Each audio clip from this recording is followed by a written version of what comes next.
$45, $50 million a year. Just not paying him to be a top 2 guy on my team. Yes. You can keep him around. Like, yeah, that makes sense. Makes sense. Get DeAndre Hunter. You need veterans to kind of build with and to be around and to help the team kind of get over the hump and learn how to win. Yeah, Domantas Sabonis, I think, could absolutely be that. And I think the reason it felt insane when you brought it up is it felt insane because the idea was, hey, he wants out. Like, the Kings want him out of here. They're doing everything they can to get him out of here. Why would you continue what appears to be a strained relationship? But if it's not strained, and he's like, yeah, I'm bought in. As long as I'm here, like, you're going to get 100% effort. And if we can reach an extension and I can work with Darius Acuff and I can be part of whatever the next version of this team is, salute. Great.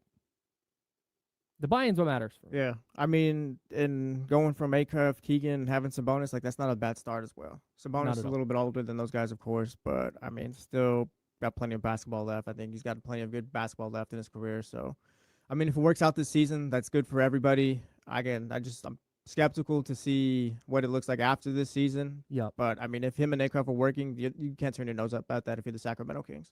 That is the thing. Like, that is just what it's all about here. That's the thing. I can have my feeling about Domas. You can have yours. Shadows can feel how they want. 916-909-1320. The radio audience, Mojo's local Tapia kitchen text line can have their thoughts.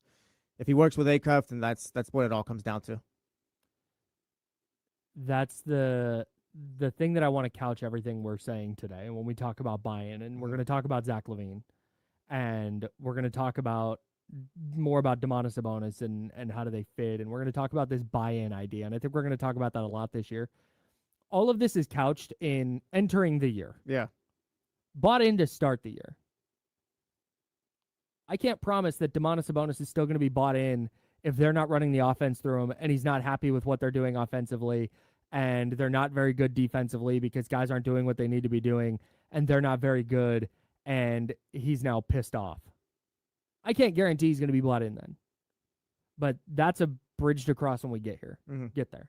Because they're a couple games under 500 come Christmas time, and Domantas Sabonis is playing great, and Darius Acuff looks great, and Keegan Murray's knocking down threes, and Zach LaVine's being Zach LaVine. I think it's going to be very easy to continue to buy in. And I think all that stuff's on the table. We just need a big-ass buy-in sign in the Kings locker room. That's it. That's just what the season's about. Yep. Buy in.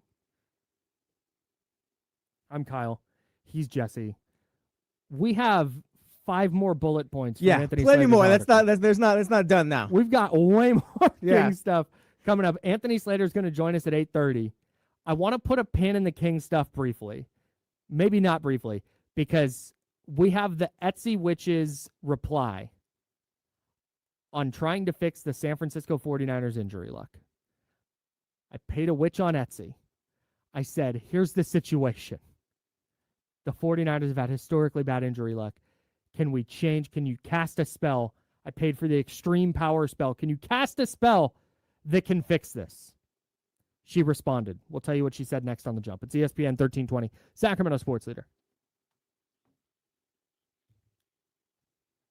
Clear. What's going on, everybody? Shout out Madrid. I feel like we haven't seen you in here this morning. Lately, yeah. Should have.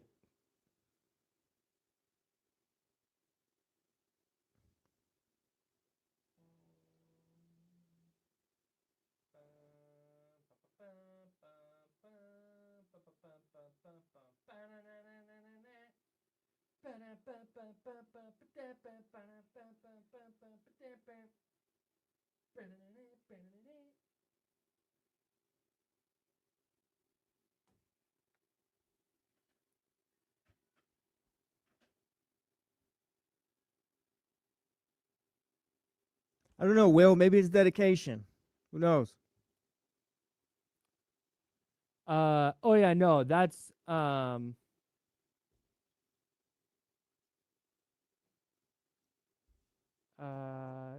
Salute. Look at that. The Jump. Inspiring the youth. What happened?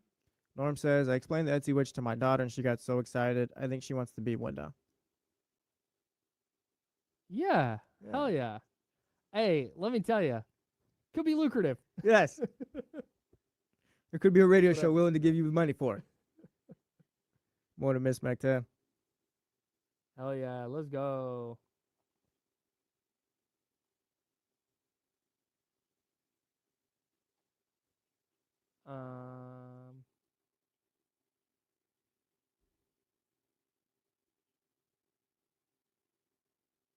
it definitely there's.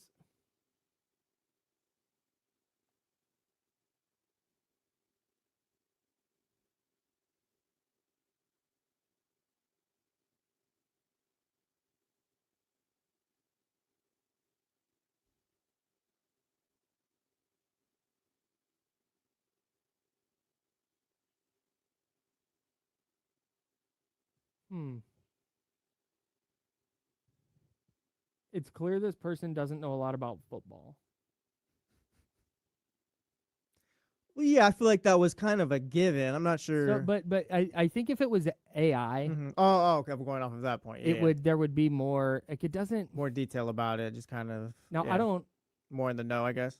I also have like one version of what I know AI looks and sounds like. I think we'll be able to tell when we read it.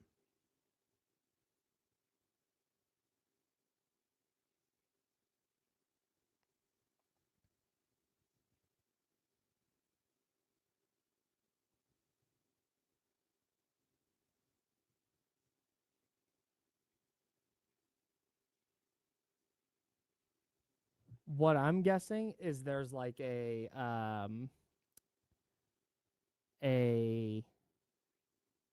what's the word I'm looking for? Like a template. And a lot of this is probably templated.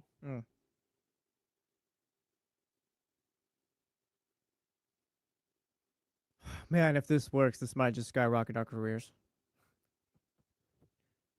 Maybe we just quit radio and become full on like just we're gonna save your team. Just let us know what you need and we'll pay for the Etsy witch. We'll be the middleman in all this.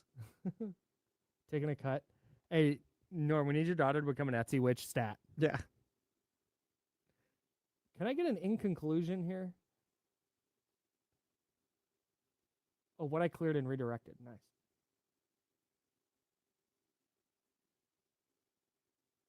All right, this is big time. All right, here we go.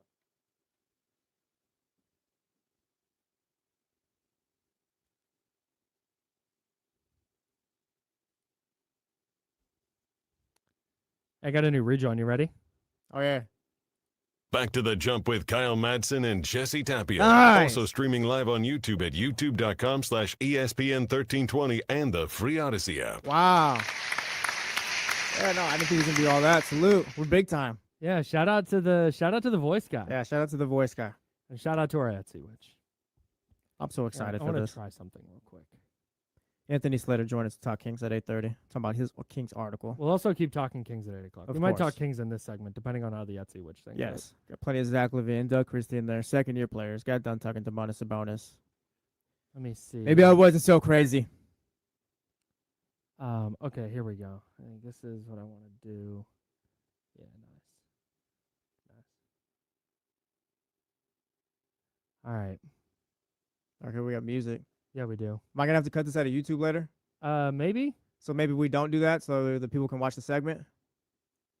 I don't know if we're gonna have to cut it out. Well, if it's not our music, I think we on will. YouTube. Yeah, I think we will probably have to cut that out. We'll have to cut it out, I'm pretty All sure. right, well, I'll take it For the off sake of like keeping the take it off segment the for the later stream, people, then. yes.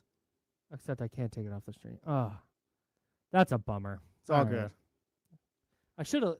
It's all good. Just be a good radio host. Just deliver it well. It's all good. Here we go. Take a deep breath, guy. It's all good. We ran out of ideas to fix the 49ers injury situation. There you go. I don't believe the substation is at play. At least that's what science has told us. Science in general has told us. And so we did the more scientific thing, and we hired an Etsy witch. The Etsy witch sent me back a 22-page report. 22 of them. About I figured this was going to how be like she maybe 3 or conducted the 4. spell. But I was expecting a couple of paragraphs. yeah.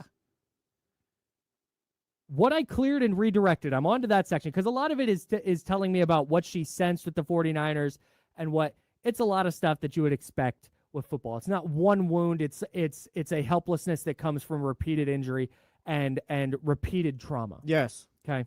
That makes sense.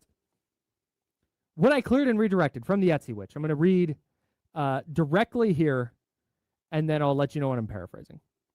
Once the altar was fully alive, the real labor of the spell began. That's what I'm talking about. The first layer I addressed was stale collision energy. That's big time.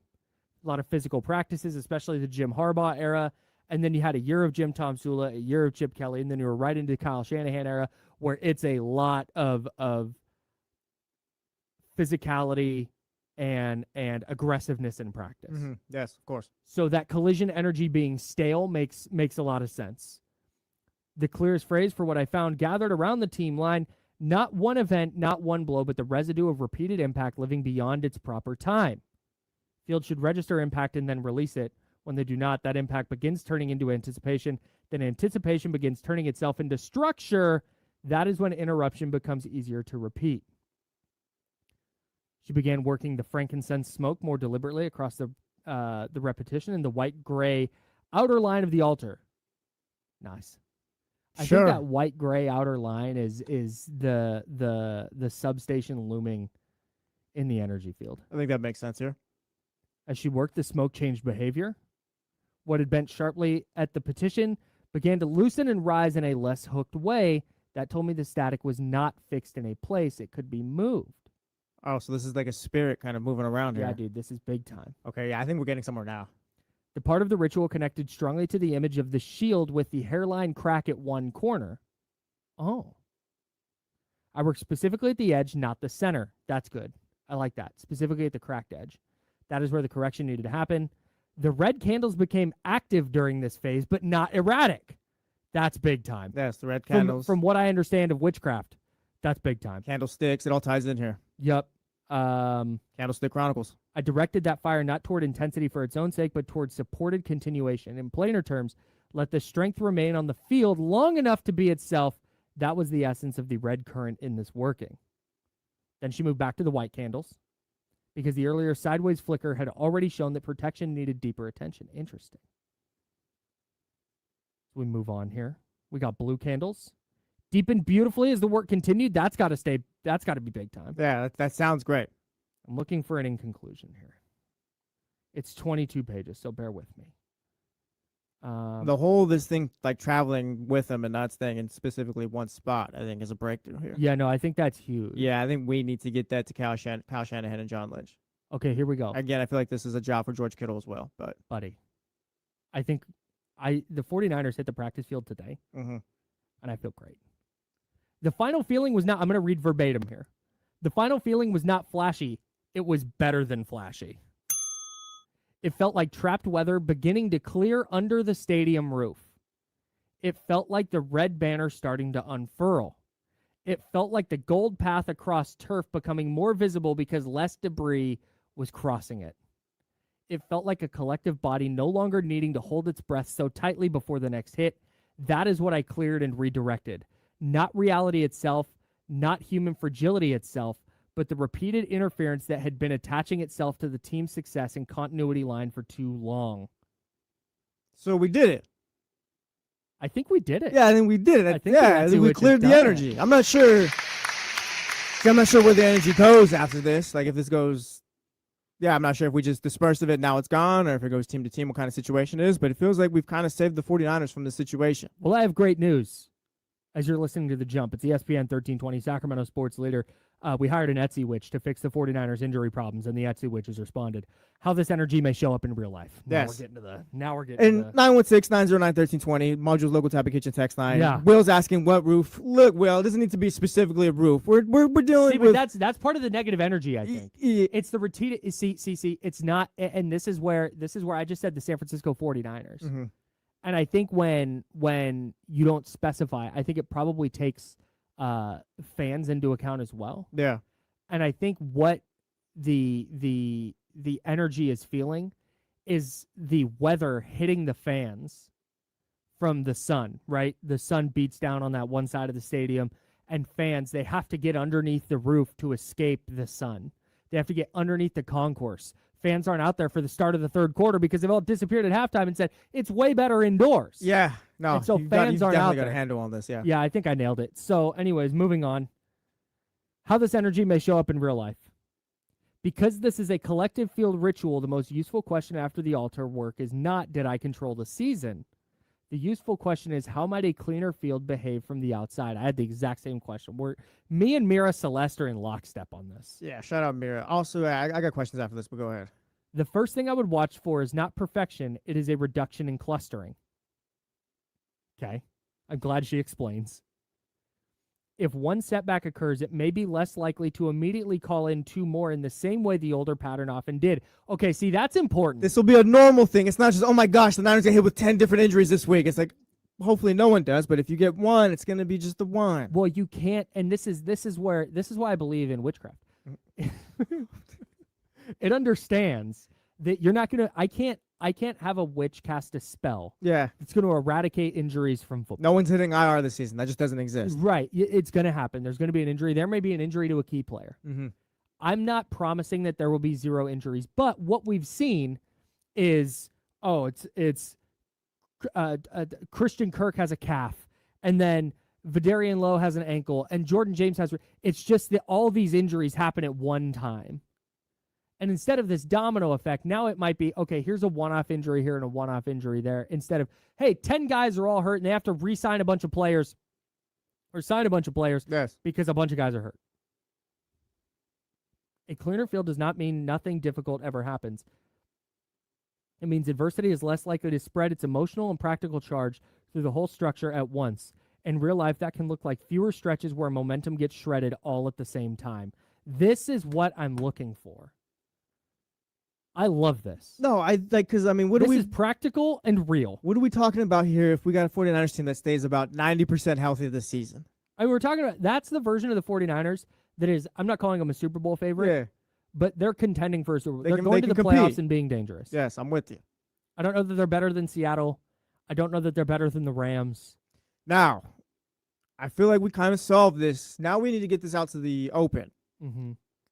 They got practice today. Maybe Nick Wagner's going to be around. We'll see what Chris Biederman's doing. But Chris Biederman will be there as well. Oh, yeah, maybe Chris.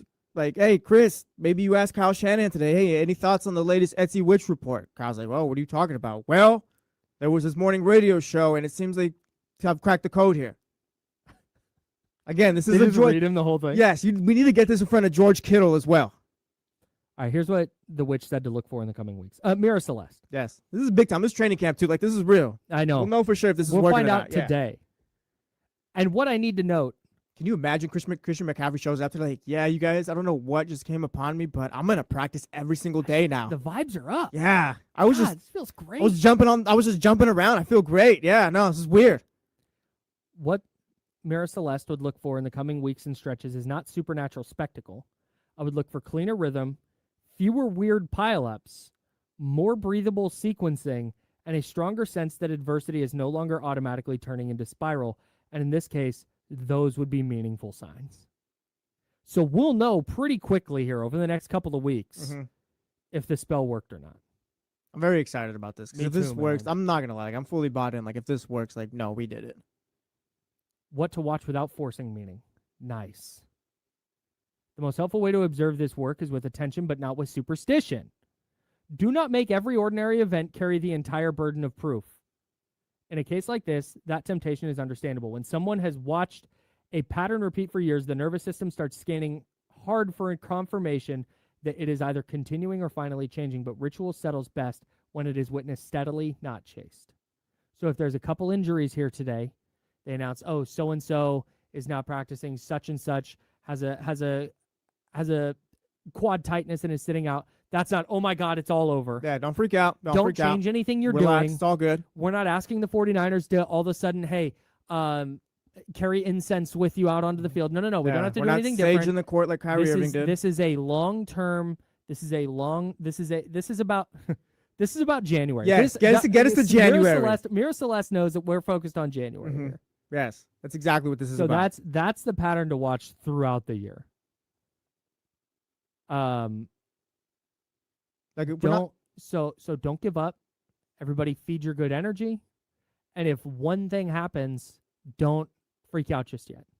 Let's see how this looks again, because we're trying to make it so the 49ers since 2013, out of those 12 seasons, 13 seasons, 13 to 25, out of those 13 seasons, 12 of them, they've been among the 10 most injured teams in the league.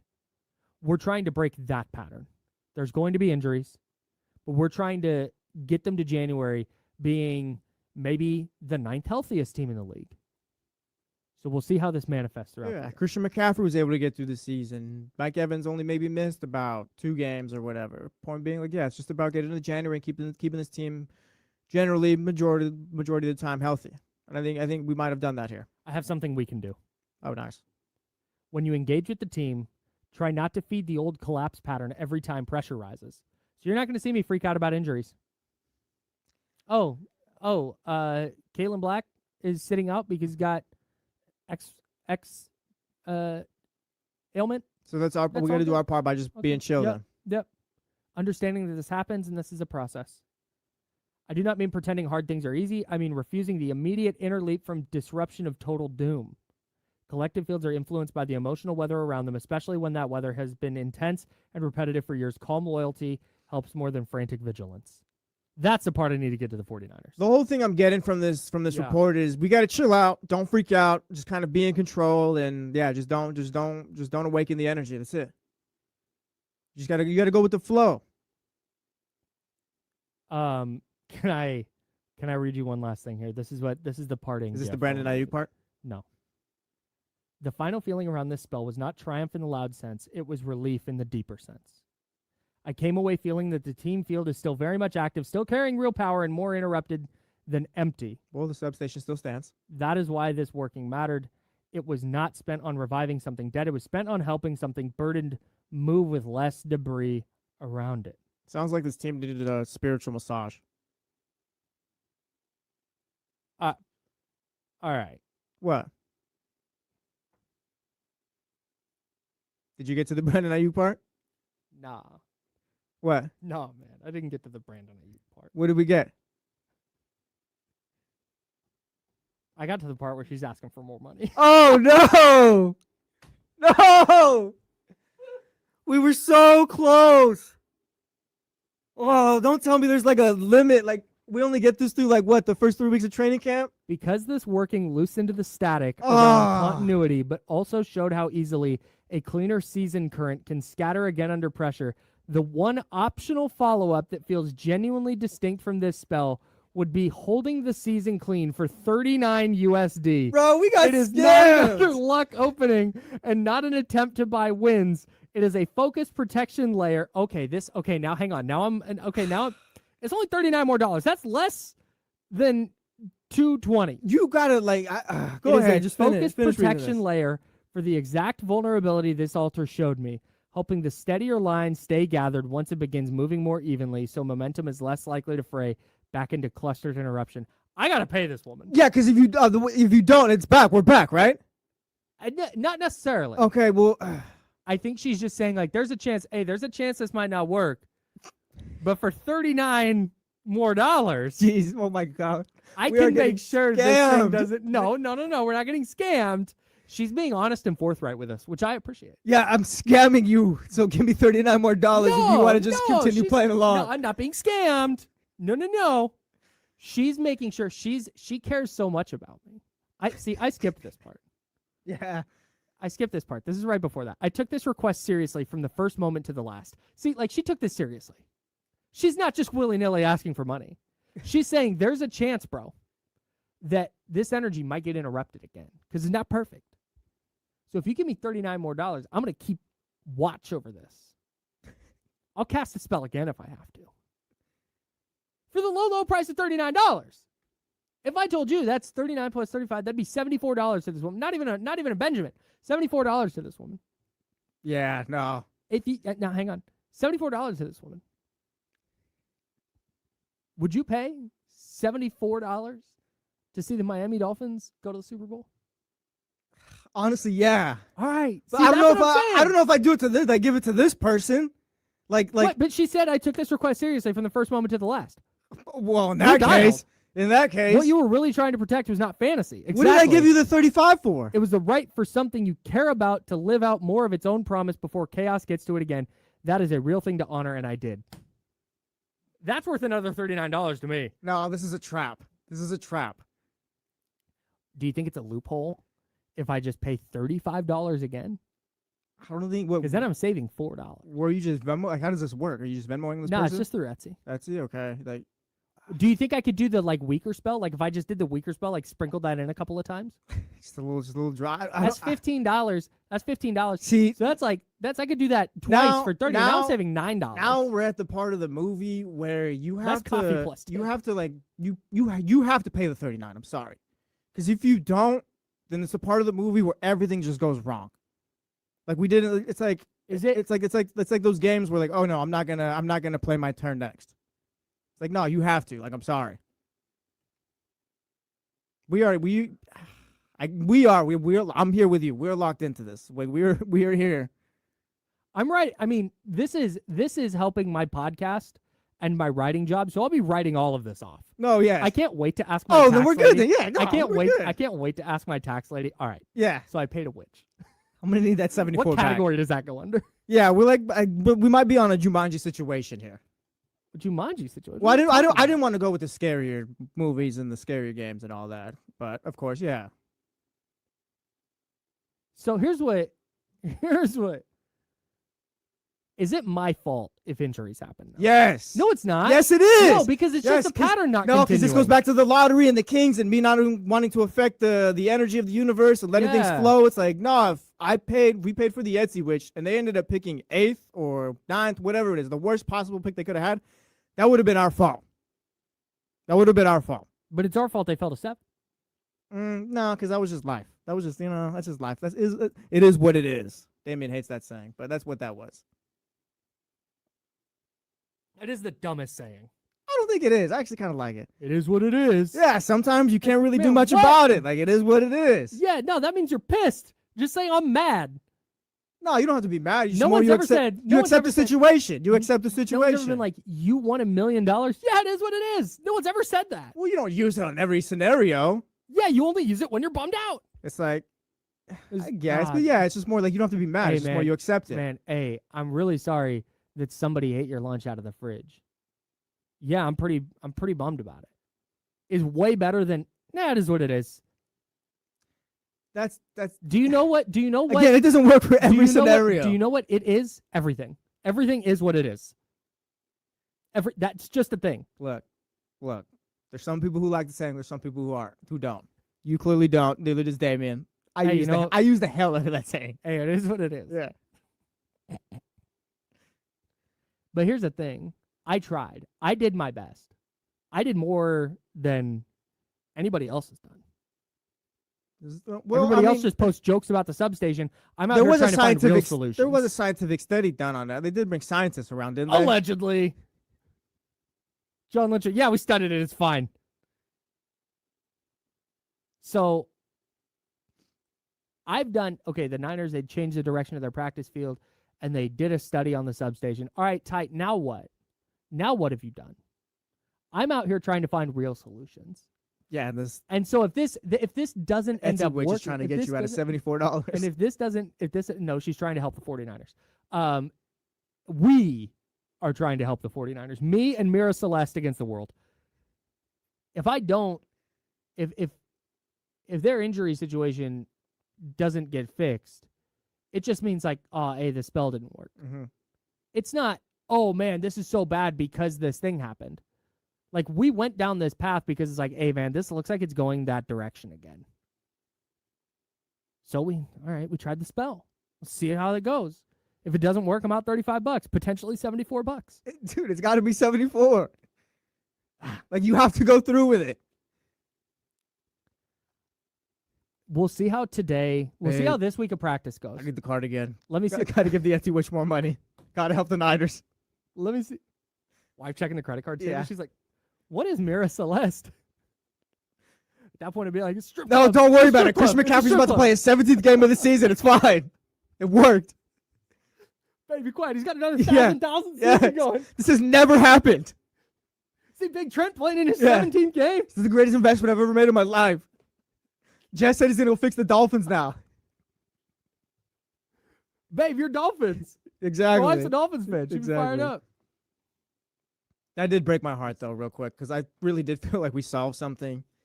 And then it's like, yeah, for the low price of $39 more. That's Like, I fell out of my seat on that one. I That was feel tough. like that was like, okay.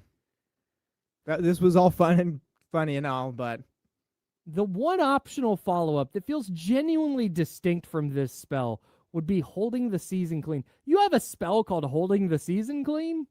That's crazy. What a coincidence. you kind of owe it to the 49ers, I feel. I owe it to Mira Celeste. She's putting in work for us. For you right now. I don't know. Yeah, for you right now. I gotta see how the us this bit took up the whole segment. Yeah, true. Yeah. All right, now I'm here. I'm gonna see how the we'll go through the first preseason game. Their first preseason game is next Thursday. Mm-hmm. So we'll see how we get through the first preseason game. And then I'll see if I'm going to do the follow-up $39. And I think I'd be more inclined to do the follow-up if they're like, wow, they've been relatively healthy. We need Chris Biederman, Nick Wagner out there, 49ers beat reporters, Sacramento beat, Nick Wagner, ESPN. Yeah. Like, yeah, go ask Kyle Shannon, hey, do you guys want Kyle Madson of The Jump to pay the extra $39 to get the extra coverage on the spell? Again, go talk to George Kittle. He'll give you a thoughtful answer. Maybe Kyle Shannon might not be available right now. Talk to Chris Forster. Yeah, maybe I'll John Lynch. Maybe I'll have those guys, Chris and Nick, Nick covers the 49ers for ESPN, Chris Biederman doing so for the Sacramento Bee. Friends of the show. Friends Shout of the out. program. And friends of mine. Friends of 1320, I guess. I can give them like Venmo QR codes and be like, hey, if you guys want to contribute to this, and just pass them around the locker room. See if I can get a few players to put 5 on it. That might be it. I'm just trying things, dude. Oh, I get it. I'm doing whatever I can. We'll see how the next couple of weeks goes, and we'll check in with that $39 upgrade. We might have to throw this on the board or create a little something for this with, if it works, we want all the credit. If it doesn't, we want none of the credit. Like the 3 years. Oh, that's exactly how this goes. Like, yeah, I'm just trying the something. 3 years, $90 million, like for Domantas Sabonis, like if that goes through, then yes, I want all the credit for that. If this all just kind of goes down and dumps the fire again, then yeah, it was a joke. It was a massive joke. Again, if this works, then yes, we'll take the credit. Kyle will take the credit. If it doesn't, then we'll just act like this didn't happen. That feels fair here. Speaking of 3 years and $90 million, let's get back to the Kings. If you want this to really work, give me $39 more. Hey, this worked, but actually, I was scanning the spell book and stumbled across this little bitty here. It costs just $39. It's called holding the season clean. Can you imagine? We have Zach LaVine stuff from the Anthony Slater article. Anthony Slater is going to join us at 8:30. We have expectations for Doug Christie that are clear. We'll talk about it. We'll talk about it. That's why we're going to talk to Anthony Slater at 8:30, but we'll give our thoughts as well. And do you know what else we have? What? Kaminga Watch. Yeah, no, it was part of the article. What? We're good. Okay. Yeah, I didn't know we were going to break up that. That went well.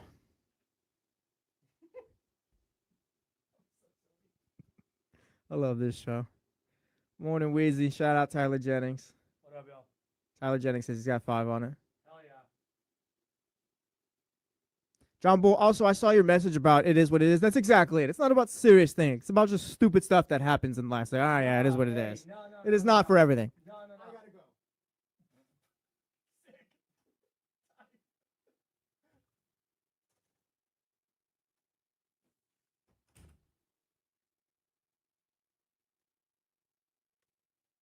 I've had friends who have like lost jobs and they've been like, yeah, it is what it is. What? It's insane. Hey man, I'm so sorry that your dog ran away. Hey man, you know what? It is what it is. No, it's not, dude. That's tragic.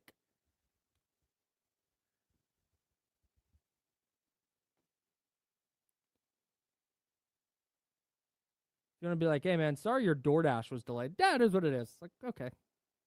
But even then, it's like, yeah, no worries. I'm vibing.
Speaking of Ricky, not Pearsall, but shout out Ricky Williams and Darius Acuff Jr. They were hanging out together. Oh, shout out Darius Acuff. Last weekend, Chad Johnson posted a pic. I don't know if it was a Reebok event or what, but yeah, it was Ricky Williams. Acuff was in there and some other guys.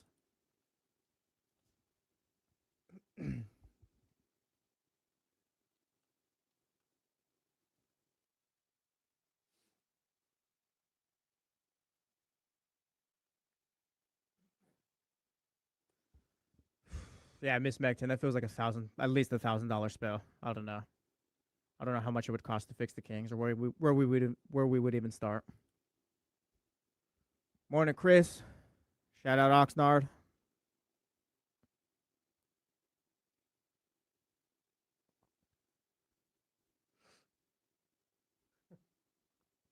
Which number will be higher? Kings wins over the next 2 seasons or money I'm about to pay an Etsy witch this year? Oh, money and Etsy witches, no doubt. We already beat the Kings win total number. I said over the next 2 seasons. Oh, next 2 seasons? Yeah, I'll still go with the Etsy witch.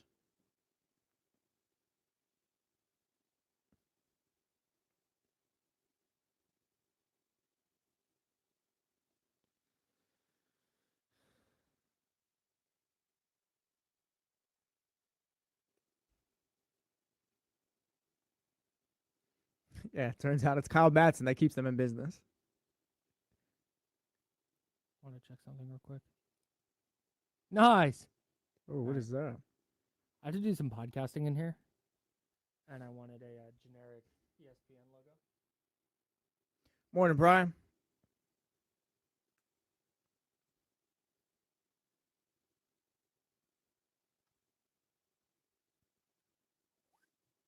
$20 seconds.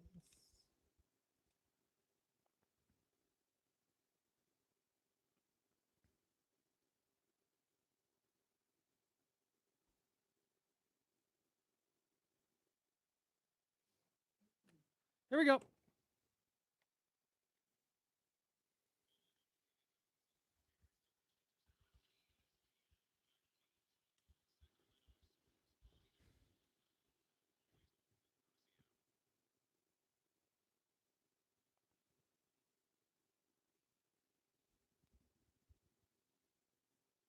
Back to the Jump with Kyle Madson and Jesse Tapia. Also streaming live on YouTube at youtube.com/ESPN1320 and the free Odyssey app. I'm Kyle. That's Jesse. I feel like we've gotten a lot done today. It feels so silly because, like, we're going to go home and it's like, oh, babe, like, how was your day? And, like, my wife, like, she's Dallas Tech. She's doing important stuff. And I'm going to go home and be like, yeah, 7:30. We really got going on Etsy Witches and how it's going to fix the 49ers. Super serious job that we do. You're what? You're like, hey, babe, how was your day at work? And she was like, oh, I had my hands inside a person's chest while I was keeping their heart beating. Yes. And saving it was lives. So magical to see. I was doing real important work. Saving a life with my bare hands. Yes. Ah, it was amazing. How was your day? We talked about Etsy Witches and Demonis opponent seems like he's committed, so that was pretty cool. Hey, I had some graham crackers during the show. Yeah, that was nice. You held a newborn baby Yes. in your arms. I feel the exact same way because like Darius Acuff is here. Yes, it's exactly the same thing. Oh, shout out to radio. It's so dumb. It's the dumbest thing. I'm Kyle. That's Jesse. Oh, how's your life going? Oh, yeah, just talking about stupid stuff every day. Like, wait, we're going to get to the Sandlot spinoff series at some point, too. Are we? We're not going to do that today, Are but we? we're going to get to it at some point. Not today. Pandemic ass content. Hey, shout out to the Sandlot. The Sandlot kids are all grown up. I was literally watching, like, you know what? This is what I got a radio show for, just to share my thoughts. But we're not going to do that today because we got business to handle. All right. But there will be a moment, and I will. Can't I wait will, to yes. review the Sandlot TV show. Baseball coverage on ESPN 1320 is There you presented by go. There you Xfinity. go. Score the most reliable Wi-Fi, one price, 5 years guaranteed. Xfinity. Imagine that. Okay. Moving on with the Anthony Slater article that we had to put a pin in to get that Etsy Witch content Yeah, so off. we can do real serious stuff. Excuse us. Anthony Slater is going to join us at 8:30. We've got a couple of questions from this article that Slates will clear up for us coming up in about 25 minutes. one of the other things that jumped out, I'm just going to go through the bullet points here. Actually, let me get this one out of the way. Kuminga Watch. There you go. So, according to Anthony Slater, in his piece in ESPN, the Kings are still interested in Jonathan Kuminga. However, they're not interested in a sign and trade for Jonathan Kuminga with the Hawks, and they can only offer him the minimum, which Jonathan Kuminga is not interested in. Mm-hmm. I believe a sign and trade with Jonathan Kuminga puts him into the first apron or further into the first apron. Yeah, and it hard caps Yeah. him, and it hard caps him at the first apron anyway. Yeah, So it's not like they. So a sign and trade for Jonathan Kuminga would be a mess. Mm-hmm. So it makes sense why they're not interested in that. It is kind of funny though that the Kings are like, "Hey, you want to sign for the minimum, pal?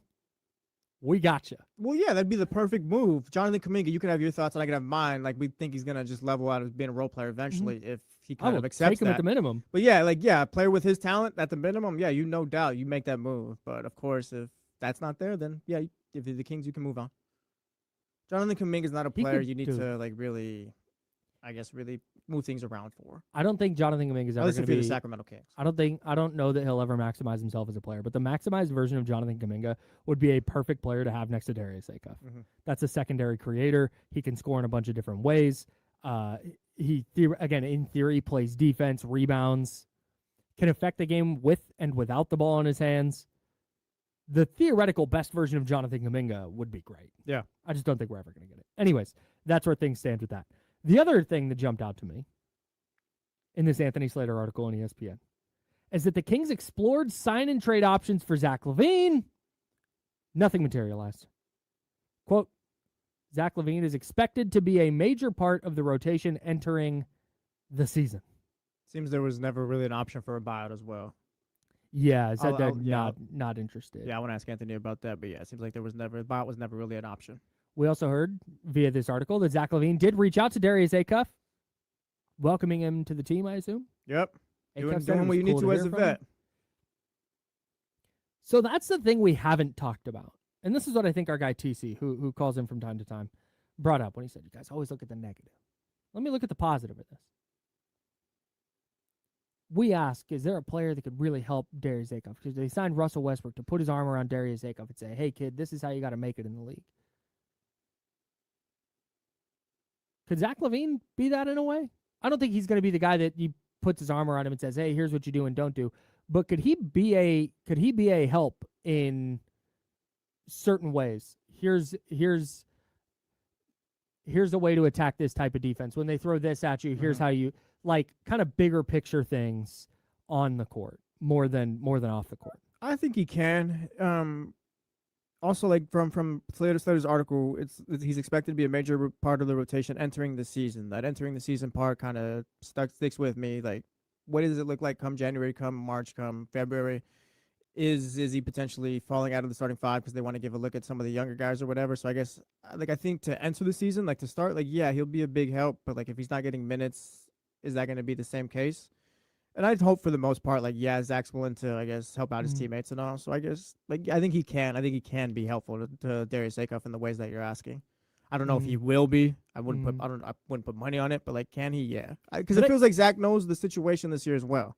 But we've gotten the buy-in thing with him, so it feels like he knows what this is. But I also think that you can help a player without, because we put I think we take these things to their extremes on both directions. You mean we're not going to put Zach's locker next to Acuff's and they're just going to follow each other all season long? Yeah, totally. I don't think we're going to do that.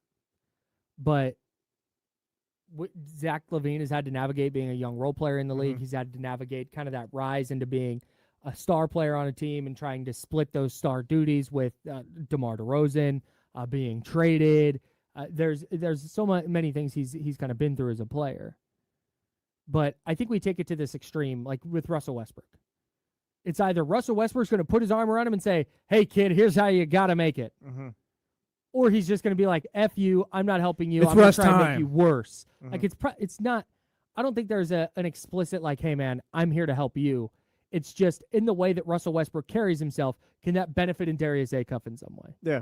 In the way Zach LaVine carries himself, can that be some benefit to Darius Acuff? Again, not Acuff can't be great without Zach LaVine. No, it's not that. Or it's not he's going to be terrible if Zach LaVine's around. It's not that. It's, can Zach LaVine help be a pressure release valve for Darius Acuff if he gets a double? Can Darius Acuff, when he makes this mistake on the floor, have somebody like Zach LaVine say, hey, when that happens, like, do X, Y, and Z instead, or look for this outlet instead. Like, those are the things. Yeah, I think he can help, and I think that's meaningful. Yeah, Zach also might look at that though and be like, and we're all talking hypotheticals here, like, oh, that's Doug Christie's job as well, and maybe Doug Christie's the one who's correcting that. But again, like, yeah, I think Zach could do some things on the court to help Darius, but I mean, it's all, again, like you said, it's a bit extreme with when we talk about helping these rookies out, taking them under your wing and all. And that's why I think the Kings aren't interested in a Zach LaVine buyout, because he'd probably want most of that $49 million. Mm-hmm. So you're saving a few $1,000,000 potentially. And I don't know that there's somebody else on the roster that would be able to help in the specific ways that Zach LaVine can from a scoring standpoint, from a on-court. Right now, if you put Neek there or even Emmanuel Sharp, insert whatever player Malik Monk, like, it's not going to be what Zach can do. No, at least not in those very specific ways. And that's not to say the Kings shouldn't trade him, or if he calls and says, you know what, I'll take a $10 million buyout. He won't. Yeah, and I'm talking about helping out Darius Acuff here. Yeah. So it's not, and again, I don't think that Zach LaVine being on the team is something that we're looking at in 5 years and going, God, Darius Acuff would have been a star by now. Mm-hmm. Or we're not looking at Darius Acuff be a star and go, thank God for the Zach LaVine season. But I think he can help. You hear that Steph Curry still talks about Monte Ellis and the ways that Monte Ellis helped him. I don't think anybody looked at Monte Ellis and said, that's a mentor shooting guard. But no, there's just being on a team with a guy. As long as the guy's not a total jerk, they can learn from him. And I think that's gonna matter to the Kings. Real quick, how about this? I think I can say, like, I think we'll get decent energy from Zach LaVine this year too. You hope so. Yeah, I hope so. But also, I'm gonna buy in. There goes that damn wording. I'm gonna buy into the reports of him buying into this season and kind of just being aligned with what the Kings want from him. Because, again, it might not be his favorite thing, but if he's at least just kind of bringing good energy into the locker room, having a good attitude about it, just kind of playing his role to the best of his abilities, then I think I could see that from him, especially it being his last season. I think he knows too. Like, yes, he has to. You can't really mess around this year if you're Zach LaVine. You can't really afford a year where, oh yeah, the Kings and Zach LaVine are at odds. Are they potentially going to send him home? He's upset with his role because, again, this is the Sacramento Kings. Like, careers don't normally extend after this. In situations like this, like, you want to make as much money as you can. You want to play contending basketball, I'm sure. So, like, you really gotta just make it work the best you can this year. So I'd hope that you can probably count on getting good energy from Zach this season. Yeah, I hope so. Because if not, like, you're just only hurting yourself if you're Zach LaVine. Like, it's not gonna hurt the Kings much. Sure.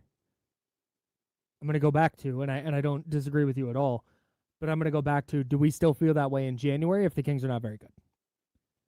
Do we still feel that way? That's the X factor right there. 1,000%. And maybe they'll be better than terrible, and maybe the vibes will be up, and everything's great. Like, that's on the table for sure. But what if, again, it's post-trade deadline, Zach LaVine hasn't been dealt, and the Kings decide it's time for Nick Clifford to start. Then you know what, Zach? I need you to help out the young guys off the bench, do whatever. Just do those little things. It can't stop. It can't stop. That's what you're going to say. Mm-hmm. Will he do it? That's my question more than, will he have good energy going into the year? Because I think he's bought in going into the year. Yeah. Will he continue to be that if his role changes? No, it's a fair question to ask. Because Anthony Slater said he's expected to be a major part of the rotation entering the year. Yes. And I think we've both said, he's going to start. He has to be your starting two guard. But if Nick Clifford is playing well, if Nick Clifford plays way better in the regular season than he did in Summer League, I think you're going to see Nick Clifford get some reps as a starter. And that's going to come at the expense of Zach LaVine. Because it's not coming at the expense of Keegan Murray, and it's not coming at the expense of DeAndre Hunter. Because that means you're moving Keegan back to the 4, and now you're playing Nick Clifford at the 3. I don't think they want to do that. Mm-hmm. So I think that's all on the table, and that'll be that's more what I'm in question about. I don't think there's necessarily a question going into the year because I don't think Zach LaVine's a bad guy necessarily. Yeah, no, that's not what we're saying at all. So I'm with you.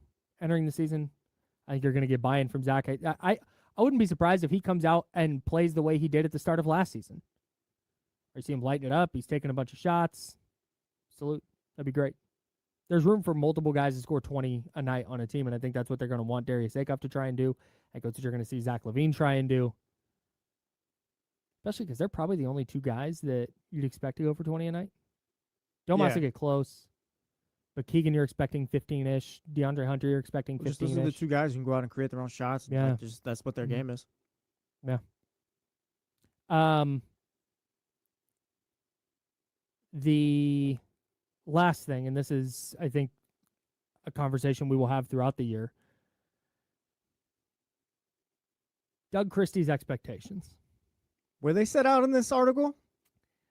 Allegedly. It kind of feels like I'm going to read the exact quote from Anthony Slater's article here. Because I'm going to emphasize a couple of things, but here's exactly what Scott Perry said. Quote, when asked about the expectations for Doug. Be better in year 2 than year 1. So that's the expectation, that in year 2 we have established a standard where when you come and see the game, you say, okay, that's what Kings basketball looks like. That's the first thing that has to be established. With that, you expect to win more games than you won a year ago. I think that both of those are very realistic, and those are clear expectations. I don't know that that's that clear. It's not. It's because it's up for interpretation still. Because again, like forming an identity, that I can say, oh yeah, the Kings are forming an identity. It can mean something to me and what on the court, like what I'm seeing. But also that can mean something else to Scott Perry. And maybe it's not what he wants to see. And also like upping your win total by how much, Scott? Because if Doug ups his win total by 4 games and he's 26 and whatever this season, like be 26 and 56. Maybe Scott had in mind, no, I wanted this team to win 30 games. Everyone's healthy. You got Zach LaVine. He's bought in. Domantas Sabonis is committed and bought in this season. We got a point guard now finally. You like the guys you have off the bench. Like maybe Scott has in mind that winning 30 games is kind of what needs to happen. So Doug winning 28 might not necessarily be enough. Like it's open for interpretation still. Yeah, it's just I wanted to be like, yeah, finally we got expectations. Here we are. Like this is what Doug needs to do. But still, like I think there's just little loopholes and stuff you can poke in them. I think that in terms of A and B, win more, establish identity, yeah, that's clear. Good. How much more, Scott? Right. That'd be like me saying, hey, Jesse, the expectation for next week's show is clear. I'm going to need more topics, and then I need you to be better. What kind of topics do like, you right, want? Yeah, like, where do you want me to be better? Like, where do you want me to be better? Right. So I just don't. I get there's clarity in what they're looking for. There's clarity in what they expect. I don't know that there's clarity in what they're looking for. Because if they win 21 games, but man, there were 8 games down the stretch where they lost to Oklahoma City on a Shai Gilgeous-Alexander bucket at the buzzer. And then, oh man, they lost to the Spurs, but Domantas Sabonis and Darius Acuff didn't play, and they played great, but they lost by 10, and they lost that game. If there's a bunch where, okay, that identity's been established, or it looks like they're establishing that identity, but hey, you know what? They only won 21 games. I think that's a thing that could happen. Yeah. I also think it's a thing that could happen that Zach LaVine goes nuclear one night against a bad team, and they win that game. And Domantas Sabonis has a triple-double against a bad team, and he scores 30, and they win that game. And then Nick Clifford has a big night against a team, and they win that game. Okay, and now they've won 28 games. But, yeah, you know what? It just kind of they had a couple of one-off weird wins where, like, one guy kind of went off, and the offense is still a little disjointed, but one guy scored a bunch of points. Is that what they're looking for? Like, his identity just playing hard? And maybe it's the 94 feet stuff. It's maybe we'll know it when we see it. We want guys to hustle. We want to get back and forth on the court and all that. And maybe that's it. Maybe that's all they're looking for right now. Because I think right now when you look at maybe Scott Perry would say, well, we're looking to be a very tough, gritty defensive team. We want to be a top 5 defense in the league. I don't think you have the personnel for that right now. But maybe they're looking for an effort level or a culture, or if I don't mean to pick on him. He's a veteran. Yeah. So Zach LaVine is dogging it defensively. Is there space for Doug to say, hey, you're not doing what we need you to do. You're going to go sit. Neek, you give it a shot now. There should be. Is there space for that? Because that probably makes you worse in the win column, but it makes you better in the establishing identity. Okay, let's pause there real quick. I'm sorry, but like, how much of it is on Doug to get these guys to buy in? Like, it can't just be, yeah, what am I supposed to do? Like, Zach LaVine doesn't want to be here. These guys don't want to be here. Like, they have no future. Like, I'll just bench them. Like, isn't it on you as a head coach to get these 12 guys, 11 guys, however many guys to buy in? Like, that's your job as a head coach, no? Mm-hmm. So I guess if, like, you're not getting Zach to do it and we got to get to a point where, like, yeah, Scott, I got to start Neek because I'm just not getting through to Zach. Like, maybe it's not. Maybe it's not on Doug at all. Maybe it's just the Zach LaVine problem or insert veteran. It doesn't matter. But either way, like, is that on him at all to make sure that these guys are all bought in on this team? Like, that's your job as a head coach, no? Yeah. Like, you got to get through all these guys one way or another. I'm not putting it on Doug Christie if Zach LaVine checks out.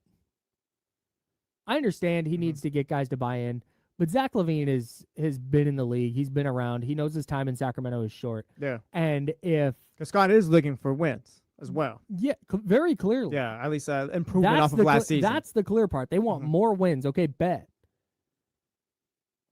If Zach LaVine is not buying in, I have a hard time putting, and again, I'm not putting Doug Christie on a pedestal. This is not, hey, they have to keep Doug at all costs. But at the same time, they need to be fair to him. And if you're getting buy-in from Neek Clifford and Emmanuel Sharp and Darius Acuff and Max Reno and Dylan Cardwell, and they're like, yep, we will go to war for Doug. We're ready. Mm-hmm. And Zach LaVine's like, nah, he brought me off the bench, to hell with that guy. That's not a Doug problem to me. That's not his fault that Zach LaVine didn't say, yeah, hey, I'm a 12-year veteran. You're a second-year coach. Yeah, I'll buy in whatever you say, man. Yeah. I don't know that there's any coach that could talk Zach LaVine into playing this level defensively night in and night out, minute in and minute out. Mm-hmm. I don't think there's any coach in the league that could talk Zach LaVine into taking a 15 minutes off the night or off the bench, 15 minutes a night off the bench role. Yeah. So I can't put that on him. But now when it comes to Darius Acuff, if we see once a game, there's a 45-second cut up of him dogging it defensively, him not getting through a screen, him not getting back on defense, all the things that we saw in his defensive lowlights from college. If that becomes a consistent thing, which it was not in the summer league, but if it becomes a consistent thing in the regular season, now that's a Doug problem. Yeah, I gotcha. If Neek Clifford doesn't develop, I think they view that as a Doug problem. If Max Reno is not shooting enough threes, or if Max Reno is not doing what he needs to be doing defensively or being in the places he needs to be defensively, that's a Doug problem. Yeah, I'm curious to see how Doug is going to be able to balance this out, because we're talking about, they need to form an identity. Need to have a win improvement off of last season. That's according to Scott Perry in this article. Like, that's great, but also there's the patient development. There's the Neek Cliffords, the Maxime Renaults, the Dylan Cardwells off the bench. Is there a point where, real quick before I get to those guys, like, I think it probably helps Doug to have the vets starting and playing as well as they can. Like, you can always count on the vets. We don't necessarily know what these young guys are. Is there going to be a point where maybe Doug needs to play the young guys? Like, is that going to help him? Is that going to be the most beneficial thing as far as helping the Kings win? Like, it's like, how is he supposed to balance that out here? So that's what I was getting at yesterday when we were talking about Russell Westbrook. If it's been made clear to Doug that, hey, there's this standard we're setting and we need to win more games than we did last year, that's the two things. Mm-hmm. And if Darius Acuff's dogging it defensively and he's inefficient offensively and you have Russell Westbrook on your bench, at some point does Doug go, all right, Russ, you're starting? See, that because just, I've got go ahead. I know that sounds insane. No, and I don't it's not think about they that. should do it. Yeah. But does he have the leeway to say, all right, hey, Scott, Darius has to keep starting, even though he's not doing what we need him to do? I'm trying to get him to buy in. He's not doing what we're doing. Then is it? That's your SOL. Goodbye. Yes, that's exactly. Okay. That's what's the one thing that can happen if the franchise isn't necessarily like just giving you his full effort, or we're talking hypotheticals here, of course. But if you're not getting the full buy-in and all that, then you're not the head coach for this team. It's not, then I got to start Russ. It's like, you're just not the guy. Yeah, you're SOL at that point. There's no figuring it out. It's just, all right, have a good rest of your life and career, and we're gonna find someone else for Darius Acuff. Speaking of Russell Westbrook, James Ham on the Locked On Kings podcast had an interesting, again, we're all about the wording of things today. Had a very interesting update, I guess, on the report from Mark Stein and Jake Fisher of the Mark Stein Substack, that said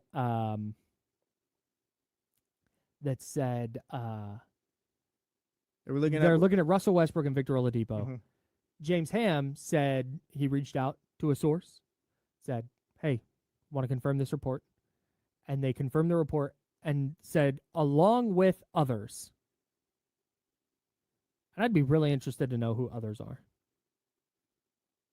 Because I don't like you look at the available point guards. Mm-hmm. You have Gabe Vincent. You have Aaron Holiday. Those are the two people James Ham brought up. Kyle Lowry retired. Killian Hayes still available. Brandon Williams from Dallas still available. None of these guys scream mentor as well, though. No. Brandon Williams is 27. Killian Hayes has been here. He was 25. Did they bring back Killian Hayes? He might have been. No, I think he was brought back on a non-guaranteed deal. He might have been cut. Either way, though, for what you're looking for, like for as far as the mentor and the backup point guard, like none of the names that you reeled off, I think fit that. Okay, yeah, I don't think Killian Hayes is on the Kings. Yeah, he got that little deal towards the end of last season, but I think they let him go. I thought it was okay. It was non-guaranteed. Yeah, I remember it being a non-guaranteed. multi-year. Yeah. Thing. Okay. It's like a 2-year deal. But yeah, Russell Westbrook and then Gabe Vincent and Aaron Holiday. Those are the guys that James talked about. And when you looked at this list, that's kind of it. And then Victor Oladipo. Yeah. To a different extent. And it's like, I get why they would be looking at Russ. Yeah, give me Russ still. I mean, we were talking about on D'Lo and KC a little bit more yesterday, the whole Russell Westbrook or Victor Oladipo thing. Like, we went back, like Maxime right now credited Russ as being a good vet. Dylan Cardwell talked about it. Didn't search up anything on Nick, but I'm sure I can look it up. But like, point being, like, I think he can be that mentor, that good vet that Darius Acuff and the second-year players still need. If for no other reason, like, just going back to yesterday, I don't love the Russell Westbrook idea. Yeah. But if the mandate is win more games than last year and establish an identity, I think the identity they want to establish is the one that Russell Westbrook plays with. I'm going to go 100% all the time. And like I said, maybe he doesn't take Darius Acuff under his wing. Maybe he sees Darius Acuff as competition. Okay, well, in that way, he can help Darius Acuff and push him. It's like, I'm here. I'm coming for your job. Yeah, he's got a lot of fun. You got to work every single day. Yeah. Because when I'm out there, I'm going to play 100% both ends of the floor. So you better do the same. That makes the most sense to me. If those are the mandates for Doug Christie and the coaching staff and what Scott Perry wants to see this year, it seems to me like Russell Westbrook would be the choice. Yeah, I think so too. I'm Kyle. That's Jesse. Anthony Slater wrote that article for ESPN that we've been talking about all day, save for when we talked about the Etsy Witch. We're going to talk to him next. Anthony Slater covers the NBA for ESPN. We're going to dive in and ask him some questions. We'll dive deeper into some of these things with Domantas Sabonis and Zach LaVine, with expectations for Doug Christie, with Darius Acuff. We'll get into all that with Anthony Slater from ESPN on the Jump next. It's ESPN 1320 Sacramento Sports Center.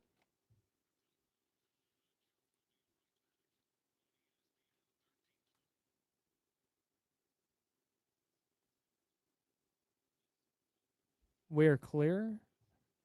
What's going on, Chatty? Let's do the thumbs up.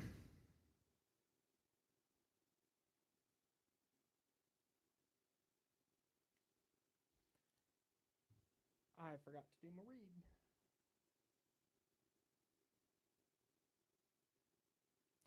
So, Karen, why do you think it makes no sense? Maybe I'm just being too easy about it, but I figure, yeah, it could be a backup point guard. Mentor the younger, Russ being here. Like, he can mentor the young guys, be a backup point guard. Like, I'm not expecting him to play 30 minutes or however many it was last season like he did. I think Russ being here, too, knows he's at a reduced role, but... Like I said, I would not. I think I'm out on the idea. Mm-hmm. But when... In fact, I don't think. I know. I'm out on the idea. But the way I look at it... Can you call Slater, by the way? Yeah, you want me to do it in this room? Yeah, could you? I'm not comfortable doing it.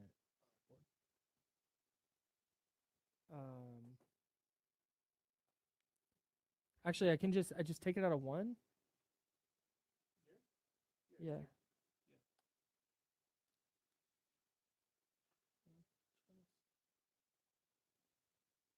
But I think the Kings are signing him if those are the expectations.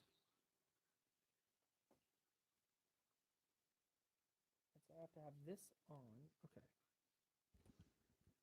Yes, Karen, maybe I'm naive. I just don't think that'd be the case. And yeah, John Bull's right. Like, that's on Doug.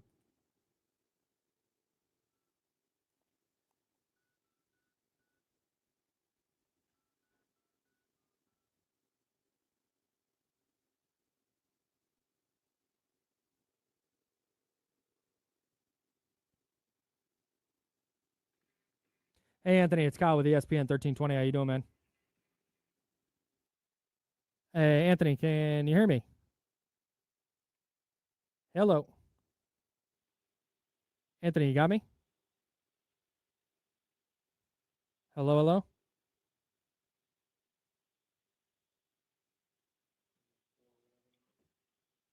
Yeah.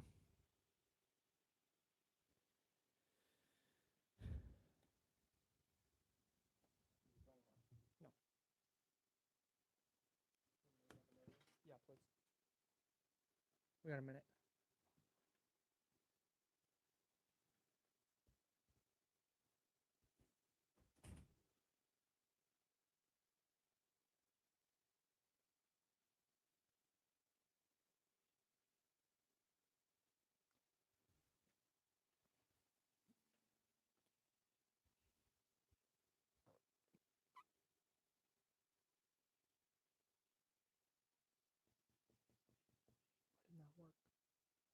Sorry, guys. I don't know why that didn't work.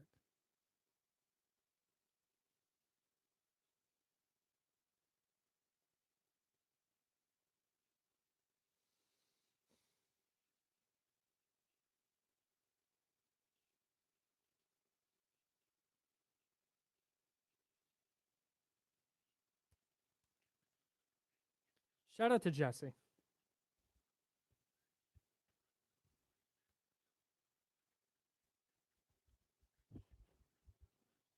I don't know why that didn't work. All right.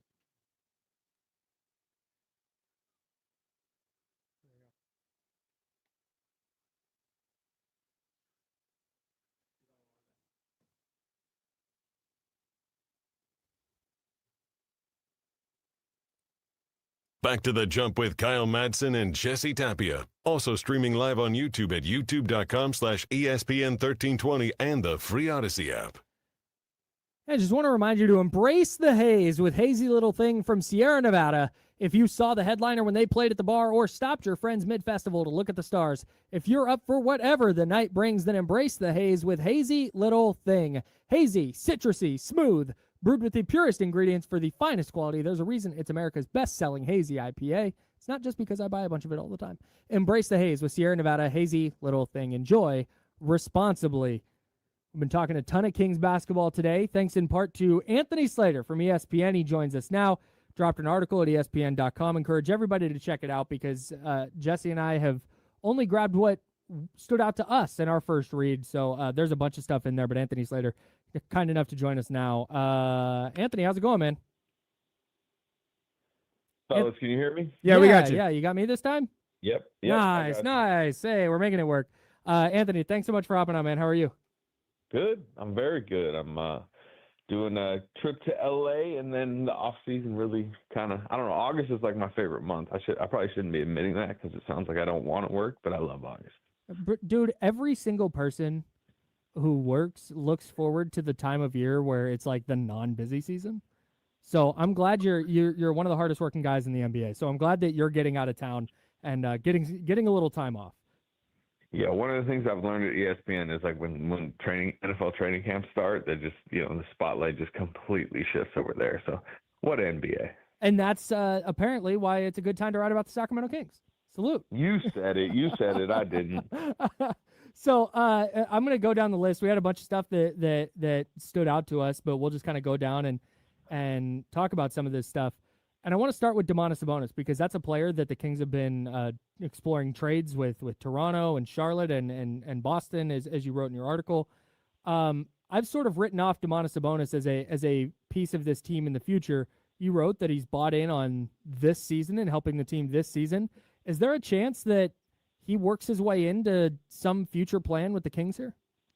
Sure. I would say if he plays well and they, at least surprise. I don't want to, I don't think anybody's expecting a top 6 finish or anything like that. But if he has like a durable, productive season and he fits well, which, we're going to get an A-Cuff. But I think if he is like a really good offensive fit with A-Cuff, that's become like priority number 1 for this franchise, right? Like the development of Darius A-Cuff. And I know obviously, if you could have gotten value via trade, maybe it would have been the time to move off Sabonis. But I don't think it's a horrible, first few months of A-Cup's career to play with, the type of hub offensively and talent that Sabonis is, as you're trying to develop a rookie point guard. You mentioned in your article that Sabonis has expressed a willingness to recommit and buy into this season's team. Is that, do you think, due in part to, the trade market out there just really hasn't been great for him, or does he see something with this Kings team that he's willing to buy into? I mean, both, right, to a degree. But if you talk about the trade market, you got to stare reality in the face. You can't, wish cast a trade that isn't necessarily there. And I would say that for both sides, that, you have to have a willing suitor, you have to have the Kings like the package coming back. And that just hasn't happened. And if you're, Sabonis is extension eligible. He became extension eligible last month. He's still in the middle of maybe late prime, mid prime, whatever you want to call it. But I think he still sees, a long runway of a career ahead of him. And as of now, that's just has to be in Sacramento given, circumstances. So once that reality is accepted, and I believe it was accepted in early July, it's about getting the knee as healthy as possible. And from what I hear, he'll be ready for camp and ready to go. He's just got to have a really good season. And it's, if you are an NBA player that can be real about your situation, you can kind of just tunnel vision and focus, at this moment on, having as productive and good a season as possible. Look, the Kings want to win to start the season, right? And Domantas Sabonis, they have some young centers that sure are going to get some developmental minutes, and maybe there are some nights where it's it'd be good to get the young guys some closing time here. But if you want to win games early in the season, you're going to want to have Domantas Sabonis on the floor for 30-plus minutes. Anthony Slater covers the NBA for ESPN. Dropped an article today about the Sacramento Kings. Encourage you to go read that at ESPN.com. I want to shift gears to a different Kings veteran and talk about Zach LaVine. And you wrote in your article the Kings explored some sign-and-trade options. Those didn't materialize, and that Zach LaVine is expected to be a major part of the rotation entering the season. What does that exactly mean? Like you said, the Kings are trying to win games. Is he just their best option to be the starting two guard? And is there a chance that he's that the entire season? Or what's the plan with Zach LaVine here? Well, that's it. I think everything is week by week, month by month as this King season goes on. But, let's look at the situation Zach LaVine had a couple years ago where he had been injured for, he probably had two kind of injury-riddled seasons in Chicago. He was viewed that summer as kind of an untradeable contract. Mm-hmm. And then he came out, and remember how good he was for 2 months? He was 45% from three. I don't think he made the All-Star team, but there was at least some All-Star buzz. And because of how well he played, his value at least upticked to a degree that a team like the Kings that wasn't a desperate situation. Remember, they were trying to compete, even with the Fox trade. They did make the play in that year. We can call it an ill-advised trade, but it was still a willing team that went out and traded for LaVine, partly because he was playing so well that season. So you can kind of change your value. And does the franchise necessarily know, this is the pure plan for Zach LaVine minutes-wise? And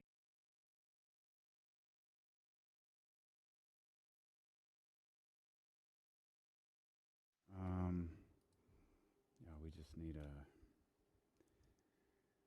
just a couple minutes before we go live, y'all. I don't know if we still have those banners, do we? Yep.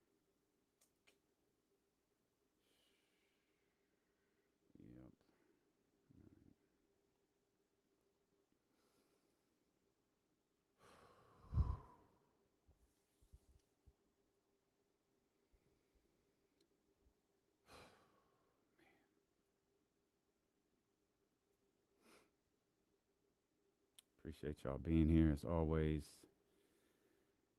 Always.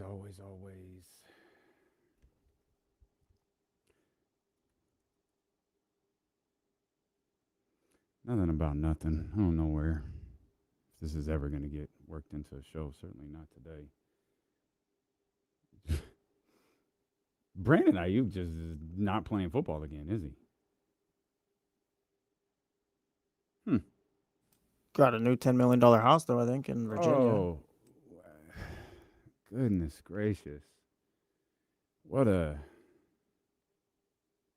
Man, that will get worked into the show at some point, I'm sure. Maybe not today's, but Goodness gracious.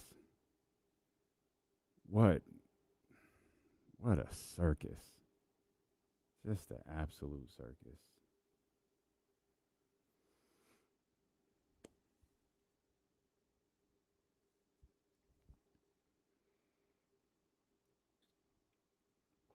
Okay.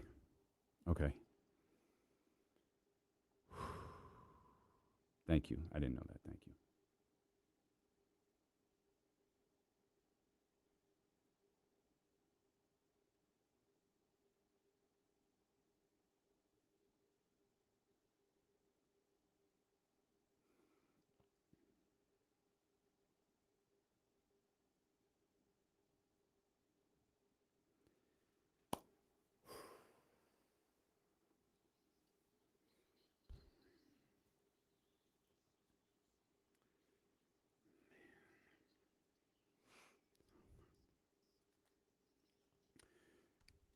So, first order of business, I'm going to close the chat.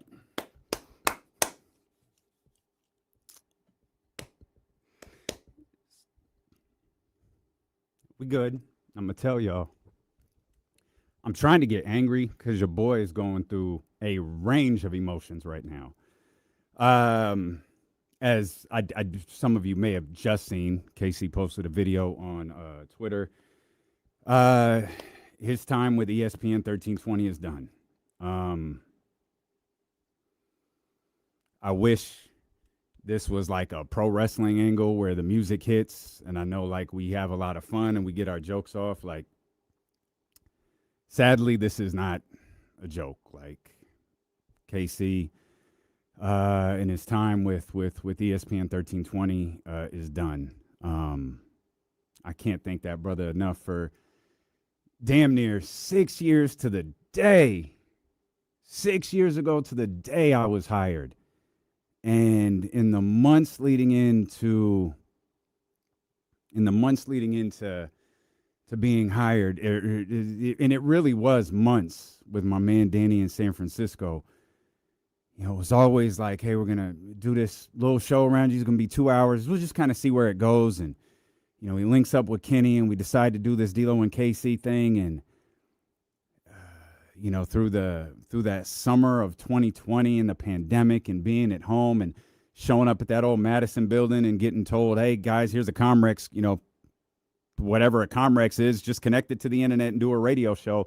Yo, we did that to the stream, to the launch of YouTube, to our partnership with Sky River and Baker Family Wines and all of these different things. Man, we have grown together to launching on a second radio station.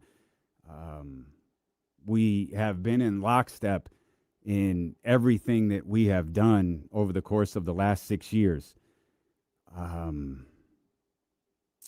But now, you know, we go in our different directions. Again, I'm trying to be angry, so therefore I'm not sad. Lord, God knows I cry enough on this show over the course of the last 6 years. But I'm obviously disappointed. And it's not, you know, Kenny obviously has a big platform and he has the ability to share with you, you know, how we got to this point. I know, you know, him and I kind of, you know, talked through, you know, the business process of all of this. And I know no one in this building wanted this to be the end result, but it is. And it's weird. And I recognize as I'm saying this out loud, and forgive me, please forgive me. I recognize I'm babbling, and you're probably just going to have to deal with that for a minute, because as good as I often believe I am at this, I don't know how to deliver this message. I found out a little over an hour ago, and, you know, I had to talk to Kyle. I had to talk to Jesse. I had to talk, you know, with people in the building. All of the while, I'm trying to figure out, how do I tell the most important people? The ones who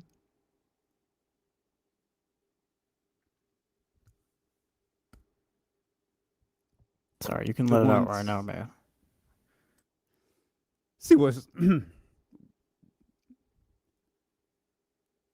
dumb about all of this is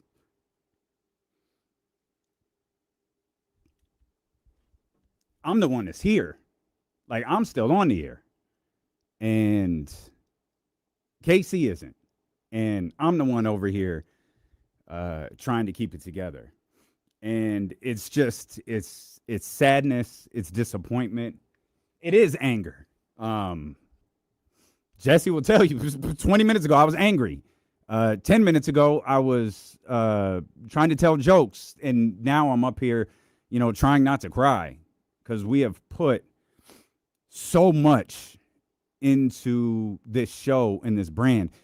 And we're going to continue to put so much into this show and in this brand. It's just going to be different. And, our show was fun.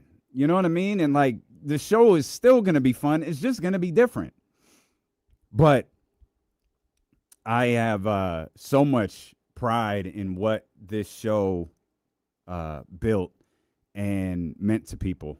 And I promise you, this show will continue to be fun. It will continue to be great. Big thanks to Young Zell. Obviously, we couldn't, run the intro as normal today. Big shout out to everyone who has contributed, so much to this version of D'Lo and KC over the years, and I hope that I can be good enough at this to where y'all will continue to be here and support and do your thing. And just know, like, I share in your sadness, I share in your frustration, I share in your anger. And like I said, Casey is my brother. I wish him nothing but the best. I have zero doubt. He'll be out of Sacramento media very long. Absolutely zero. So I'm not worried about that from his perspective. I just hate that we won't be having fun from 2 to 6 moving forward. So there. I don't think I'll ever make there'll never be a bigger breaking news story than that one, at least not for me. And as I was talking, I recognized the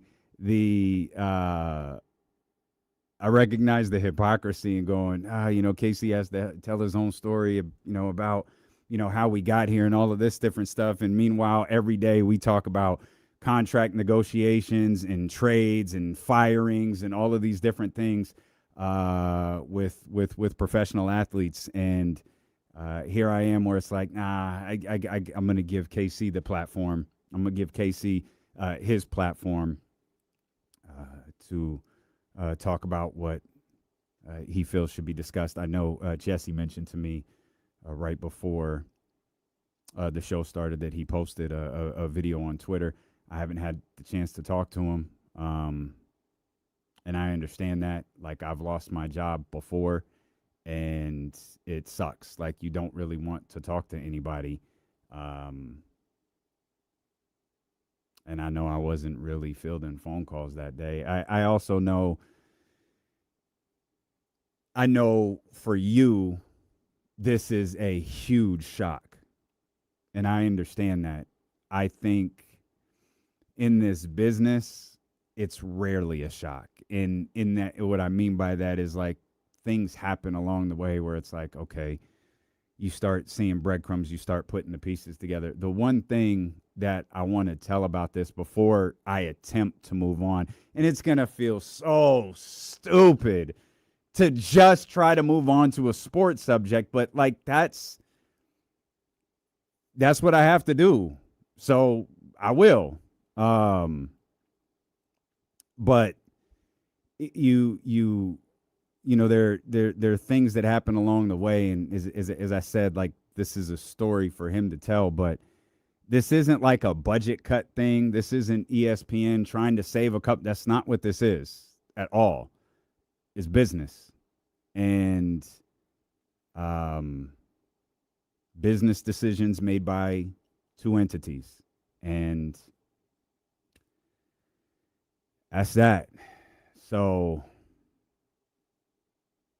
I guess I do a show now. Like, I mean, it's Don't act like it's not weird. yeah. Like I don't really know what to do. Like I opened We've the been chat coming to back work together for the last 6 years, and then, like you said, an hour ago, it's just kind of like, all right, well, what are we supposed to do right now, then?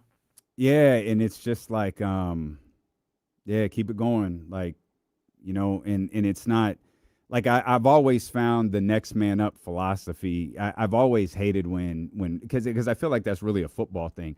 I've always hated when football coaches, players said next man up. I remember when Donovan McNabb said it when Terrell Owens got hurt going into the Super Bowl. Oh, it's next man up. Like, no, that's not a yeah, that's not really a thing because it diminishes. If I said, oh man, it's next man up, that diminishes everything KC has done. So, nah. What happens like the last 6 years, bro? Coming to work every day, like having fun, like yeah. Yeah, it's like whoever next man up, it's gonna be different. Like it's there, and I'm not gonna insult anybody's intelligence by saying, yeah, it's D'Lo and nah, it's not the case. It's me. I gotta own this. I ride with this. I saw someone message earlier. Why didn't you fight for him? I promise you I did. I promise you Kyle Madson did. But again, these are decisions made by two people involved in a business operation. And it's Casey and I between ESPN and KSFM have spent a lot of time together. And yeah, it's crazy that just all of a sudden after celebrating Kenny watching his 10th episode of The Office yesterday and all of the jokes surrounding that it's like, okay, you got to kind of move on and do something else here. And so that's what I'll do. I just keep moving on. We'll just keep moving on. And as I said, this show is going to be great. It's just going to be different. And I'm not afraid to evolve. I'm not afraid to do something different. I just I didn't want to. You know what I mean? Like, it was comfortable. It was fun. And we made noise around this city. But like I said, this show will continue to be great. It's just going to be different. And whatever KC decides he's going to do is going to be great as well. And I wish my brother the best. And I appreciate you because I'm sure he's watching. I'm sure there are a lot of people who are watching this. But I appreciate you, brother. I thank you. I had a blast. And I know we'll be linking up again, at G1C. Well, I won't be down where you are, but I'll be at the Golden One Center. Big thanks to James.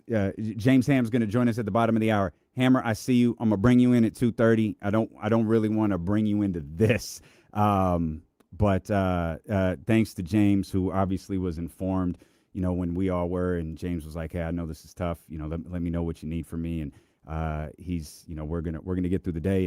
And as I try to make this transition here, we'll talk sports, man, and we'll talk about the thing that unites us the most, and that's sports. That's the Sacramento Kings. And we man, great stuff this morning on The Jump with Kyle Madson and Jesse Tapia. Anthony Slater wrote a pretty lengthy piece. Anthony Slater of ESPN wrote a pretty lengthy piece on the Sacramento Kings. And there's a lot in there that I want to pick apart, that we will pick apart and break down. But there's one little line in there, and man, it really, really stood out to me. And I've been trying to make sense of it. I'm excited to talk to James about this, and I'm excited to talk to Jesse as well, who talked to Anthony Slater earlier today. But we might have gotten our first little glimpse into what Scott Perry's expectations are for Doug Christie. And again, it's just a slight little glimpse, because Anthony Slater noted that Scott expects a jump in development from Doug, just as he does his young players. And Anthony Slater talked, this is on the record, Anthony Slater talked to Scott Perry in this piece. And I something stood out about that line. He expects a jump in development from Doug Christie, just as he does the young players. And so I couldn't piece together where I had heard that before. So I searched Scott Perry's expectations of Doug Christie, and I found James' Locked on Kings podcast immediately after the season, where Scott said something almost identical to that at his exit press conference. And going from April to, here we are, August 5th,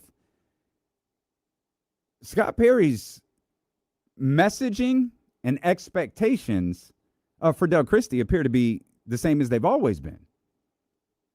He would know, he being Scott Perry, would know regularly that, not regularly, I didn't mean to say he's harping on it, but Scott would make it a point to mention when talking about Doug Christie that he is a young coach. He's a first-year coach. He's learning. He's growing. Every time he was asked about Doug, he would point that out. He also he praised his leadership. He praised his energy. He praised his patience. But he would always go back to mentioning he's a first-time head coach. And so when you look at the end of the regular season here, as we are, 6 weeks or whatever it is, probably a little bit longer than that, probably closer to 2 months away from training camp, his feelings are exactly the same.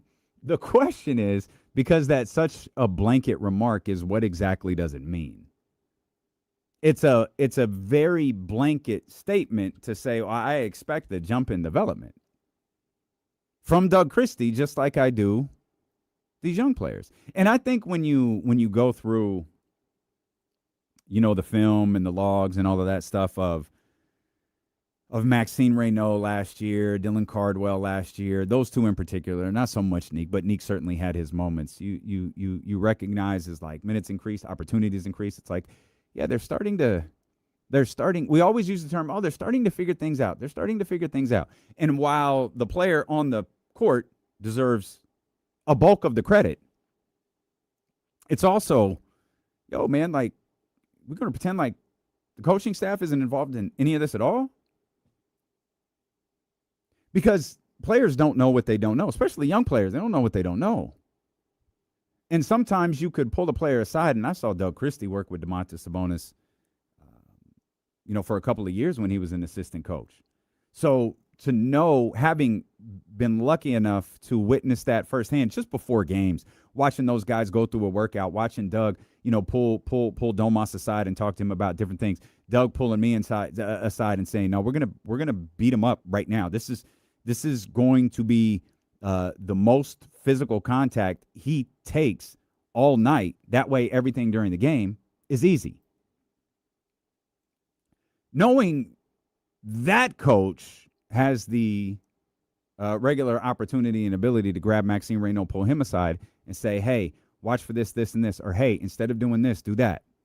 And like we talk a lot about, development, and that is going to be such a buzzword, a key term for Kings fans this year. It's going to be such a buzzword in key terms when discussing the Sacramento Kings this year.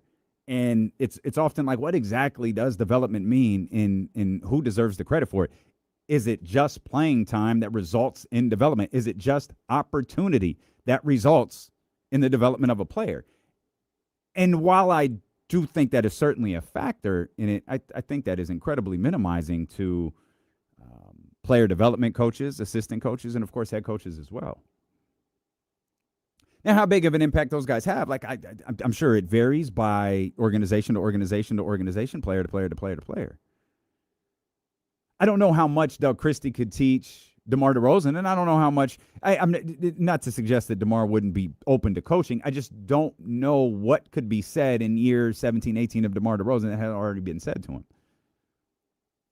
But when you got a player in their first year, when you got a player getting their first real opportunity, when you got players now going into their second year, yeah, they're going to see things for the first time. A lot of what, and this could be, we may get our first true understanding of development when this season starts.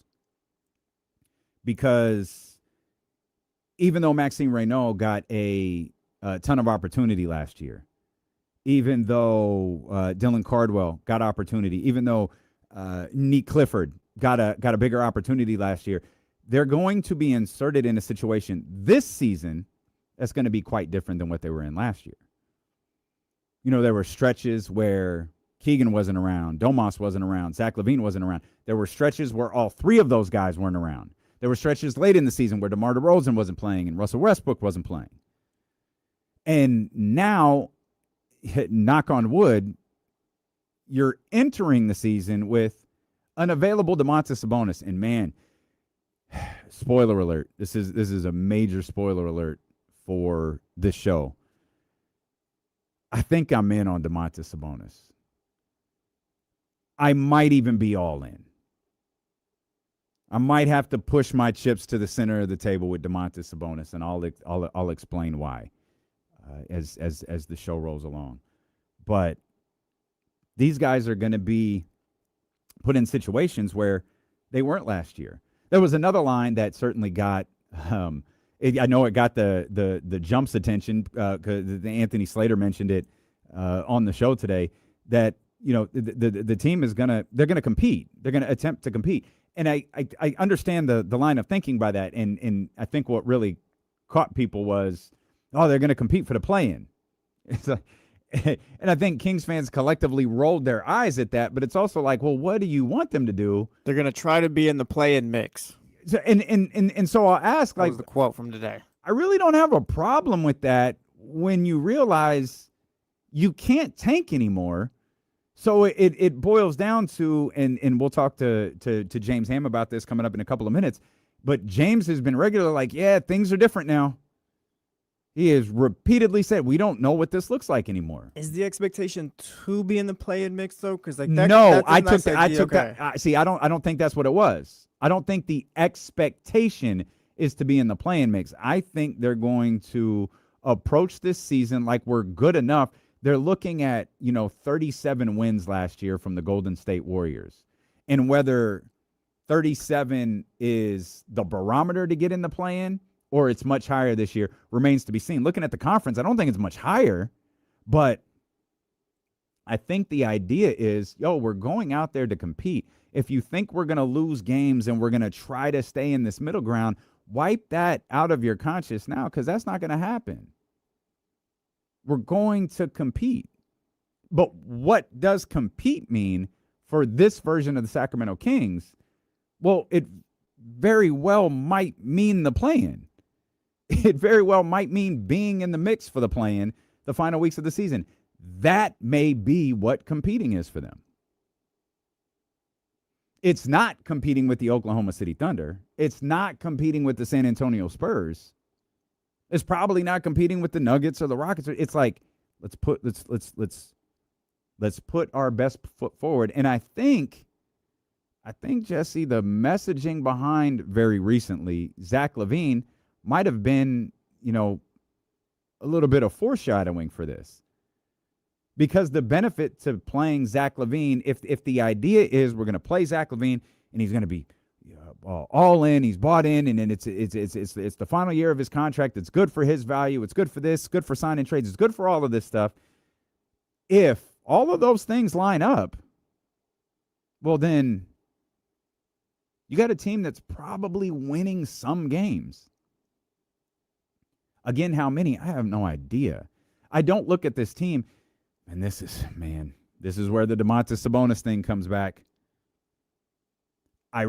We have talked about this time and time again, but Domantas Sabonis and this team, I feel like his mentality and contributions are so vital to what they could be. And not even thinking about what they could be just this year, but what they could be potentially moving forward. I have a high level, I have a great number of frustrations with Domantas Sabonis. But he is a good basketball player. And he's probably the best. I think he's the best basketball player on this team. I do think he is a better basketball player than Zach LaVine. I think Zach LaVine is the better scorer, and I think Zach LaVine could be the better basketball player. I think maybe at one time Zach LaVine was the better basketball player. I don't know that he still is now. But if he comes out like with that 50, 40, 90 mentality, yeah, that conversation completely changes. But if he's 50, 40, 90, like we're having different discussions around the Sacramento Kings. And part of the reason, it's 21 and a half wins, 20 and a half wins, is because nobody expects that from either Zach LaVine or Domantas Sabonis. And it's like, and I, to be clear, I understand. I absolutely understand why any betting site, any sports book, any daily fantasy would feel like that. Because the last thing we saw was pretty bad. And those are two players who you don't feel like are bought in. Which makes some of Anthony Slater's remarks about Domantas Sabonis so captivating for me. So captivating. And we'll get to those. But the idea that Scott Perry is looking to Doug Christie and looking for a jump, looking for development to go along with his young players is pretty interesting. I want to say it's telling. It's not. I just find it interesting because it's not an intangible, like maybe when you're as close to the game and Scott will be quick to tell you who was a coach at one time. When you're that close to the game, you might see things differently than we do. And I know Kings fans will be quick to point out, hey, Doug's timeout management was a little crazy. The substitutions were a little wild. Why did Russell Westbrook play 30 minutes per game last year? Why did this happen? Why did that happen? Why did that happen? And I think some people looked at that as a reflection of coaching. That's perfectly fine. But I think it was also the reflection of coaching a directionless team. I could be wrong, but I feel like heading into this season, this basketball team has direction. There's a problem with the route, though. And the problem is Zach LaVine. And he's not – the problem is Zach LaVine, and he's not a part of the long-term future. The problem is, the current sexy conversation is the backup point guard position. That's a year-to-year thing. That's not a part of the future. But there is that wild card of Domantas Sabonis where I've started to squint a little bit and think, could I see Domantas Sabonis in the future? Because he would get through this year. Next year, he would be entering the final year of his contract. Thus, he would be an expiring deal. Thus, if there was a trade market for him, I'm sure that they would be roaring. Final year of the deal. Less baggage than Zach LaVine. All pro. And actually had a market. From a number, did you catch the Celtics nugget in there, by the way?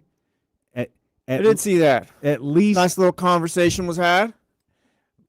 I think you brought that up one day. I think we had a conversation about Domantas Sabonis and the Boston Celtics one day.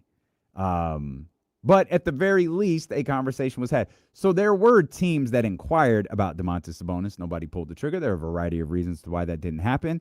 Some of them might not sit exclusively on Domantas Sabonis and the measurement of his talent. But we're going to talk about all of these things and hit this show full steam ahead. We got the marathon on the way. It is 60 minutes of commercial-free sports talk. Our 1320 Kings insider, James Ham, joins us next here on Sacramento Sports Leader, ESPN 1320. I closed the chat for a little while because I didn't know what y'all were talking about, man. So,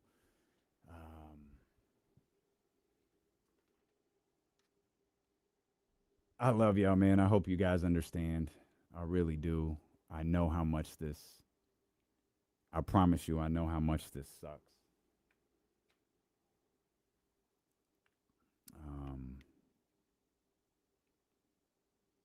I know this sucks, man. And I am sincerely sorry.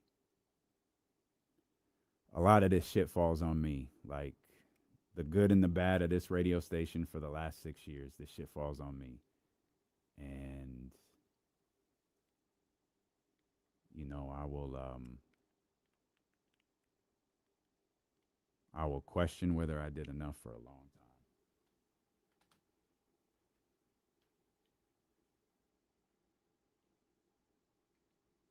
Just know all of the people in this building tried.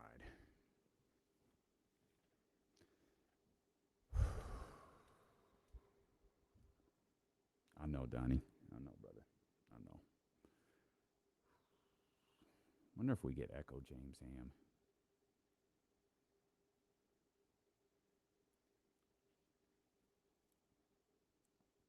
Let's see, Hammer. See if we got a Echo over there.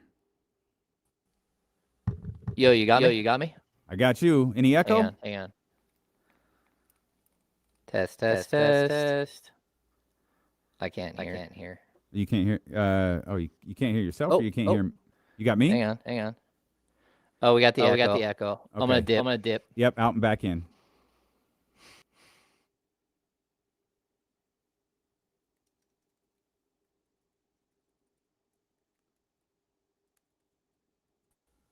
Test. Hello. Check one, check two. Good. Nice. Yeah, I can hear it on my end too, so I hear exactly what the people are hearing. I just hear myself right back, which is not good. Yeah. It's so difficult to talk through. Yeah. Well, that, and if it's going across out onto the stream that way, then that's a problem too. Yeah.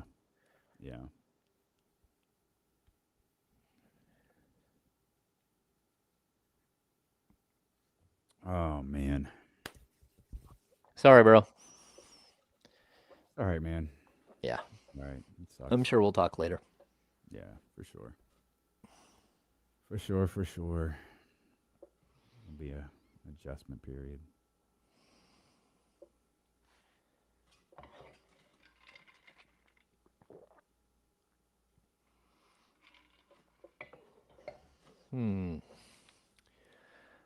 Ice cold water.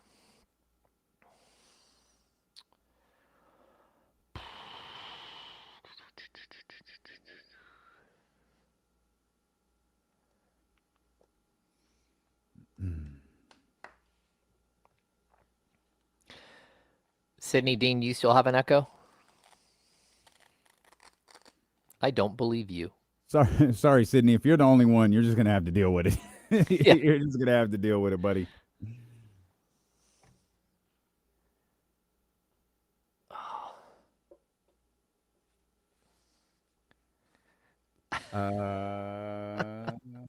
About another minute and some change, Hammer. Yeah.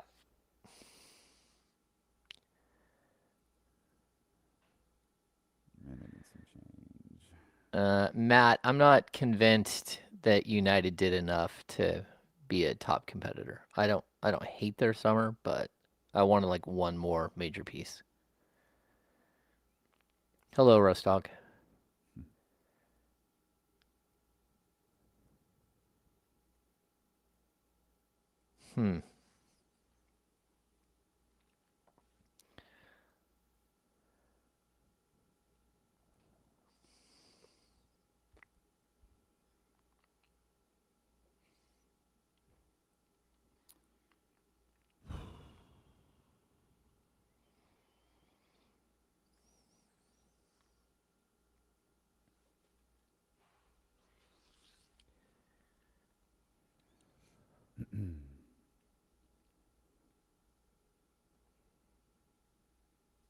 When's training camp start, Hammer? Do you know?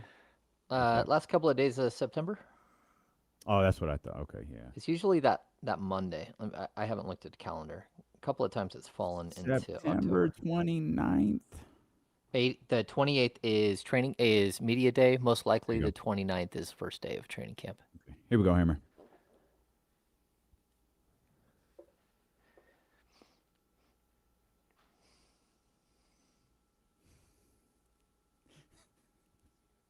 Look, we've never kept the fourth wall up. That sounds so funny. Yeah. It doesn't even sound right. But all right, this is where we at. It's D-Lo on ESPN 1320. And my man James Ham here as we kick off the marathon. It's 60 minutes of commercial-free sports talk. Host of the Locked On Kings podcast.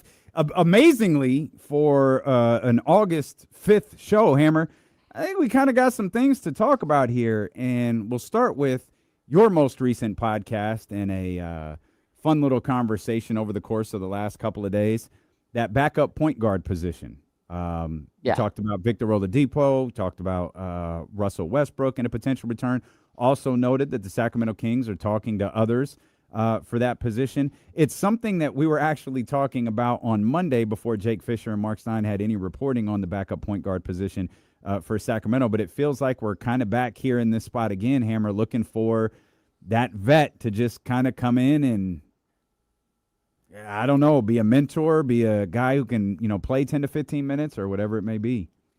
Yeah, it's such a difficult situation, too, because it's not just cut and dry. You don't need to go get the best player. You don't need to get, you have to really vet that person and know who that person is and how they fit into what you want to do. This is such a different team than it was last year. Last year, they did not have Darius Acuff Jr., and now whoever that person is going to be that comes in, like, it can have a ripple effect. Like, do you want just like a true, like, mentor, like a Mr. Miyagi, someone who kind of leads them along one direction, and it's just there as like a 12 to 15 minute per game guy for 30 to 40 games if you have injuries and stuff like that? Do you want someone to come in and compete for minutes with Darius Acuff? Do you want someone to compete for minutes with Malik Monk?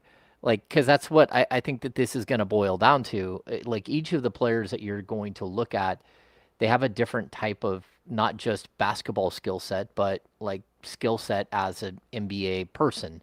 And how do they fit into the culture you're trying to build? How do they fit into what it is you're looking for? Like, again, I don't think the Kings should be bringing someone in to compete for minutes with Darius Acuff. That doesn't make any sense to me. I need someone who can help him be a pro, that can help him read defenses, that can help him realize what's happening on the court, and when things go bad, they can put their arm around him, they can sit there and work through film study with him.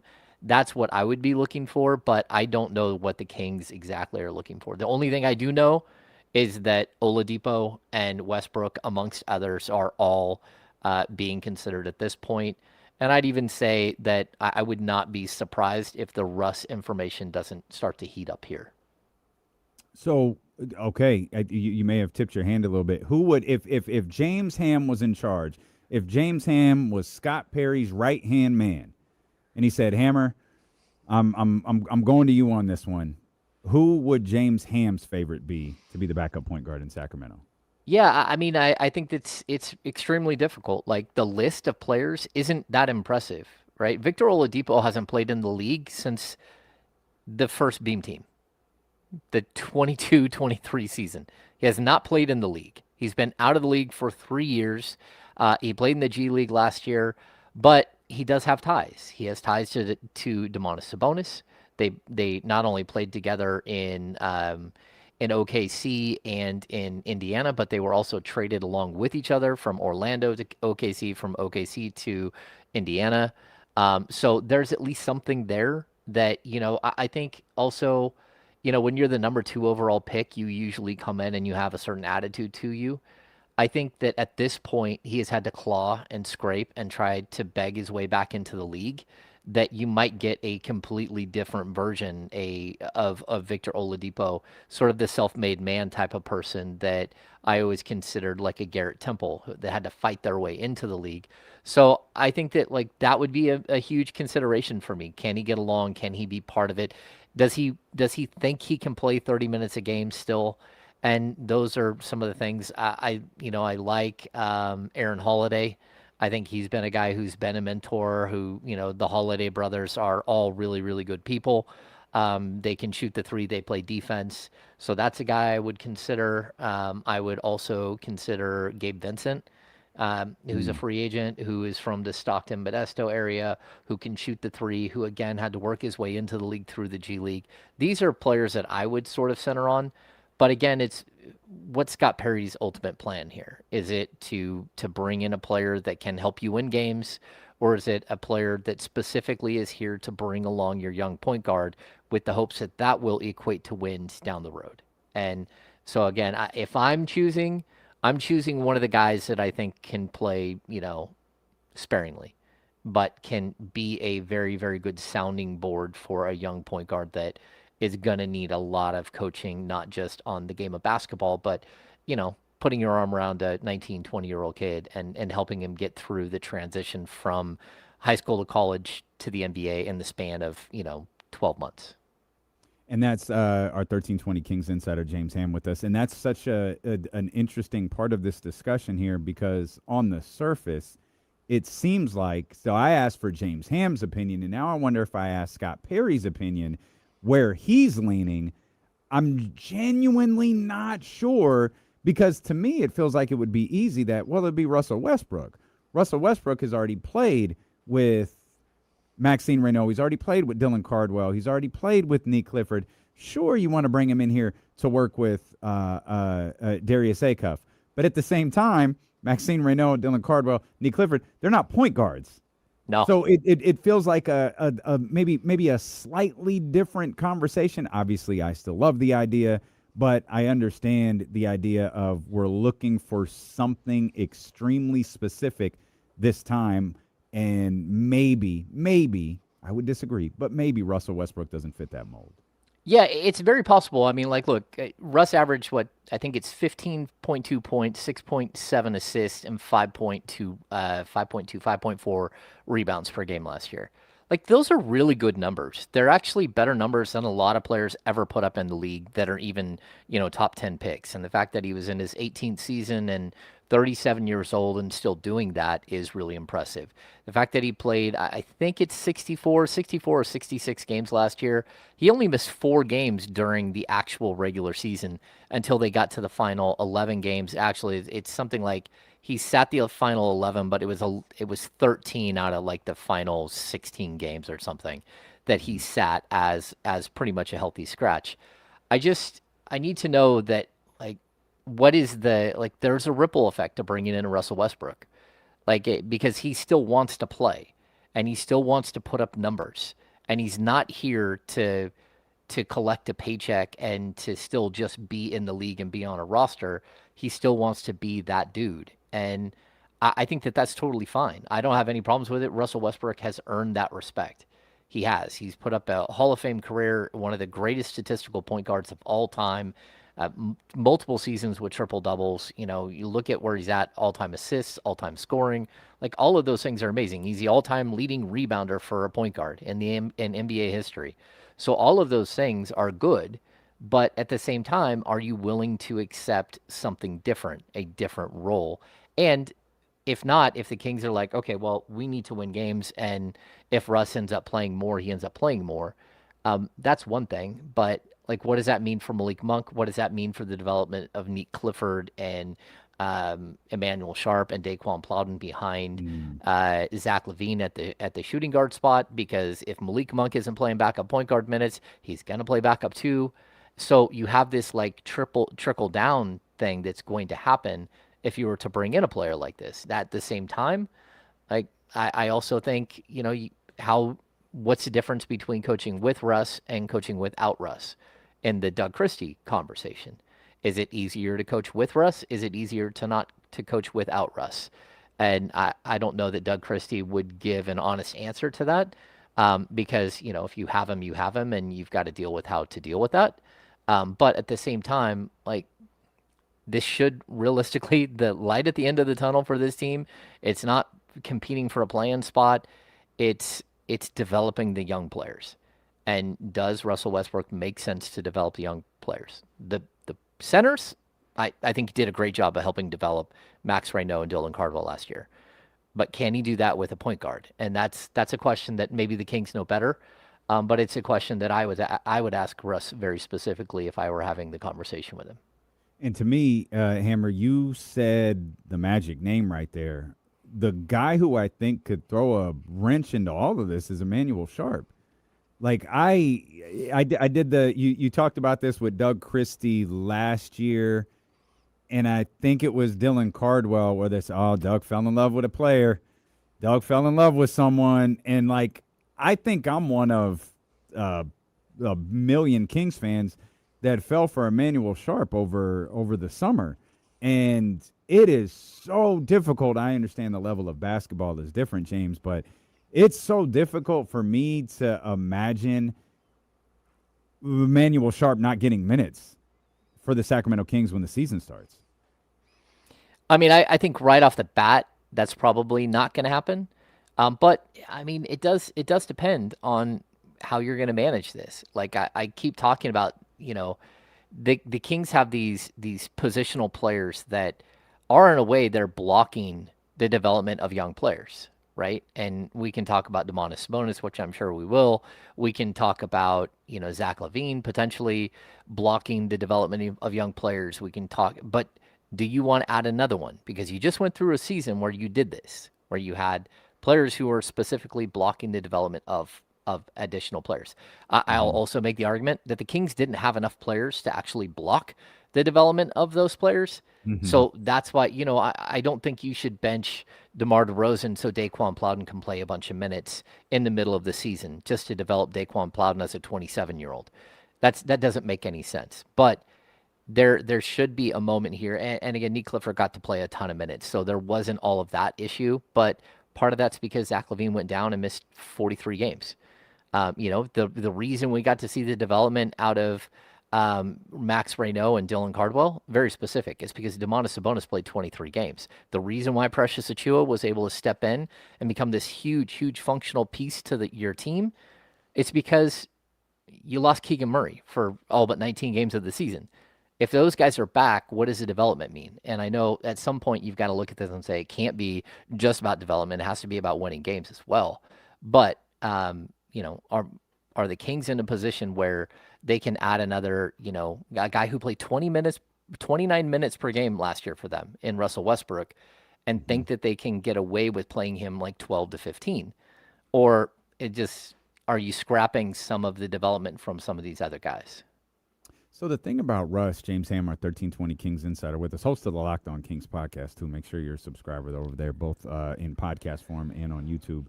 The thing about Russ is when he was in Denver, Hammer, he played like 22 minutes a game. It was, I'm sure it was a discussion during the season. I specifically remember Matt George getting very angry about Russell Westbrook playing like nearly 30 minutes a game. And you just forget as the season goes away. And looking at the stats yesterday, it was like, damn, Russ really did play 29 minutes a game. I love Russell Westbrook. That's insane.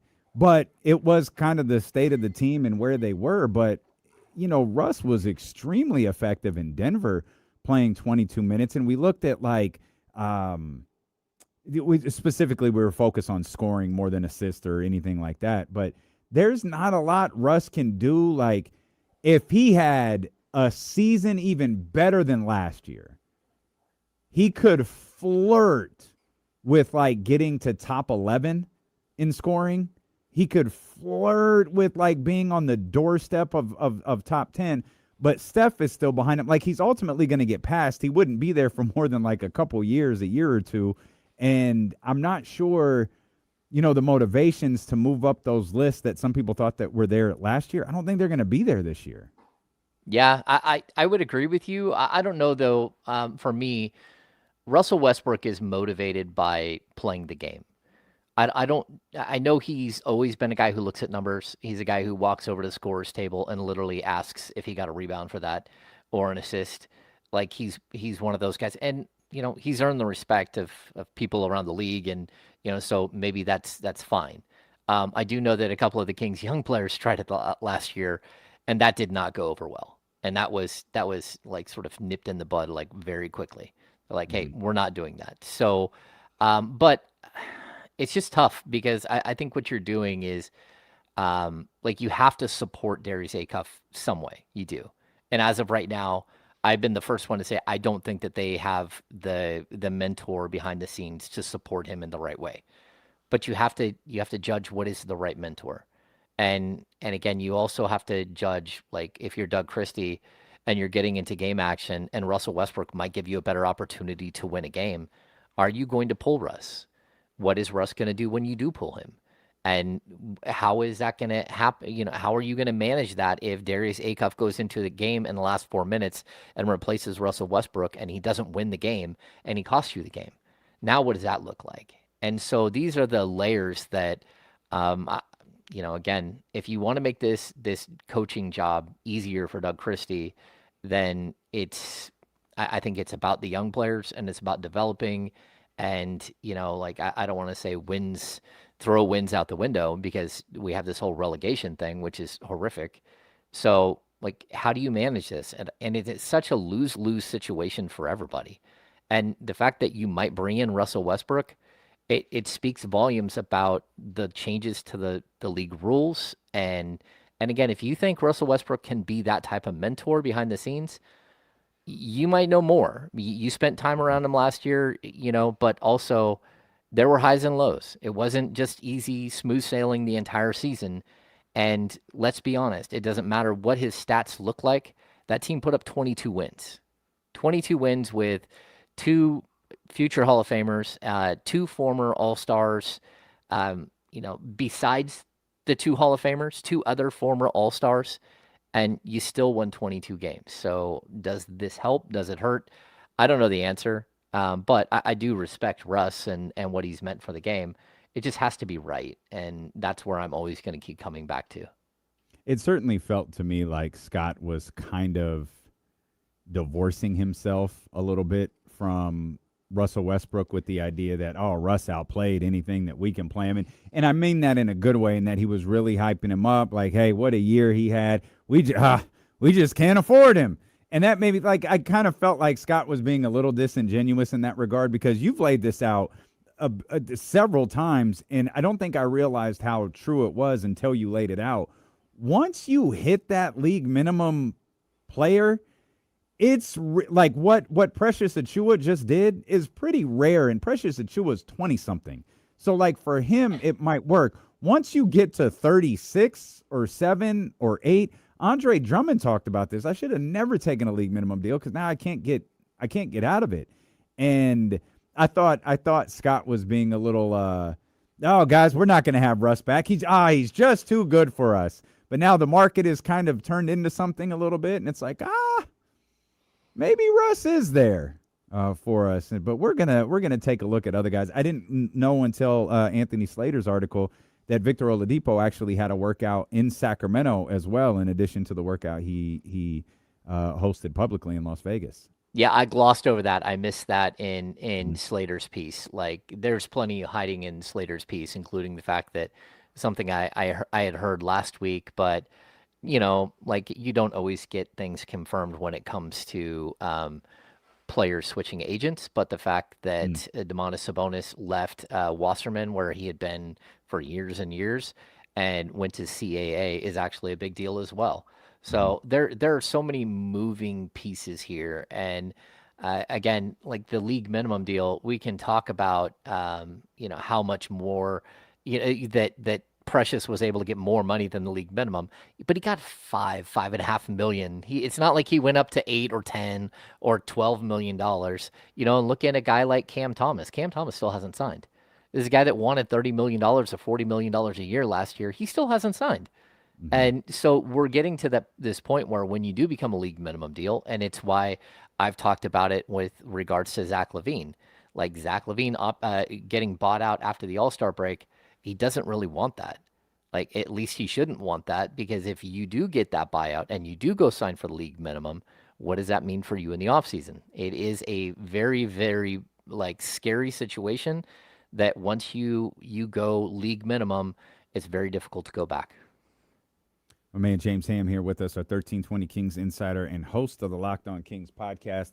Mentioned Anthony Slater put out an article today about the Sacramento Kings, and just one small little line in that article, Hammer, got my attention, and it was about Scott's expectations. And these are on-the-record comments from Scott Perry. His expectations for Doug Christie are he expects a jump in development from Doug, just as he does the young players. And that line really stood out to me because I felt like I had heard it before, and a quick little Google search reminded me I did.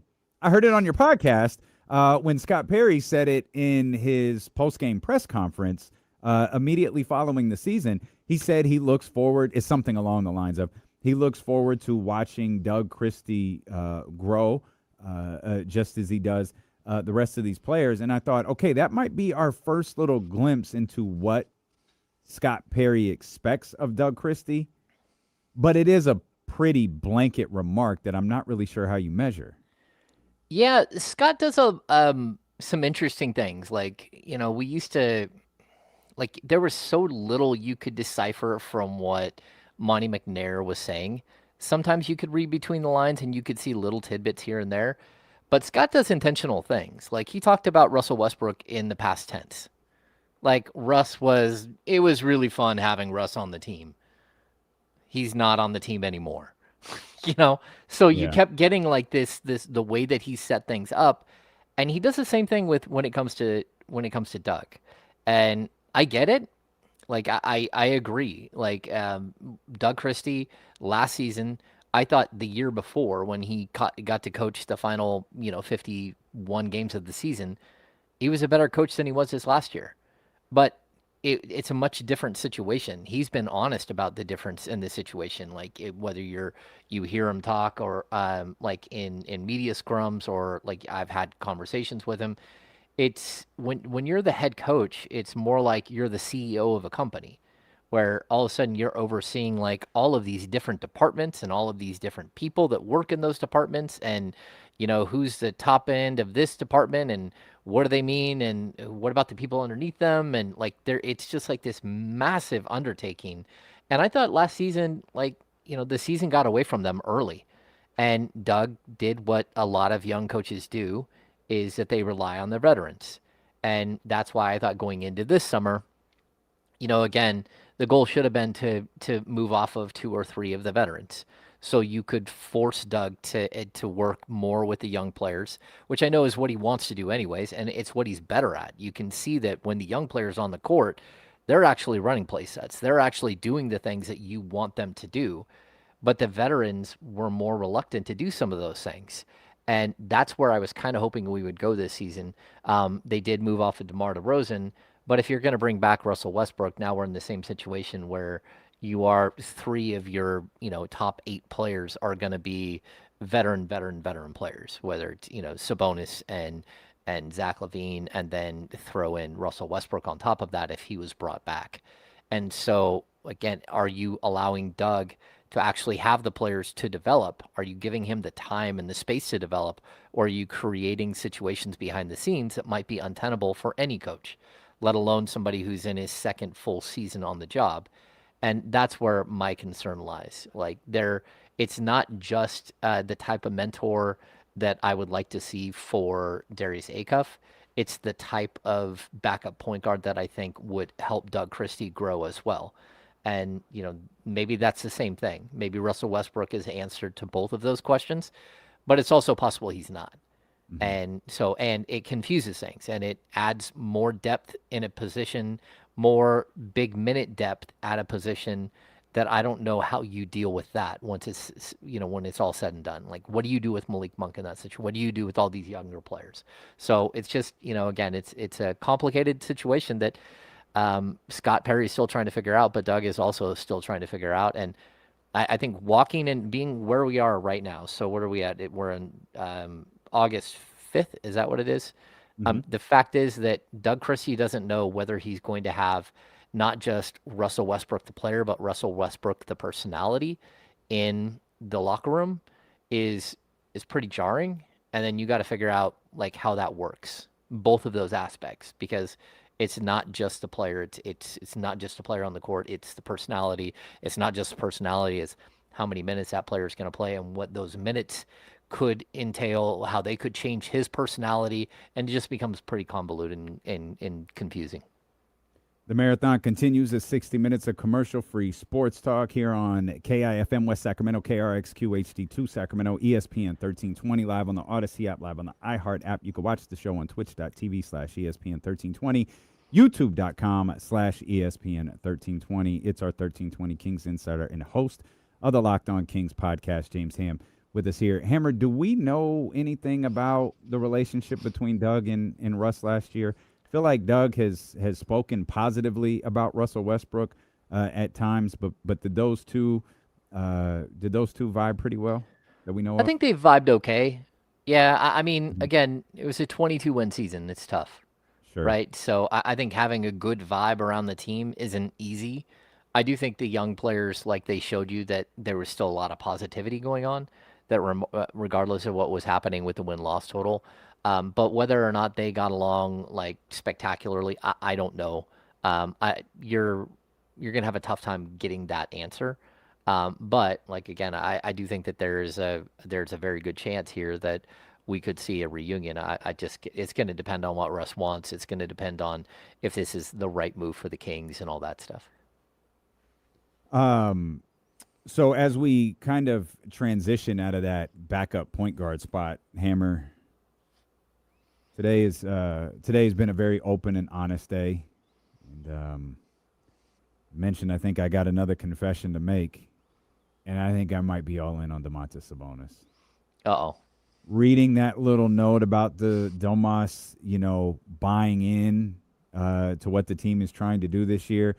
You and I have talked about this before, where that makeup of Domantas Sabonis and Darius Acuff could be beautiful. It was something that was talked about so much, during the draft process, both leading into the draft and coming out of the draft after Darius Acuff was selected.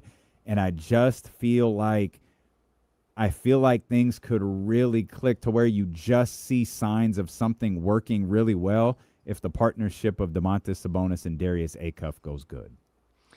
Yeah, to me, I've said this for a long time. The answer has, for myself, it's never to replace Domantas Sabonis. It's to add the pieces that complement Domantas Sabonis. And I think right now, if you're looking at the combination of, DeAndre Hunter and Keegan Murray as your starting forwards, like that helps Domantas Sabonis. We can argue about whether DeAndre Hunter is an elite defender or if he's a league average defender or something like that. But the fact is, he's as good a defender as they've had at that position since maybe 3 years ago, Harrison Barnes. And so that does help. Now you start to look at the backcourt and you still don't have the right pieces. But offensively, I keep looking at this potential Darius Acuff and Domantas Sabonis connection, and I think it's spectacular.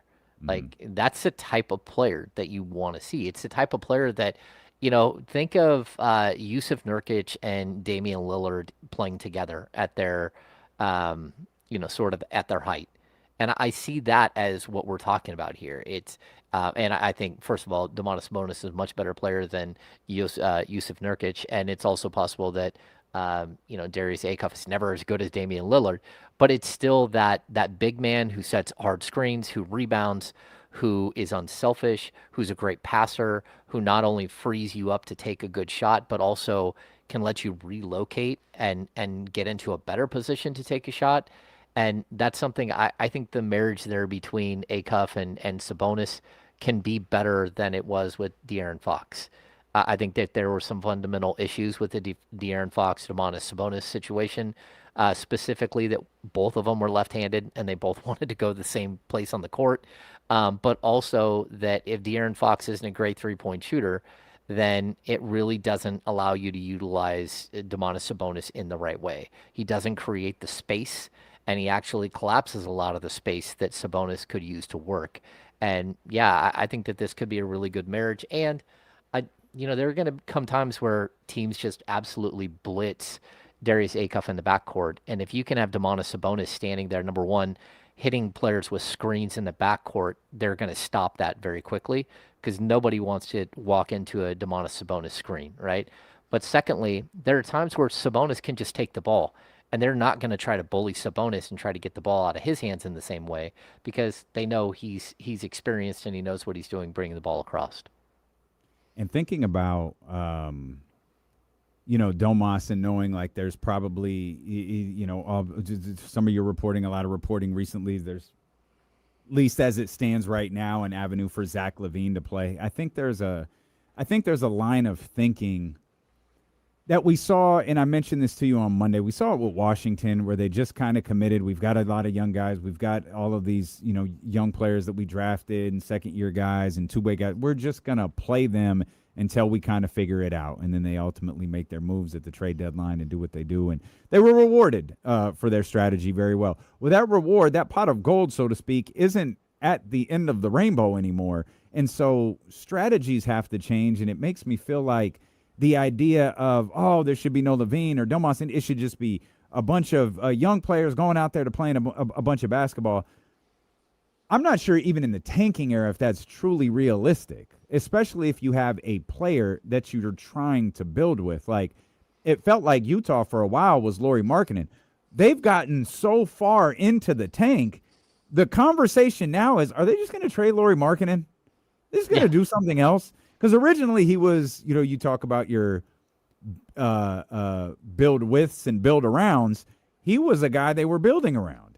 Mm-hmm. And then they got so deep into this tank, it's like, you know what, maybe we just trade him. Maybe we just get him out of here. So I'm not sure the idea of playing a bunch of first, second, and two-way guys is really conducive to anything that the Sacramento Kings are trying to accomplish. Well, I mean, that's going to be the argument that I will continue to make when it comes to Zach LaVine. Like, Zach LaVine can take some pressure off of Darius Acuff. Like, I don't like, there can be a game or two this season where Darius Acuff takes 29 shots.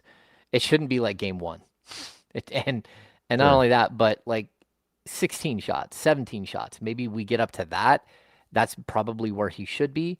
If he's shooting 25 to 30 shots, and again, a lot of those are going to be low percentage shots because we've seen it in Summer League where teams are just focusing all their attention saying, okay, somebody else is going to have to beat us.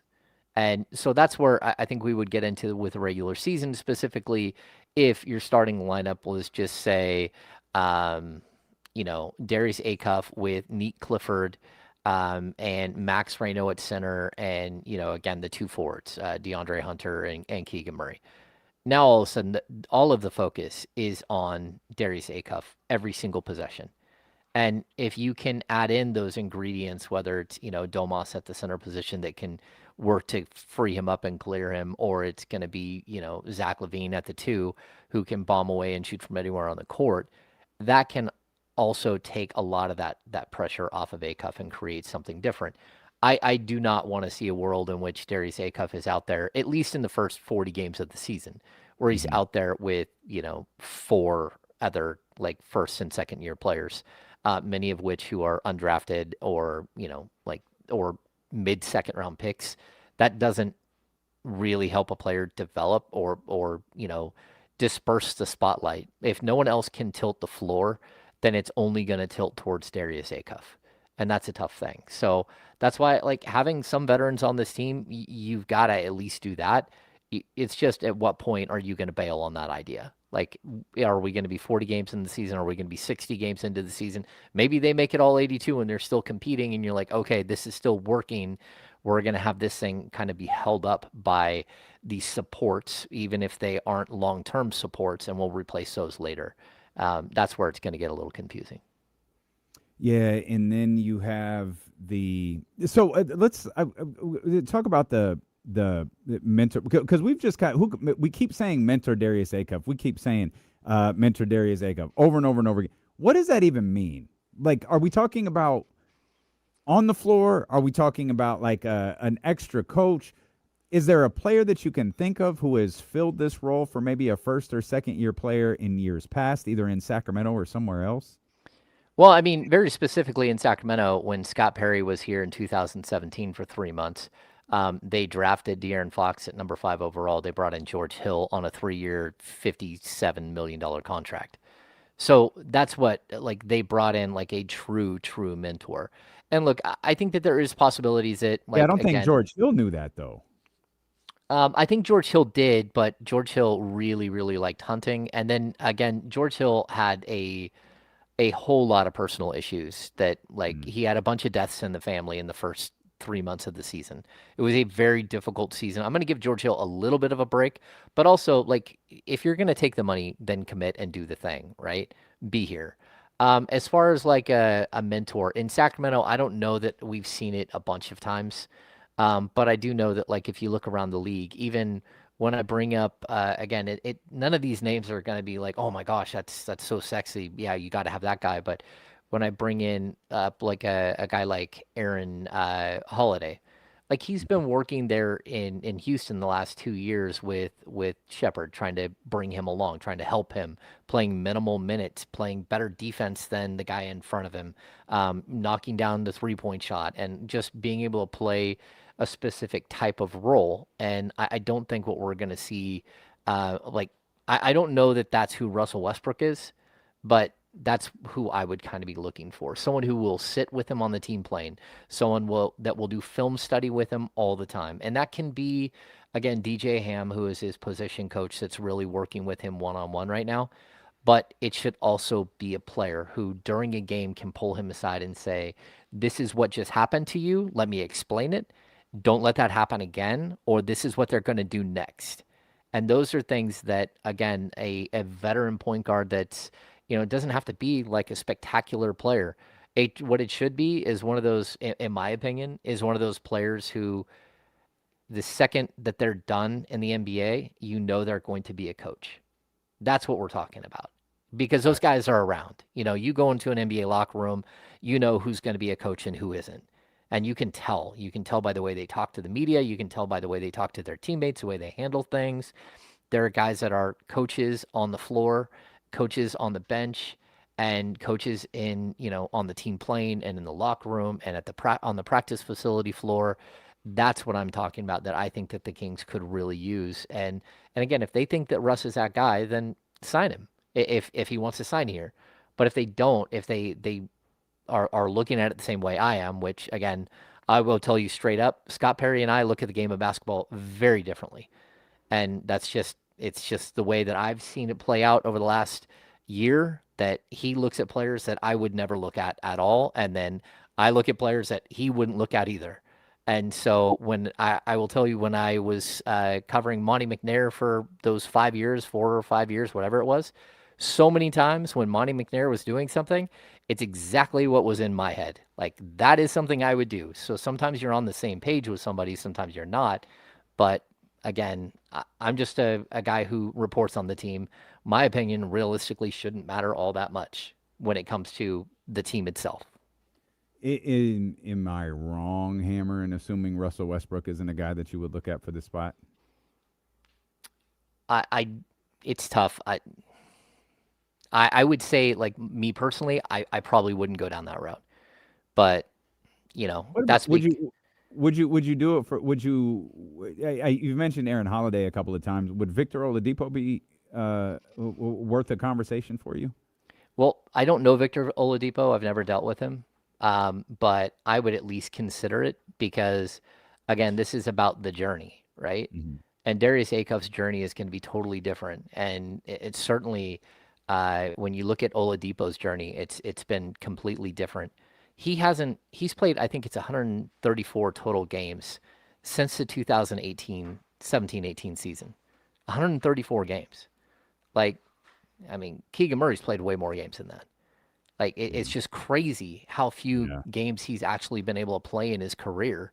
And so maybe, but I'd also have to like sit down with him, and because I've sat down with former number 2 overall picks in the past, because the Kings have had a couple of them, and a lot of times those guys, even it doesn't matter how close they are to out of the league, they still don't see it. They don't get it. They don't get why they're on the bubble. They don't get why they might not be in the league. They walk around with an aura that you're just like shaking your head the whole time. Like, man, do you realize you signed a league minimum deal with the Sacramento Kings? That your career is like that close from being completely over, and you still have these like personalities that are awkward and like keep like talking about how great they are, and you're like, okay, man, like know your role, save your life, right? So our buddy Kyle Matson's stolen line from Austin Rivers. That's where, again, I know who Russell Westbrook is as a player and as a personality. If he can do this other job, then that's awesome. If you think he can do it, but if you have reservations about it, then probably look for somebody who actually knows that job and wants to do that job, bringing along a young player and helping them, supporting them in a way that can help them be something. Our 1320 Kings insider, James Ham, here with us. Hammer, is there an odd man out in all of this? Like, we have tried to run down the roster, and I'm big on Emmanuel Sharp, and obviously Darius is going to be playing, and we've got this backup point guard position, and I keep landing on the same 2 guys that I'm not sure are going to get a lot of run, and I'm curious if you think there's an odd man out in all of this. As far as the shooting guard position? Like a rotation. No, just like a rotation in general. Yeah, I mean, I think that there are guys that are like at this point, if it really does depend on what you're bringing in at the backup point guard position, but I don't see a lot of ways in which Emmanuel Sharp can get on the floor, and I want to see him on the floor. Oh man, my heart just shattered. But let me ask you this: Are you willing to move off of to just give up on Nate Clifford today? No. Okay, so where are you going to play both of those guys? I'm not playing Malik. You're not playing Malik. Okay. Well, I think Malik is the most dynamic scorer they have off the bench. So here's what I love Malik Monk. I'm sorry that came across very harsh. Like I love Malik Monk. It's okay. But it's like watching if Emmanuel Sharp looks anything like he did in the summer during the regular season or during practices or whatever coaches make their decision on, I don't know how you don't play him. Like he does. I used the line. I don't know if I said it on the show or I said it privately, so I'll just say I feel like Emmanuel Sharp might be what everybody thought Keon Ellis was. And that's where I was going to go. Like everybody thought Keon should play the whole time. You can all think that Emmanuel Sharp should play the whole time, and it's very possible he should play. I don't know whether he's going to, like when the lights are on, whether it's going to translate or not. But I think that there's a very good chance you could block his ability to get on the court right now. Like while you're signing what should be the third point guard, because there are third point guards out there, and then there are guys who still think that they're starting point guards. And there's nothing wrong with that. It's just like you're choosing how to build your team, right? It is. It's like you choose your own adventure book. You're getting to a very specific page where you have to make one decision that will lead you down one path and one that will lead you down another. You have to make the right decision right now. It's not just about talking everybody in the league, doing Jedi mind tricks and having a point guard fall to you at number 7 that no one thought should be there at number 7. Like, how do you build the team around him to support him in the right way? And it's not just on the court, although that matters. That's why I think Zach LaVine can help him. It's why I think Domantas Sabonis can help him, and Keegan Murray and DeAndre Hunter, and I think those guys can help them more than I think Alex Caravan, Emmanuel Sharp, than some of the other players. I think that they're further along in their development. They know what they're doing as NBA players, all that stuff, right? But you have to continuously support him in the right way every step of the way. And that it's everything. It's about trying to help him find the right apartment. It's about, making sure he knows how to pay his bills. It's about making sure he knows how to eat the right way, and that you're getting him in the gym and you're bringing him along, that you've got the right player development coach and DJ Ham to work with him. All of these things matter, but also who is going to be that mentor for him, that matters as well. And look, the mentor that might be the right guy for him might already be there and might just play a different position and might be the right person to put his arm. It's about who he's going to connect with and all that, because Malik Monk could still be that guy.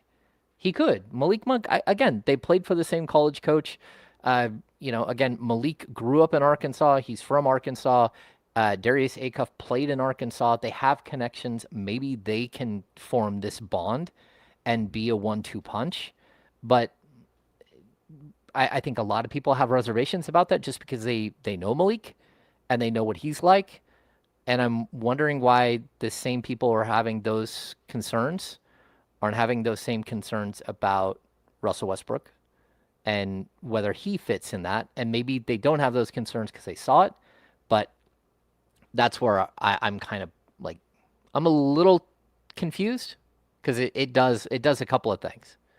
It blocks, certain players from playing more minutes. It also, it adds a better player. So now maybe you win more games, and that should matter. So it's more than just are you finding a player that can help your team? Are you finding a player that can help bring Darius Acuff along and make him the star that you hope that he will be? On a night-to-night basis, Hammer, game-to-game basis, who's a better basketball player today, Malik Monk or Russell Westbrook? If I'm looking at a starter, it's Russell Westbrook. If I'm looking at a change of pace coming off the bench and giving me energy and trying to galvanize a second unit, which has a potential to actually be pretty good with, guys like Max Reynaud, guys like Precious Achua, Plowden and, Neat Clifford and Emmanuel Sharp, there is some potential there, but that team needs a motor. That group of players needs a motor. And to me, that's what Malik has always been. He's the offensive equivalent of Dylan Cardwell. So, Dylan Cardwell brings all this energy and this love and this craziness on the defensive end. So for me, that's where you're kind of looking at it's a complicated puzzle. You're trying to put all these pieces together, and again, it's 3-dimensional puzzle, 4-dimensional puzzle. It's not just, trying to make sure all the pieces interlock, because at the end of the day, you got to make sure personalities and goals and motivations for players, they're all on the same page. And that's why, again, it's not just hey, he's a better player, because I think as a starter, Russell Westbrook's a better player than Malik Monk. As a bench player, as a guy flying around and doing the things that Malik Monk does, I think Malik Monk is a better energizer coming off the bench than Russell Westbrook is, even though Russ played that position a lot for the Denver Nuggets 2 years ago. Yeah. I think the best version of Malik Monk today is better than Russell Westbrook. I just don't know the last time we saw the best version of Malik Monk. I don't think Malik Monk, is incapable of being that player we saw Beam Team year competing for the six. I absolutely believe that can be who he is on a night-to-night basis in the league for this team, really for any team. I just wonder, can he do it? Can he? Does he still? Whether it's the drive, the lock-in, whatever term you want to use right there, can he still do that? Because if he can, I think everything you just said, Kings would be in fantastic shape. Be that offensive spark. Be that we always say that the 3 Malik Monk hits at the Golden One Center is louder than any other Sacramento Kings hit. This fan base loves that man. And if you get the best version of Malik Monk, you're in fantastic shape. I think I just fear we won't and haven't. Okay, so, and I would say this too, the apprehensions I have about Russell Westbrook are completely different than that. Because I don't think there's ever a time ever that you haven't got the full Russ experience. Russell Westbrook, you talk about the question mark you have of Malik. Is he still that guy? I know who Russell Westbrook is. I know what he's going to do on the court. I have no questions about what he's going to do on the court at all. And for that matter, with Malik, I don't know what the next word out of his mouth is going to be, unless it's the F word, because that comes at me quite a bit. It comes at me quite a bit, but in a positive way. But it's still like there is I love Malik, the way he plays on the court. It is a lot of the way he is behind the scenes. It is loud. It is fun. It is erratic. It's sometimes it's awesome, and other times it's like, okay, I don't know what just happened. But that's not what you're going to get out of Russ. You know exactly what you're going to get out of Russ. And the other element that I'll throw in here about Russ, I've never seen a player that was more meticulous about his body and working on his body to keep himself in the right shape. At 37 years old, he was an absolute crazy. I mean, he played 29 minutes a game at age 37 in the NBA, running and trying to, dunk on people still here and there. Like, the way that Russ does maintain his body, that's something that you want for Darius Acuff to learn, and to, that should be part of the equation, just like it was with Harrison Barnes. It should be part of the equation. There's so much that you can, like, if you're ready to hand off the game to the next generation, and if Russ is ready to hand off the game to the next generation, then hand it off to Darius Acuff. That would be spectacular, because who Russ has been as a player and on the court, what he brings each and every night to each and every minute of every game, like, that is so incredibly rare. And that's why he's been such a statistical anomaly. But, like, it's not always that cut and dry. And there are other elements to this, because if he's not ready to be that guy, the handoff guy, it makes it really tough. We just went through that with DeMar DeRozan, who is still not willing to be the handoff guy. And what does that mean for a player like Keegan Murray? Now, I don't think Keegan Murray and Darius Acuff have the same personality, so maybe Darius isn't gonna go that way, isn't gonna let things happen to him in that way. And I'm not saying that that DeMar DeRozan beat up on Keegan Murray, but if we would have rewound and just kept things status quo and never seen the Harrison Barnes and DeMar DeRozan trade, I would have liked to have seen what Keegan Murray looks like today, because it would be different. Do we think he has the opportunity to still establish himself as that player? Let me rephrase that, because that's not what you said. Do we think he still has the ability now to establish himself and grow, even though maybe it's been delayed a little bit because of DeMar DeRozan being here? Yeah, actually, I'm going to say this really random and weird thing. It might have actually been a really good thing that he played 19 games last year, that he got away from the game a little bit, that he saw the perspective that he needed to see, that he saw where he can fit and where he can't. The word is he's bulked up to 235. Maybe it gave him a new perspective and maybe a new drive, to be something different. But also, he didn't have to be here through a 22-60 season, all 82 games, watching this unfold, watching, the veterans play this or that, and seeing how things played out. He didn't have to be part of it. And I think sometimes that can be a good thing. I don't like seeing a player get hurt, but sometimes it can be a little bit of a good thing. No, I actually understand exactly what you mean by that. Hammer, I appreciate you. Thank you so much.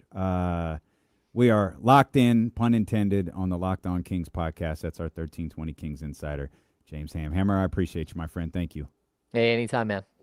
That's our man, James Ham, right there. Make sure you're a subscriber over on the Locked On Kings podcast, both on YouTube and on whatever your favorite podcast platform is. And it feels like, there's just not much to talk about Kings related. Man, give us an article and we'll find some little James Ham reporting. And we'll find some things to talk about, and we'll certainly be talking about all of these things at the next Bourbon and, which takes place at Sky River Casino. We are locking in the day for that. We got one tentatively set, but we are locking in the day for that. In the meantime, go check out the Humidor if you haven't been there. The drinks there are spectacular. The cigars are spectacular. If you're not a big cigar smoker and you don't know exactly what to pick out, they've got you. They've got someone who can help you through that entire process. But the Humidor has long been, as much as I love 32 Brew Street and the 70 screens and the game day menu and all of that, the Humidor is my favorite place in that building. And I love me some Sky River Casino. That Humidor is the absolute best spot in that ever-going casino in Elk Grove. So if you're 21 and over, make your plans to get out there. The Humidor at Sky River Casino. We'll come back. We had a conversation with our man Eddie Gonzalez last week, and Eddie said something. We were talking about Jason Tatum, and man, it made me think of something about Tatum, but the conversation kind of diverted. I didn't get to bring it up, and it made me think about the players who could be under the most pressure this upcoming season. Spoiler alert. From me, Jason Tatum is at the top of that list. We'll talk about that next. Here is D'Lo on ESPN 1320, Sacramento Sports Leader. I'll figure this out. I'll figure it out. I'll figure it out. I need to write it on a cue card or something. Boy, I strongly considered bringing alcohol in here today. Stop playing. Hold on, let me. Your wife brought tiramisu, eclairs, and there's alcohol. Well, Katie's your wife. I'm sorry. Yeah, she is. No, she is. Let me grab her real quick.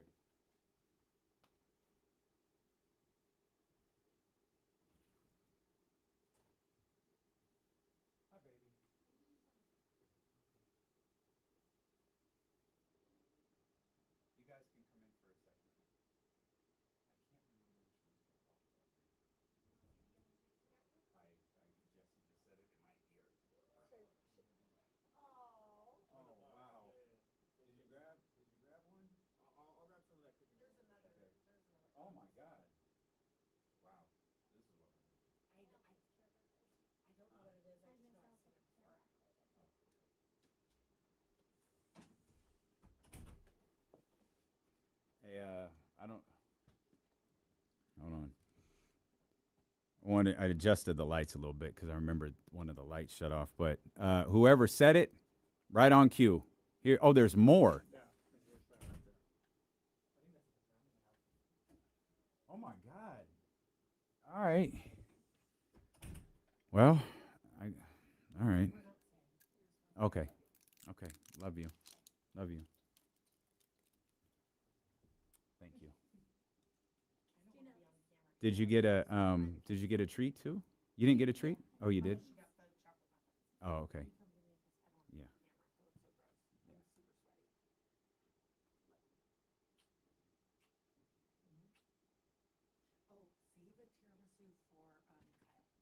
Okay.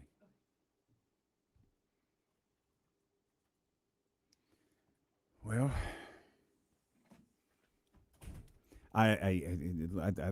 someone said this last week that the light looked good because one of them turned off because of the motion. And, oh my God, this cookie is incredible. Don't mind me. Just gonna get drunk in a headache. Oh my God.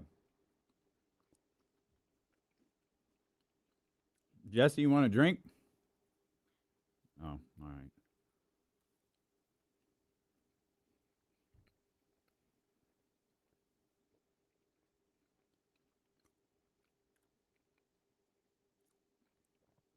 Okay.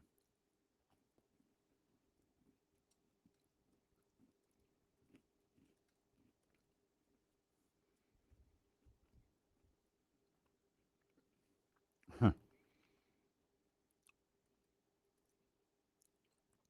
That would really piss some people off, wouldn't it? Just start calling the show the Lowdown. Saying D'Lo on ESPN was so weird. But, cheers. Ooh, that's good.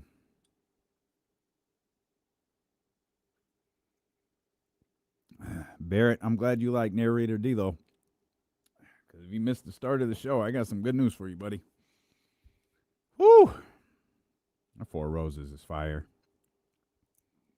Absolute fire.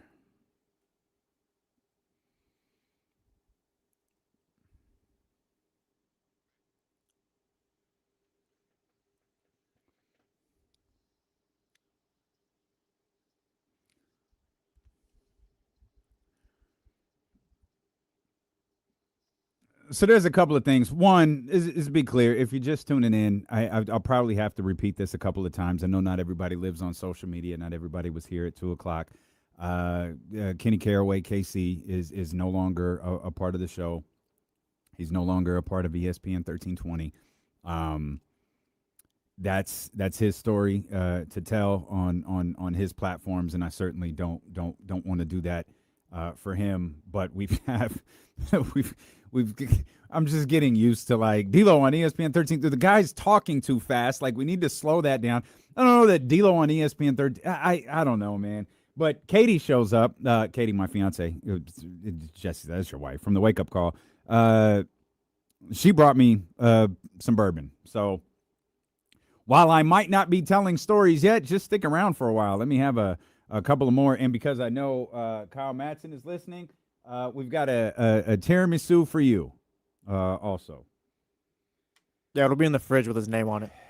There it is, yes. Assuming, of course, someone doesn't eat it. There you go, Chris J. Maybe we'll call the show D'Lo is Drinking on ESPN 1320.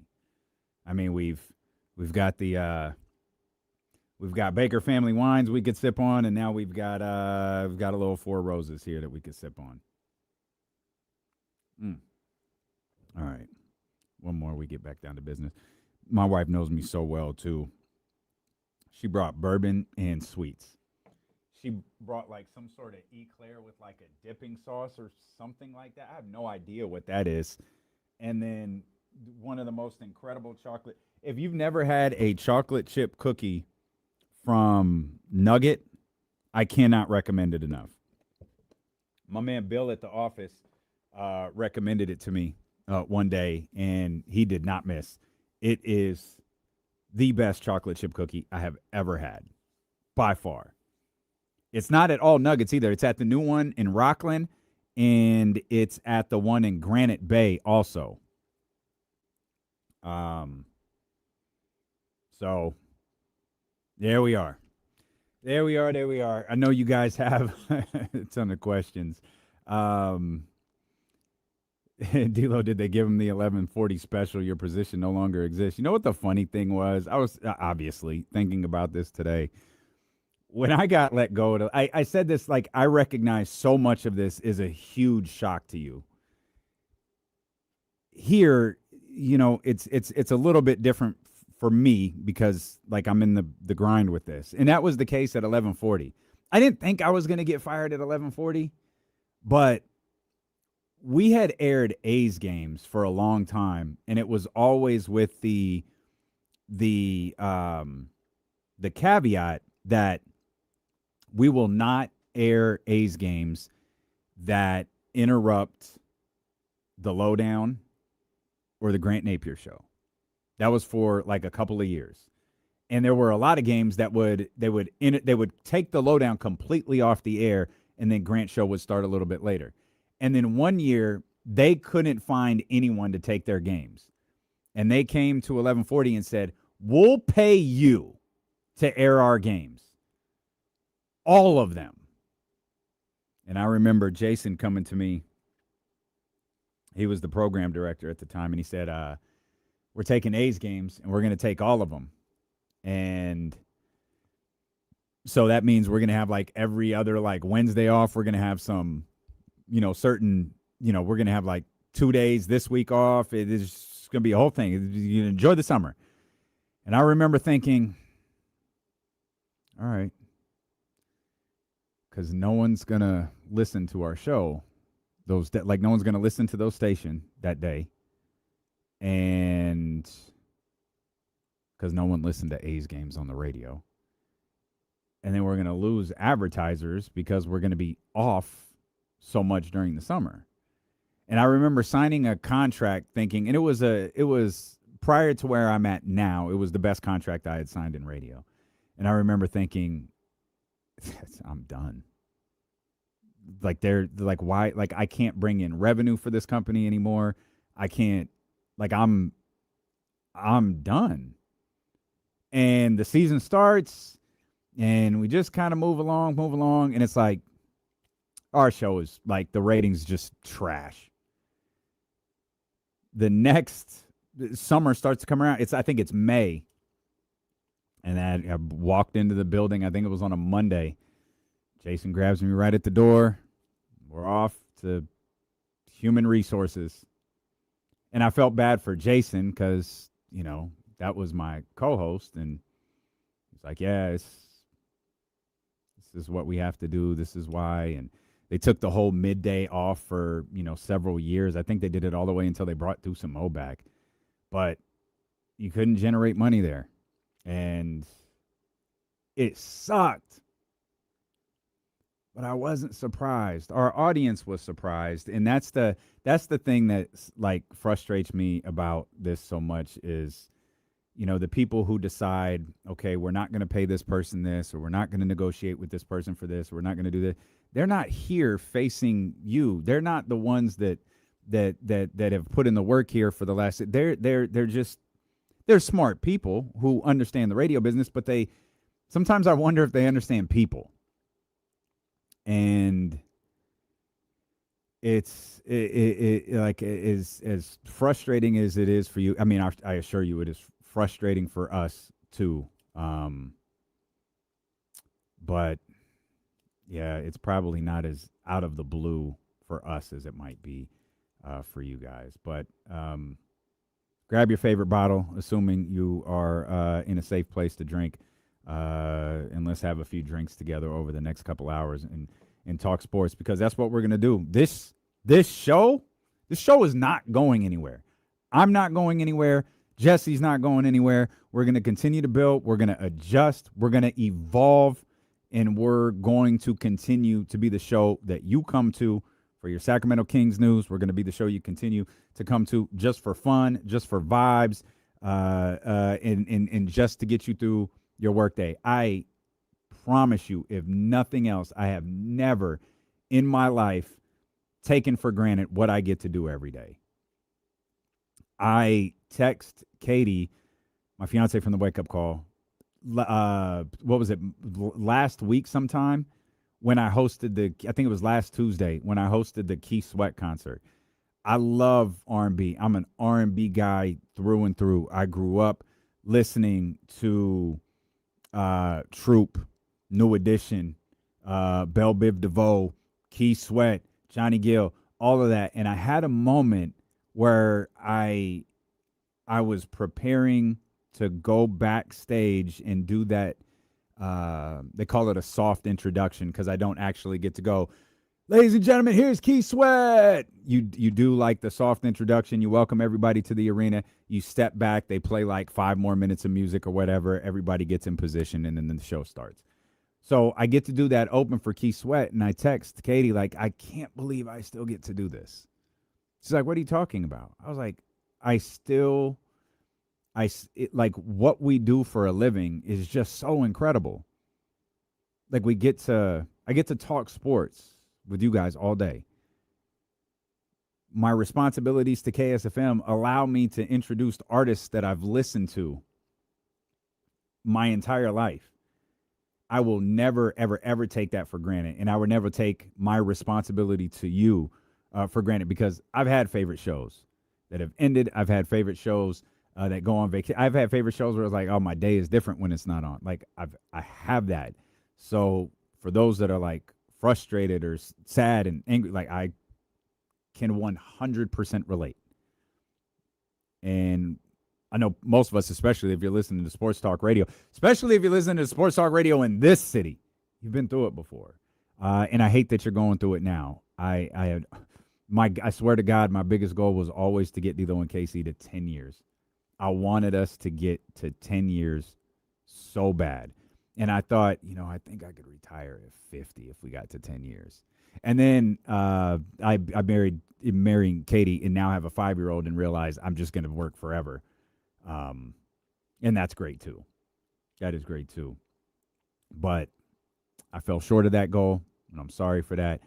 But I'm going to get all of us to 10 years and beyond, because I got a family with 4 girls now, and we've got to send them to college. So let's ride together. Let's have fun, and let's keep talking about sports. You can hit us on the phone lines if you'd like, 916-909-3269. 1320. You could hit us on the Mojo's local tap-in kitchen text line. Shout out to the crew there at Mojo's. Love everything about them. Same as the phone number, 916-909-1320. We were talking to our man, Eddie Gonzalez, who's going to be with us Friday at 2:30. We were talking to him last week, and we were just kind of in a conversation. And, Eddie Gonzalez, good friends with Jason Tatum. We joke about that a lot. We talk about that a lot. He's offered some really good insight into Jason Tatum during his recovery period and his mindset when it was coming, time to get ready and take the floor. And, we were talking about Tatum a little bit, and there was that video about whether he made a remark about Jaylen Brown or not. And I remember thinking as we were talking, like, yo, what if Jason Tatum, and it was more like, I bet Jason Tatum can have a 2017 Russell Westbrook type year. Like, he can have a season, because if you remember, of course, and I'm not suggesting Jason Tatum's going to go out here and average a triple-double. More what I mean is Jason Tatum can do everything for the Boston Celtics. Jason Tatum can have one of those seasons that I think for the first time legitimately launches him into the MVP conversation. And as I think about this upcoming season, Zach Lowe did a podcast recently about NBA players that were under the most pressure this upcoming season. And that kind of drew me back to my thoughts about Jason Tatum. And I started to think, like, if I made a list about the players who were under the most pressure this upcoming season, because think about what the last couple of weeks have been like. The last couple of weeks have been the Philadelphia 76ers acquiring Jaylen Brown. Then, like an RKO out of nowhere, getting involved in the LeBron James sweepstakes. Now, some people think that the Philadelphia 76ers might have been involved in the LeBron James conversation, before the Jaylen Brown acquisition, and that's perfectly fine. I don't think it's legitimate, but all right, cool. But then you land LeBron James, and you've got the Miami Heat acquiring Giannis Antetokounmpo. All of this is happening in the Eastern Conference. You've got Tyrese Halliburton coming back. That was a team that went to the NBA Finals. We'll get to Tyrese coming up in a few minutes. Then, of course, you've got the defending NBA champion, New York Knicks, all in the Eastern Conference. And I thought, man, there's Jason Tatum right there. There's Jason Tatum in Boston on a team that's still good. That's still pretty good even. Derek White there. Like, you still have, you've got to, and he's catching heat, and I've gotten my jokes off. But to be clear, I think Brad Stevens is a fantastic general manager. So you've got a fantastic front office. You got Joe Mazzola, bit of a wild card, but I believe a good coach. I actually think he's a really good coach. And I start thinking, like, man, there's going to be, and of course, it's Boston. That's the other part about this. It's the Boston Celtics. It's not like Tatum and Brown were together on the Charlotte Hornets. And if that team just fades, they just fade, and there's no conversation about it. No one cares. This is the Boston Celtics. And I realized if I were making a list about the NBA players that are under the most pressure, I think I would put Jason Tatum at number one. I think I would put him at number one because it is 6 degrees of separation between the Celtics and Tatum and virtually every team I just named. Because they're all in the conference. The Pacers, the Knicks, the 76ers, the Heat. It's all right there in the Eastern Conference, and the Celtics having, kind of been figuratively at the top of that conference for the last handful of years. Yeah, I think Jason Tatum's got the weight of the conference on his shoulders going into this season. And I'm one who's of the belief I think he's going to be fantastic. I think Jason Tatum is going to have the best season of his career. I think he's going to have a career year. I think he's going to have an MVP caliber season. And I think he's going to respond to the pressure that's going to be on him this upcoming season. He would be my number one for sure. Now, I'm not exactly sure who would be number two, but I can think of a variety of players who have a lot of pressure on them. And one of them, and you tell me if I'm wrong, one of them I think is De'Aaron Fox.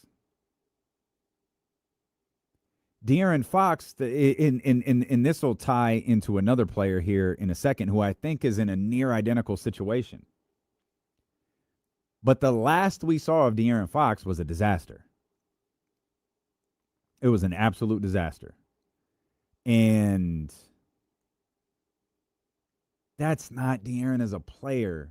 Like, I have my frustrations with De'Aaron Fox. I always will have my frustrations with De'Aaron Fox because I believe that's always going to be who he is as a player. But he's absolutely not as bad as what we saw in the NBA Finals. I'm stunned by some of his decision-making in the NBA Finals, but I do not believe he's that bad of a player. That guy in the post-game press conference, that guy in the post-game media scrum, that's De'Aaron Fox. That is always going to be De'Aaron Fox. But the guy on the court, he's not that. But what is he? Now, if you can stretch your memory back just a smidge bit further, it is of my opinion that the San Antonio Spurs aren't even competing against the New York Knicks in the NBA Finals if De'Aaron Fox hadn't made himself available for the Western Conference Finals. De'Aaron was incredibly important in those games against Oklahoma City. Remember games 1 and game 2, the turnovers without De'Aaron Fox on the floor. De'Aaron Fox comes back in game 3. Steph, Castle, Dylan Harper, everybody settles down. They're off and running. So De'Aaron was, as much as people wanted to blame De'Aaron for the San Antonio Spurs losing the NBA Finals, De'Aaron should be equally as praised for the San Antonio Spurs getting to the NBA Finals, getting past Oklahoma City. Now, whether that puts De'Aaron Fox as this player with the second most amount of pressure on him, I don't know. But it makes me think of another guy in the conversation, and that's Chet Holmgren. Chet Holmgren is a lot like De'Aaron Fox. The last we saw of Chet Holmgren is not indicative of who he is as a player. But the last we saw of Chet Holmgren is indicative of who he is when he plays Victor Wembanyama, and that is a huge problem for the Oklahoma City Thunder.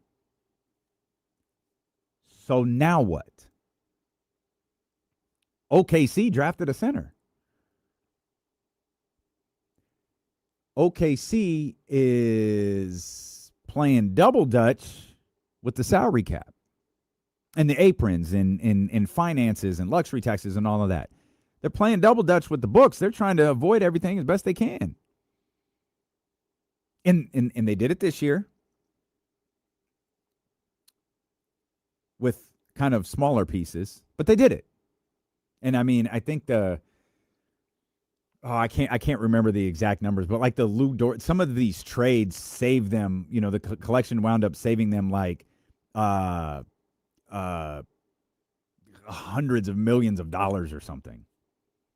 Maybe exaggeration. It wound up saving them a ton of money. So what about Chet? Chet and De'Aaron might be in the same category, and I don't know how you judge Chet because Chet's biggest flaw was against Victor Wembanyama. Well, most of your games aren't against the San Antonio Spurs. So is the pressure on Chet Holmgren to be, hey, dog, you've got to be great out the gate. Like, you have to be great out the gate. And at some point, you're going to have to be great against that guy. And even more importantly, dog, you're going to have to be great in the postseason. But you can only judge one thing at a time, and this is the difficulty with teams like the Oklahoma City Thunder, with teams like the San Antonio Spurs. We'll react because that's what we do in sports media. It is instantaneous. We react to the last thing we saw. I reacted to Emmanuel Sharp. You can't tell me he ain't the best thing the Sacramento Kings have seen in years. It's because I saw him in Summer League, and I really enjoyed what I saw in Summer League. That's the last thing I saw. That is exactly what we react to. The last thing we saw is De'Aaron Fox being terrible in the NBA Finals and Chet Holmgren being terrible in the Western Conference Finals. So while in Chet's case, a big-time regular season doesn't really do a lot for him, I think it does for De'Aaron. If De'Aaron is able to get out there, because he's got Dylan Harper breathing down his neck, and there are Spurs fans and NBA watchers clamoring for more Dylan Harper, clamoring for Dylan Harper to start. Articles being written that's like, nah, De'Aaron Fox is the starter. ... For now. Almost every Spurs write-up noted that. Like, deep dive into the San Antonio Spurs, everyone said the same thing. De'Aaron Fox is going to be the starter. And then a sentence or two later, yeah, but he's in a precarious spot. Oh, he's the starter for now. Oh, it's this. Oh, it's that. It is a clear note that De'Aaron Fox is the starter next season. But he's on notice. And Dylan Harper has put him on notice.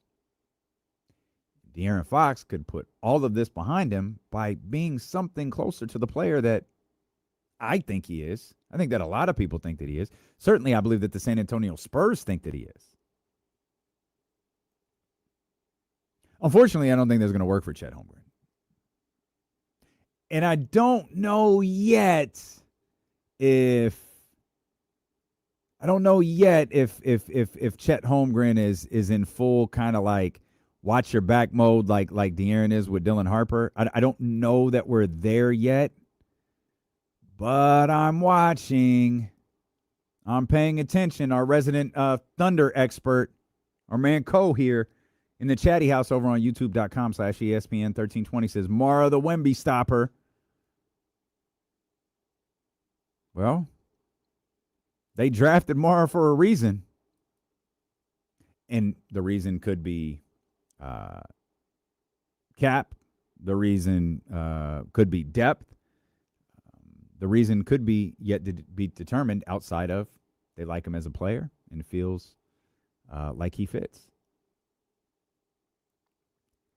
But those guys are under a lot of pressure this season. I wound up thinking of a bunch of players that I think are carrying some weight into this season. And I'm confident in a couple of them, like Paolo Banchero. I think Paolo Banchero has some pressure on him this year. I need to see something from Orlando, dude. And I know they've put it on the coach. That's perfectly fine. I need to see something from Orlando. The one that I'm really stuck on, that I wanted to put on the list, but I kind of put it off to the side and was like, maybe we need to talk about this one.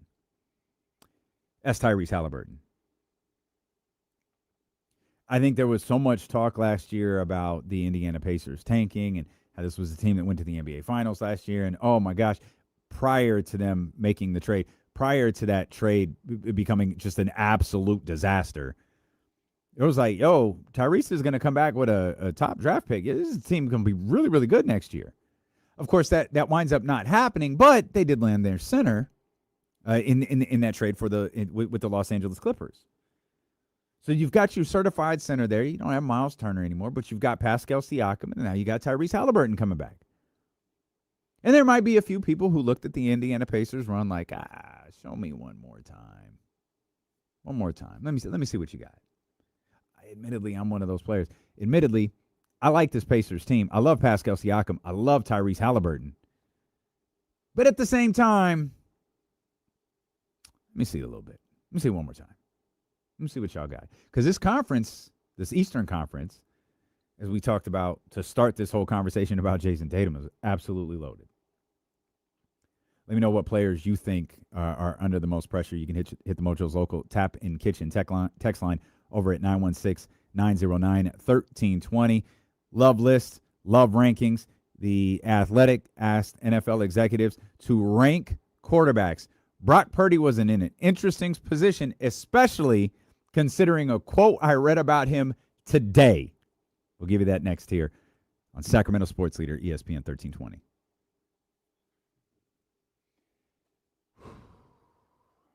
Yeah, Filthy, you're right, man. Pacers. I'll never understand why they did that. Never understand.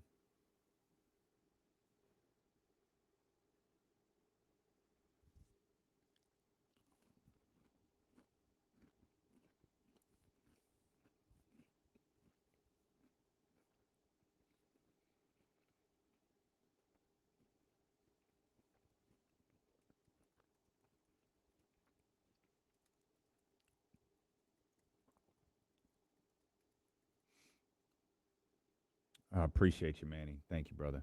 Thank you. John Bull, I know I missed your message earlier. John Bull got the green messages, so I can't see him on my computer.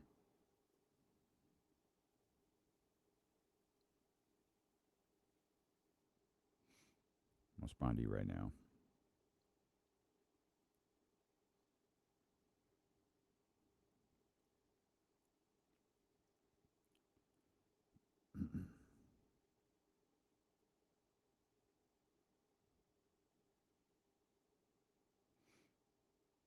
Sorry, y'all. I'm responding to John Bull.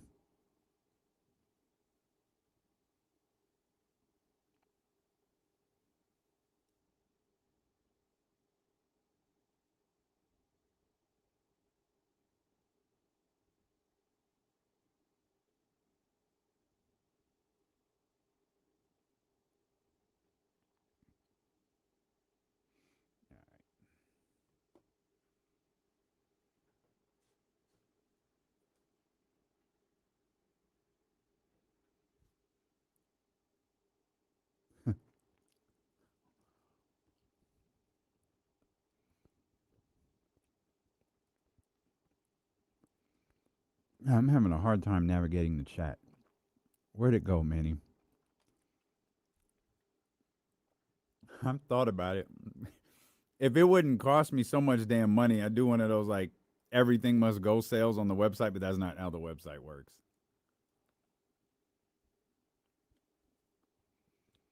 Charismatic motherfucker, I'm trying, bro. I'm trying so hard. Warren, I love you, brother, man. Thank you. Thank you, Warren. Thank you.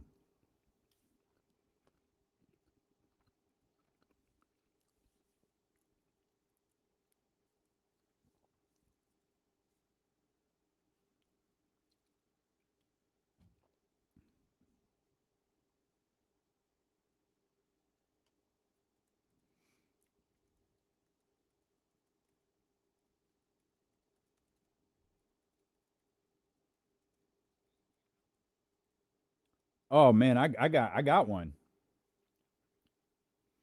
Pamela Love. Oh yeah, I got mine. I'm good. Thank you though.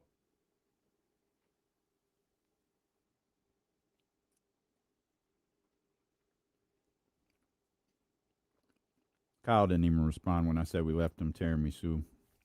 My brother's having a tough day.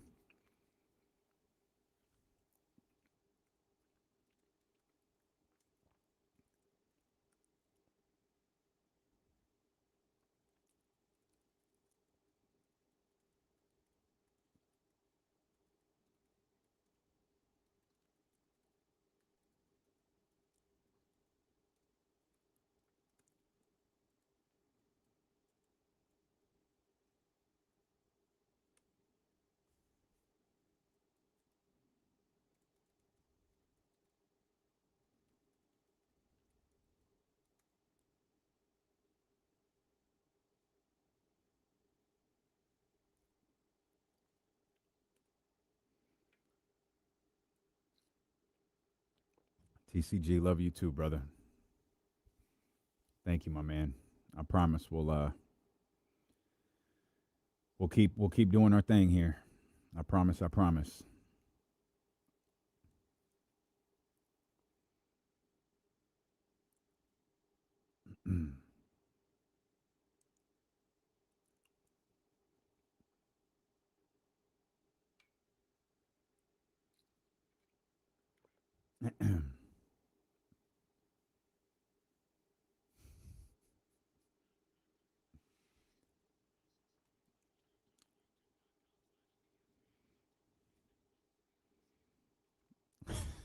What are we gonna do, man? We're gonna have to throw some spice on there or something. I don't know.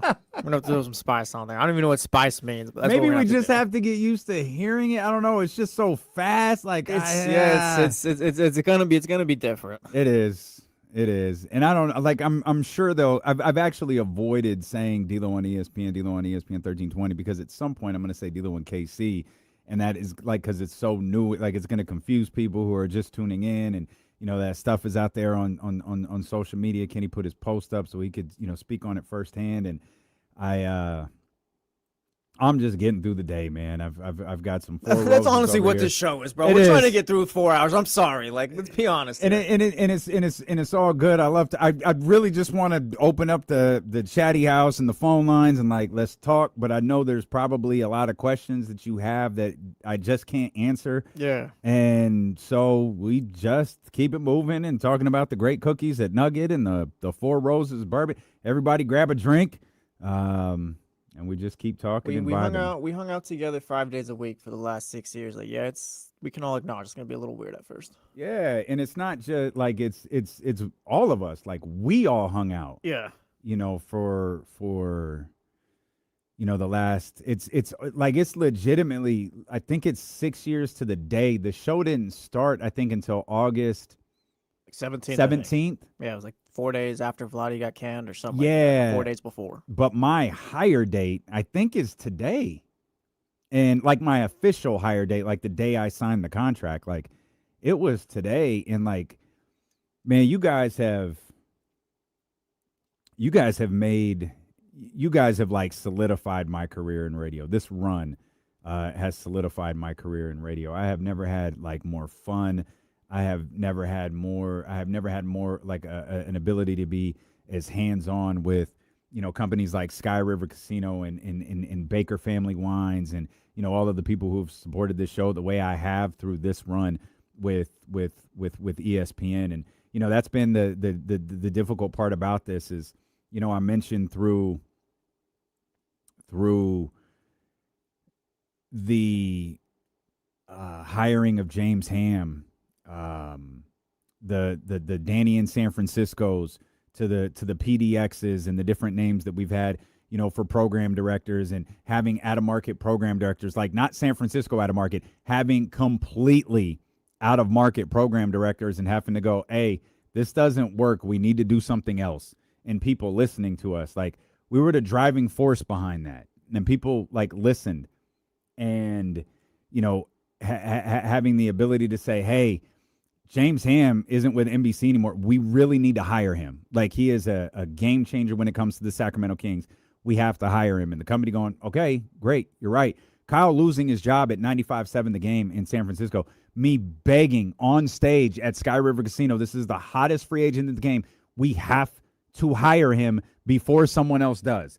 That took significantly longer than I hoped, but it happened.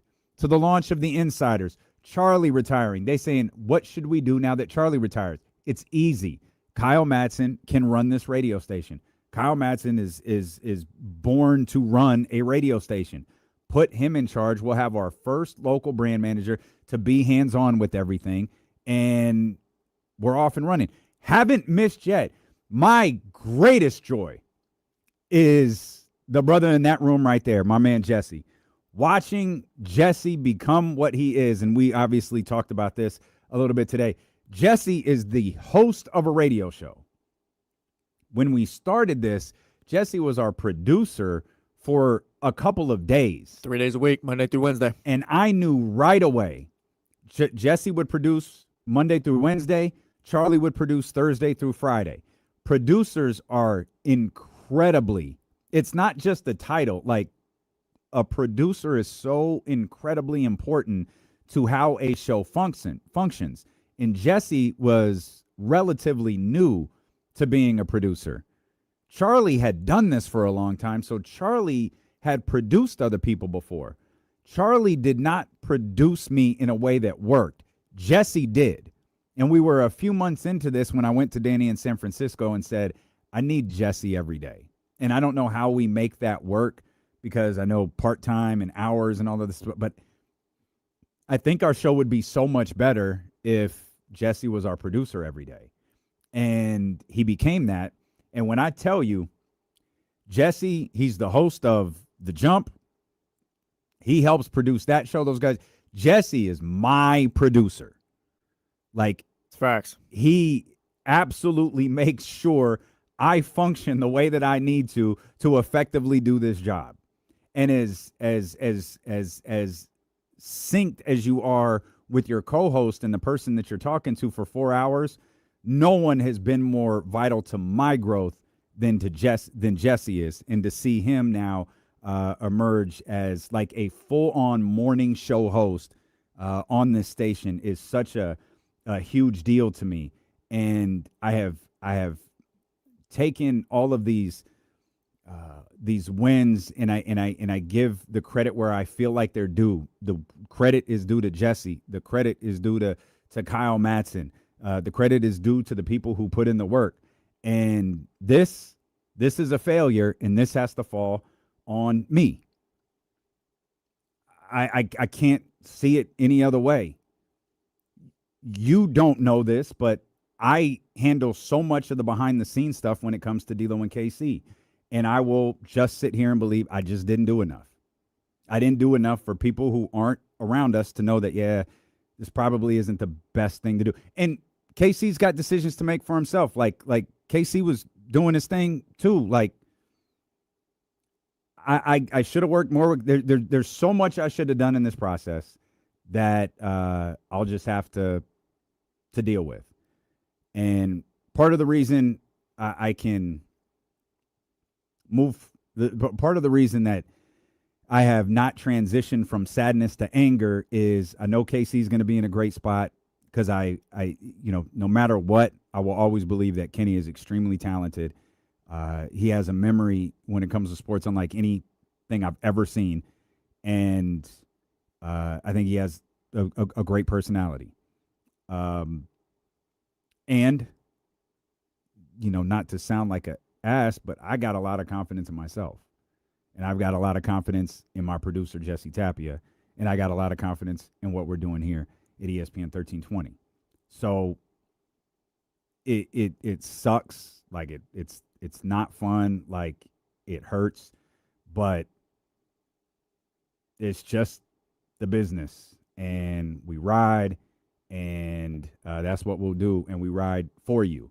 And that's one thing that I hope, that's one thing that I hope people in this business understand. It's something I share with people, and I don't think he'll mind me telling you this. It's something I shared with Matt George. You are here for your audience. There are a lot of people in this game who think that everyone's here for you. Like, nah, man, you're there for your audience. Like, you need to be there for them. Listen to them. It's the connection that local radio has with people. There's this silly sentiment. Oh, you're in radio. Man, I don't listen to much radio. Radio's dying. Like, no, it's not. Like, radio's been dying the same death for 20 years. Howard Stern's going to Sirius XM. Oh, my God, radio's over. No, dog. Radio is free, and it's in your car. Free things will live forever. Local radio will live forever. One thing that really taught me, you guys really taught me about the connection that an audience has with a host. But when I watched people interact with Katie, my fiance from the Wake Up Call, it's one of the most incredible things I've ever seen. We do not go anywhere. And this is very braggy, and I'm very proud of her. We don't go anywhere. Whether it's a Kings game, or it's Q1227, where she doesn't get recognized. And we went to a dinner at Q1227 a couple of Mondays ago, and she had this outfit on where she needed my help to button the back of it back up. So she walks to the bathroom. I follow her. I'm waiting for her, and all I hear is just giggling and laughing, and it's taking forever for her to come back out. And the reason is she ran into someone who has listened to her show for the last 15 years, and they were just chatting it up about something. And the connection that she has with her audience is such a reminder that this medium is such a great connector for our community. And when we lose one of those pieces, for whatever the reason may be, it sucks. And that's this is honestly a show I never thought I would do. There was times where I never thought I would do a show without Casey. But, we're here. KC continues to grow, and ESPN 1320, KSFM, we continue to grow. And tonight will be a great night to open a bottle of Baker Family Wines. It's going to pair nicely with this Four Roses bourbon I've been sipping on for the last hour or so. But head over to Baker Family Wines in West Sacramento. They've got some great things. Jumping off, matter of fact, while I mention it, big shout out. Oh, man. That was hella loud. My sincerest apologies. Big shout out to good kid Dad City. He's celebrating a birthday today. I know he's going to hang out at Dusty Baker's spot later on this week. Dusty posts the different food trucks that are going to come and spend time at the winery over on Instagram. It's at Baker Family Wines.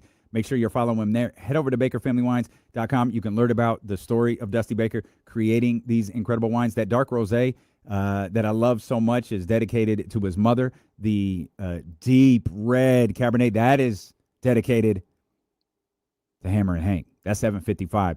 My two absolute favorite bottles. You could pick both of them up at the winery in West Sacramento. Or if you're open to anything, there are a variety of bottles at the Nugget in Rockland, Roseville, and Granite Bay, as well as South Sacramento. And, of course, if you check out select Rayleigh's and Bel Air locations, you can grab you a bottle of Baker Family Wines there as well. Hello, this is Dusty Baker. Welcome to the family.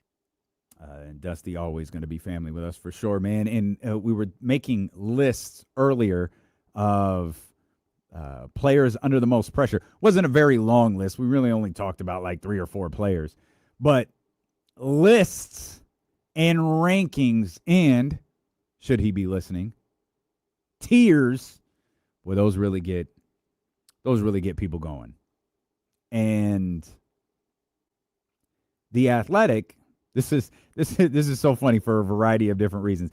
Tiers, tiers, rankings, all of that stuff. It gets people to argue and fight over the most minuscule thing. And it's going to do that for me. I'm not acting like I'm above it. I'm going to do it for sure. But The Athletic, they asked NFL executives to rank the quarterback position by tiers. They do this every year. And we'll start here. Brock Purdy was slotted at 11th.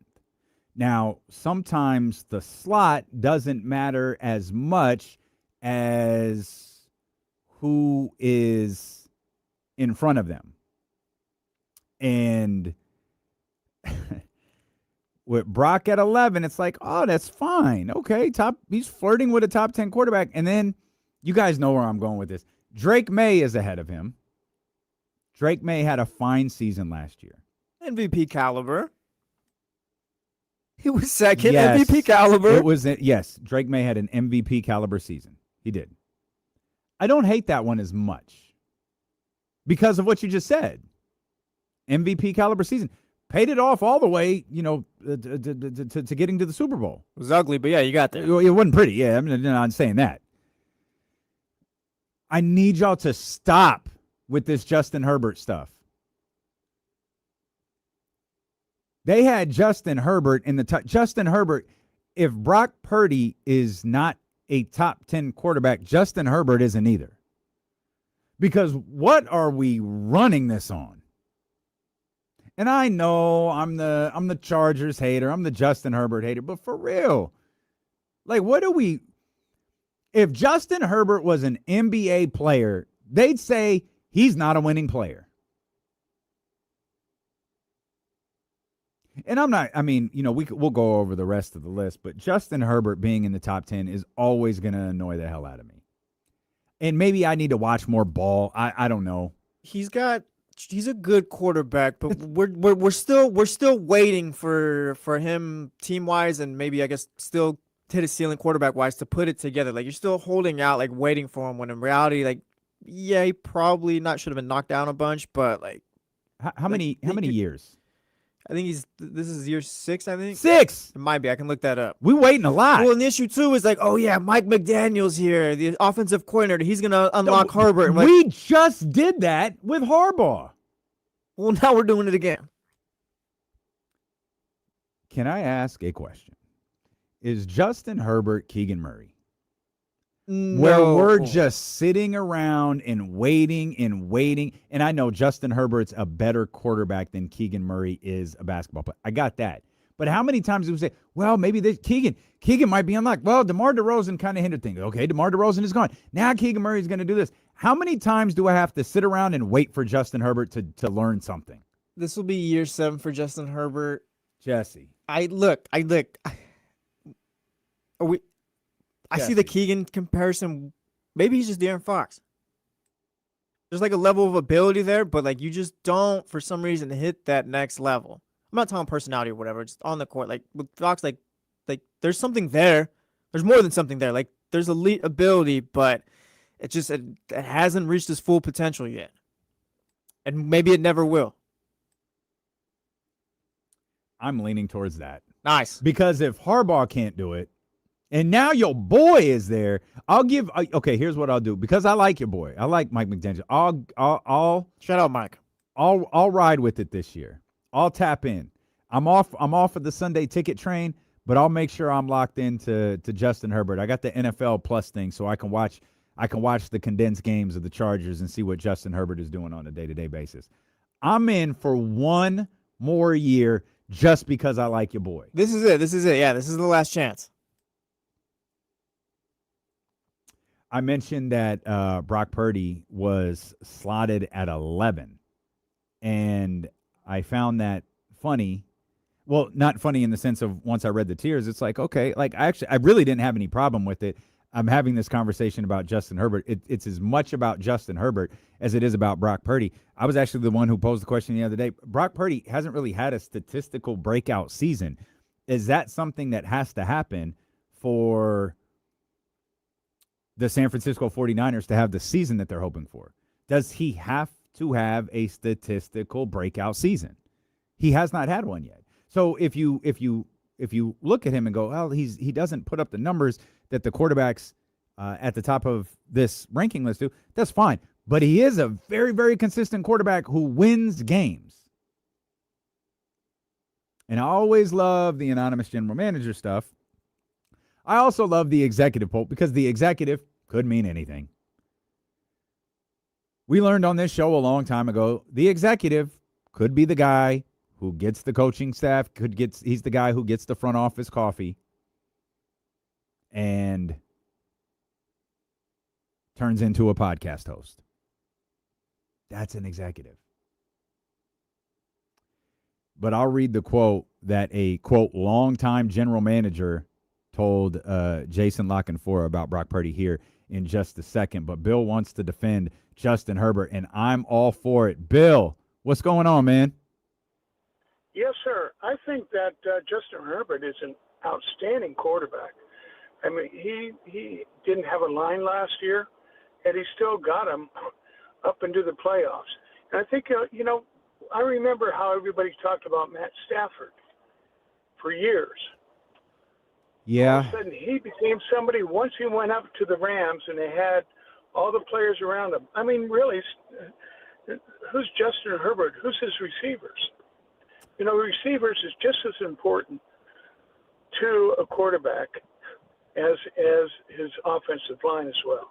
Sure. I think I look at him, he's been unfortunate, had bad luck. I think he's done. Go ahead. I'm gonna be honest, but first of all, Bill, I appreciate you. Second of all, I'm in this year, but based on Mike McDaniel, I'm in this year. You kind of got my attention for a second. Did lose Joe Allen and Rashawn Slater, I think, last year. He kind of got my attention with the Matthew Stafford comp, because Stafford put up a lot of numbers. I remember questioning. I'm a Matthew Stafford fan. Advocated strong for him to be the MVP last year. Probably going to pick the Rams to win the Super Bowl this year, just as I think I did last year. But I remember having conversations about Matthew Stafford, like, is he good or did he have Calvin Johnson? Like, how good is he? Like, he can kind of just throw the ball up, and one of the most freakish wide receivers in history can come down with it. Now, that's a lame-ass analysis of what Matthew Stafford's career was in Detroit, but I asked questions about Matthew Stafford when he was in Detroit, and now there's no questions to be asked about Matthew Stafford anymore. He's certified. Like, he won the MVP at the age of like 30, was 37, 38?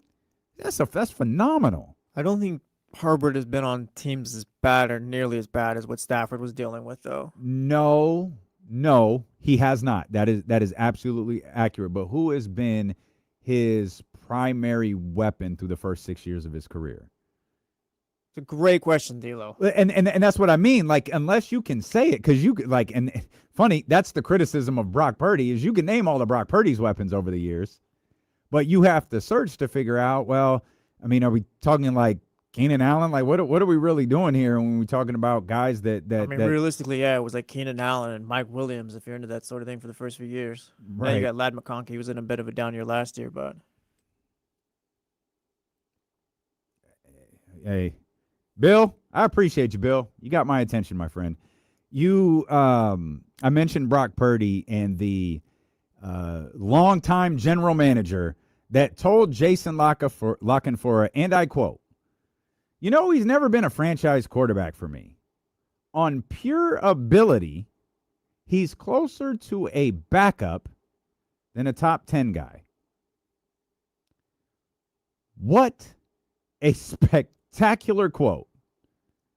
He's on pure ability. He's closer to a backup than a top 10 guy. We're talking about a different quarterback here? We're talking about Brock Purdy. Oh, geez. That is what a longtime general manager told Jason Lockenfora. He's never been a franchise quarterback for me. On pure ability, he's closer to a backup than a top 10 guy. The on pure ability thing is what's making me laugh, because on pure ability, wouldn't he be like a top 5 quarterback?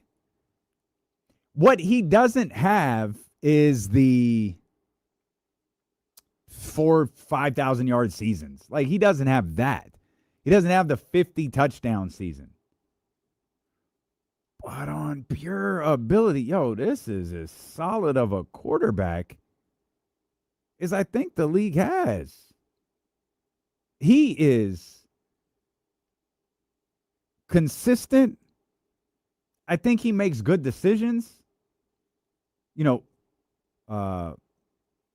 More time, and I'm talking about a larger percentage of the time. I think Brock Purdy makes good decisions. I'll always believe that the Brock Purdy criticisms come from the fact that he was the very last pick of the draft, and all of these general managers and all of these NFL analysts completely missed on him. Completely missed. And he becomes a starting quarterback in this league, a high caliber starting quarterback in this league for Kyle Shanahan and the San Francisco 49ers. And I believe egos took a brutal hit, and they have had a difficult time getting over that. It is now you cannot you can say, well, no, here's why I don't think Brock Purdy is a top 10 quarterback. But saying he's closer to a backup than a top 10 quarterback is insane to me. Absolutely insane to me. He's the quarterback of the San Francisco 49ers. You've given less grace to Brock Purdy, Mr. Irrelevant, than you have Trevor Lawrence, who was supposed to be Mr. Hall of Fame the second he stepped in the door. Crazy. Like, I'll just never get it. I'll just never get it. I want to talk a little bit more about this list. And, I've got some thoughts on Lamar. And talking about watching Justin Herbert, there's another quarterback. This one in the top 4 that I'm watching. Plus, we'll shift our attention back to Anthony Slater's article. And to quote our man, I don't even know what securing he is at this point. Securing the Bagley. He's back to securing the Bagley. D'Lo is setting himself up to get hurt. I'll explain why next on Sacramento Sports Leader, ESPN 1320. Bobby Gerald, I see you in there, buddy. I appreciate you. I lost you. I don't know where you are, but I see you, Bobby.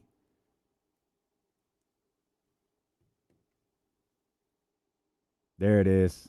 Yeah, my man Bobby Gerald. I know Bobby met. There he is.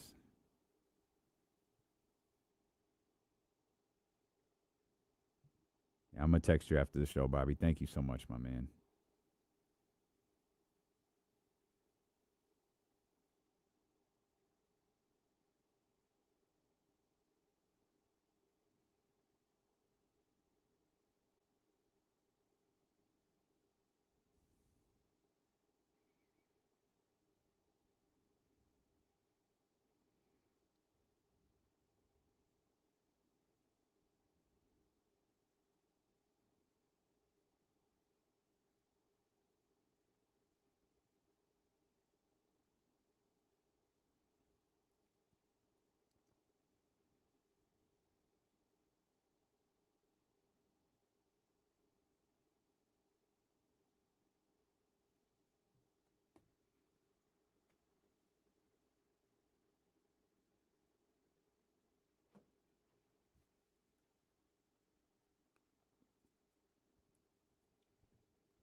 Everybody good? D'Lo holding up well? Appreciate you, man. Gee, now that we're kind of through it, I'm fine. Now that we got that open was tough, and then trying to address it a few times, but we good. We good.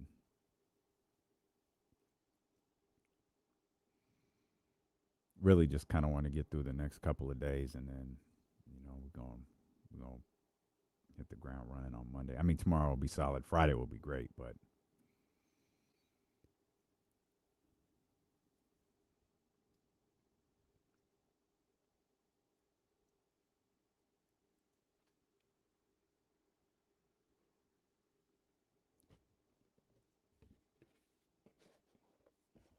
nah, Stevie B, that'll always be a fun little bit for us.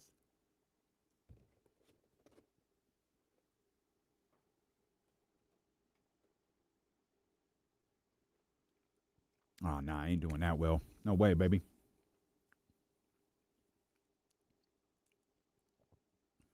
Workouts are going great, Michigan.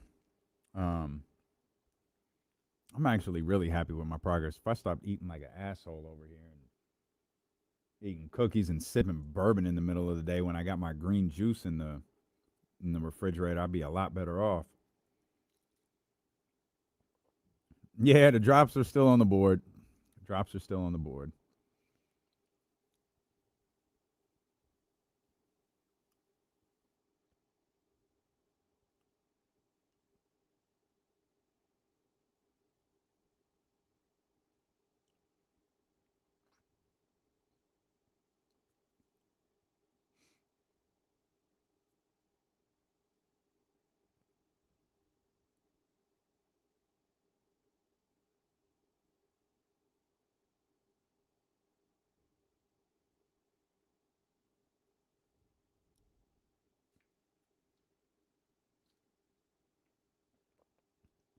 Ooh, good one, David Jackson. Yes, cookies and bourbon, top wine and popcorn. Absolutely. Absolutely. Hey.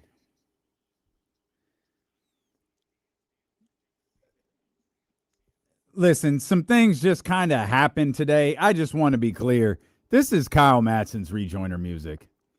This is not a D-Lo on ESPN or whatever the hell this new thing is Now called. take it easy, because this is the Jump's rejoin music, so don't go too crazy, all right? Kyle Madson, the Jump, this is the Jump's rejoin. Did you have a say in that? Actually, yeah, I picked that one. Did you really? Yeah. What is it? Tame Impala. I don't know what the song is, but yeah, some I don't know if it's alternative. It's not like my favorite type of music, but I like that song. All right. Don't worry, there's Be Legit in there coming up. There's California Love too. All right. Rejoiner music is really important. Jesse, maybe we throw some 80s rejoiner music in or something. If that's what you want. No, I'm trying to make a callback to a PDX. Oh, it's fine. Hold on, no, you would no. If you would have said something like some classic rock or something like that, Oh, yeah, yeah. the flashbacks would have hit. Yeah, but we get some of that stuff from our man Justin Case in the Eagle over there, and run it here on ESPN 1320. I want to get to the Sacramento Kings and Securing the Bagley in the chat over on YouTube.com/ESPN 1320 pointed it out, and I know that it's true. He said D-Lo is setting himself up to get hurt, and I'll tell you why. But I want to finish out this list that the Athletic put out of quarterbacks. I was kind of focused on Brock Purdy and Justin Herbert a little bit there to start. Interesting enough, this group has Patrick Mahomes at number 1. I feel like look, we're talking number 1 and 2 and 3 and 4, but it feels like the media loves Josh Allen more than they love Patrick Mahomes. But the people in football really, really still love Patrick Mahomes. And they had him ranked at number 1. They had Josh Allen at number 2. I actually think Josh Allen and Matt Stafford were technically like tied. I think it was like 2A and 2B or something like that. But it was Mahomes, Allen, Stafford, and Burrow was number 4. I want to get back to Joe Burrow in just a second, but they were the tier 1, because remember, this was not just a ranking of 1 through 32. This was these guys are the Kyle Madson trademark tiers of quarterbacks, like tier 1, 2, and tier 1 ended at those 4. And you know what my gripe is going to be? Lamar Jackson went to number 5. Now, if you wanted to use the argument that, well, yeah, Lamar Jackson dropped down to number 5 because he was injured last year, it wasn't a particularly good season for him, battling a lot of health issues, all of that different stuff. Baltimore's worst season in his career. That's fine. But that doesn't hold true for Patrick Mahomes, too. And I get it. Oh, Patrick Mahomes is a Super Bowl champion, multi-time Super Bowl champion. I got that. I feel like some people forget Lamar Jackson has won 2 MVP awards, and there is a hell of an argument that he should have won a third. Yeah, there's a weird third offensive player of the year I think he got that probably should have been an MVP. That wasn't an MVP because you had to give Josh Allen the MVP. Which never happens. Yeah, no, it doesn't. Literally, it never doesn't happens. happen. No. Lamar Jackson is the strangest entity in the NFL. He's another one that I think is kind of similar to Brock Purdy, where they don't want to admit that they were wrong. They, executives, media, they don't want to admit that they slept on something. They wanted Lamar to be bad so bad. They wanted him to be a poor football player so bad. And he wasn't. He exceeded every expectation. Every single one, by far. Yeah, like there was like, oh yeah, he can be the next Michael Vick. He's much better than Michael Vick was. He, to me, the upper tier of quarterbacks is probably Patrick Mahomes, Josh Allen, and Lamar Jackson. I love Matt, and I guess Matt Stafford here too. I don't want to take away from the season that Matt Stafford had. I love the season that Matt Stafford had. I'm not sure if he's going to run that back again. Maybe that doesn't really matter. Because I can't tell. This is a list based on what they expect coming up, right? Because it's certainly not a list based on what happened last year with Patrick Mahomes being at number 1. And real quick, Lamar won was first team All Pro the year he didn't win MVP. It wasn't offensive player of the year. It was first team All Pro the year that Josh Allen got it. Are you sure he didn't win offensive player of the year? He's got Offensive Player of the Year in 2019, but yeah, no, he's got. Yeah, no, it's just three-time first-team All-Pros here.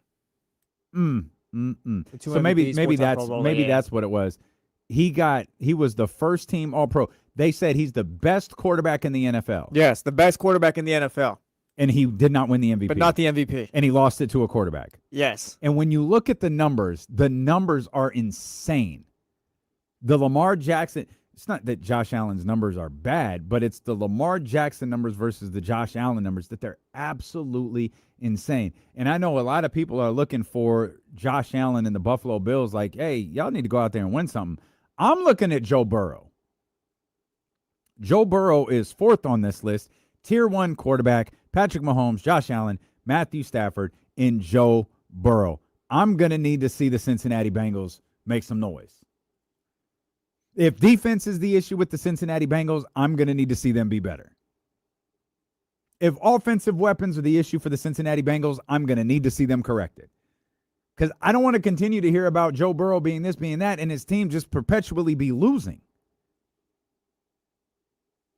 And Trey Wingo would say, I could hear it in my head, wins and losses are not a quarterback stat. Yes, Trey, rational way of thinking, and you are 100% right. Nobody goes by that. Nobody. And if Joe Burrow is that good of a quarterback, Josh Allen is if Josh Allen, at least he's losing the biggest games. He's not missing the playoffs. Yeah, Joe was last in the playoffs in 2022. Come on, man. I throw him in that Mount Rushmore of quarterbacks as far as like just the four best right now: him, Lamar, Josh Allen, and Patrick Mahomes. But I get him fighting an uphill battle because the guy just hasn't gotten his teams to the playoffs, and the defense has been bad. But I mean, it's just the standard that comes with being a top quarterback in the league too. That part right there, because all of the statistics for Joe Burrow being a top 4 quarterback are there, but that last part that you said, the measurement for being a top quarterback in the league, is winning games. I think Mark Andrews has a drop in the playoffs that was extremely costly to the Ravens. There might be a Zay Flowers fumble in there. So, like, there's moments where Lamar did his job, but again, we hold his feet to the fire compared to others. Mark Andrews was brutal. Oh, my God, brutal. That's a legendary just drop. Absolutely legendary. And I'm going to a lot like now I'm locked into Josh Herbert, but slightly different, or Justin Herbert, excuse me. I'm locked into, I want to know what the Cincinnati Bengals are going to do this year. I want to see them compete in that division. I want to see Joe Burrow compete at the highest level. His skill level is tier 1. Is there more? We'll steal this from a past segment we've done before. Is there more on the line for Joe Burrow or Justin Herbert this year? Joe Burrow. Joe Burrow? Yeah. Yeah, I think there's more on the line for Joe Burrow because he's a higher, no pun intended, he's a higher tier quarterback, but he also had like kind of a weird offseason. Like there was speculation that maybe he wanted out of Cincinnati. And it was like, oh, no, we're going to go get him weapons. I know Jamar Chase said, during training camp in recent days, he's like, we have to get back to that explosive offense that we were in 2021. That is the key to our success. We could talk about the defense. We could talk about giving this up. We could talk about giving it. None of that will matter if we have that explosive offense that we had back in 2021. And obviously a lot easier said than done, but there's going to have to be a combination of the two. That defense can't be as bad as they've been. And I need to see something. I need one of two things. I either need to see something from the Bengals, or I'd really love this conversation about Joe Burrow to be over. If Joe Burrow were an NBA player, they'd be like, we got to get Joe Burrow out of such and such city. That's the thing. Well, that's the thing. If they miss the playoffs, we're not talking about, oh, yeah, Joe Burrow's just not good enough or just not those guys. Like, we're going to free him out of Cincinnati after that. Yeah. And that's a division. Who should win that division? Because I know people. I mean, Pittsburgh won last year, 10-7. The old guy is coming in, and he obviously, I don't know. It should be Baltimore, know. Cincinnati. And that's where I'm leaning, and I want to go Baltimore. I absolutely want to go Baltimore, but it's an interesting division. I think Cleveland will actually be better than they were last year, despite the loss of Myles Garrett and the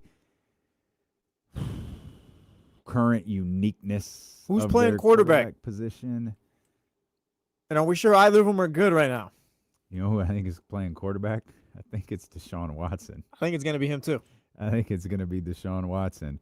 I haven't really tapped into what's going on in Cleveland so far in training camp. I don't know who gets the first team reps over there, but I've always kind of thought Deshaun might wind up being the quarterback for that team, and Shador has to wait a little bit longer. But I feel like this should be a battle between Cincinnati and Baltimore in that division. And if we're not talking about Cincinnati late in the season, they got to figure some things out, because that is a quarterback that is absolutely going to waste.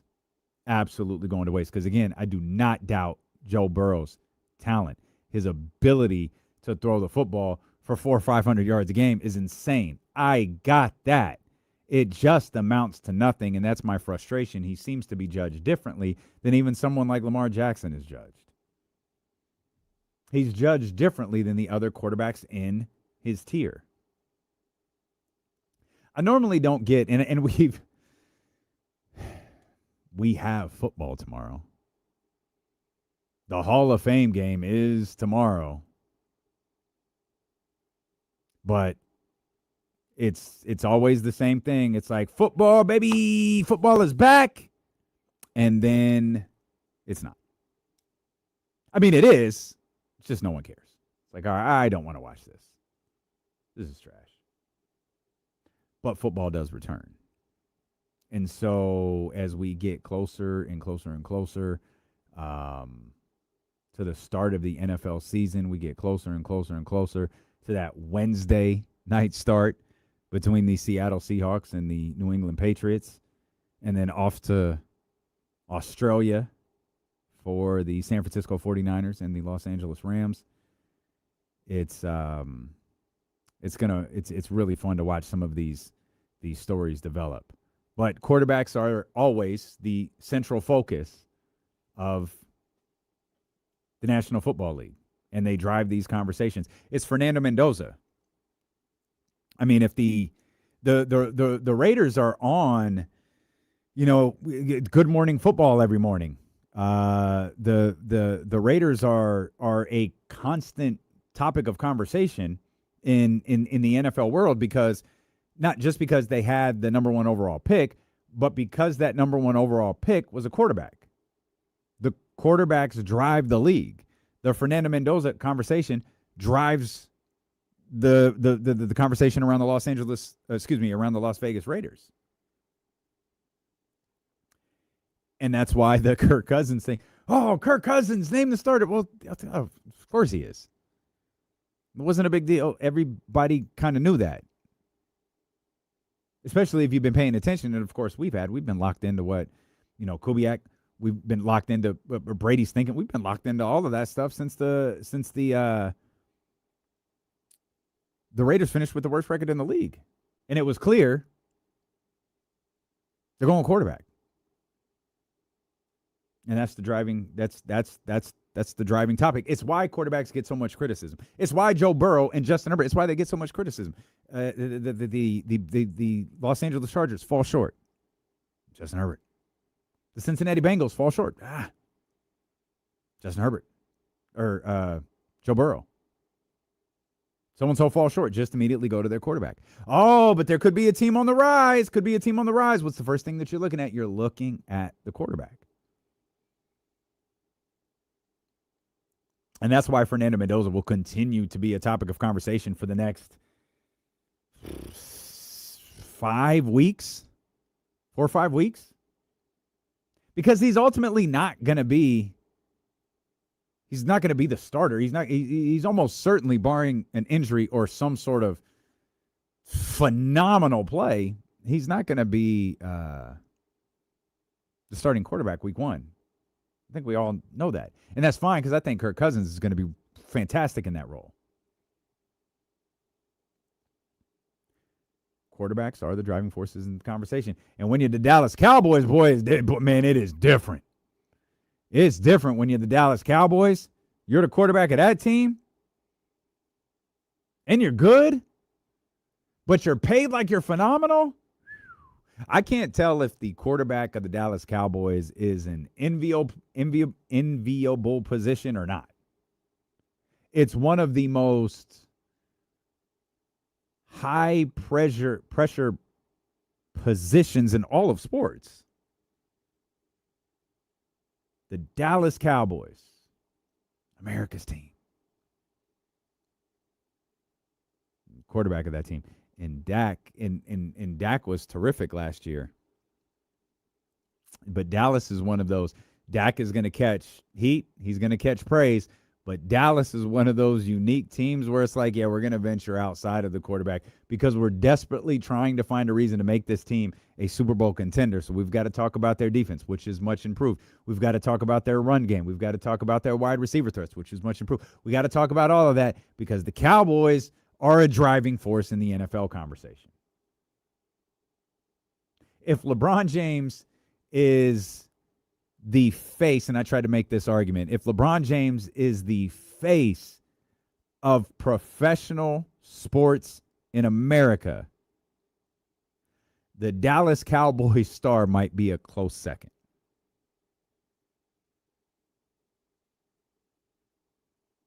Because the Cowboys are always going to be in the conversation. And, man, if they have a quarterback who is in the top 10-ish discussion the way that Dak Prescott is, that's another really fascinating division. By the way, I had mentioned this just before the show started when I was trying to kill time and not be frustrated about the announcement I had to make. Brandon Ayuk is, bro, what? You see Stephon Diggs signed with the Washington Commanders? Stephon Diggs has got a deal. And Brandon Ayuk might be done playing football. Period. I don't think I've ever seen anyone play themselves out of a contract the way that Brandon Ayuk has. Almost never. But goodness gracious. Stephon Diggs got a deal with the Commanders. I have no idea what to think about the Washington Commanders. They went from a conference championship to a 5-12 team. I have no clue what they are. I was kind of on the train that the New York Giants are going to be better, but now I'm like, I don't care. Do whatever y'all want. Got Harbaugh over there giving them awful training camp speeches. Oh, and have y'all caught on to, and I know you have because I think I've talked about it. Have y'all caught on to the love affair that is going on with NFL media and Caleb Williams? That shows how big I think the Chicago Bears are. The Bears and their desperate, decades-long need for a quarterback. And the thought that they might finally have one. Jesse's all in on this. He's got Caleb Williams as an MVP candidate. Yes. It's good money you can make right there. Oh, he's got low odds. Lower odds. They love them some Caleb Williams right now. Chicago Bears looking to finally replace Sid Luckman. What a sentence. What a sentence. 11-6 last year. 11-6.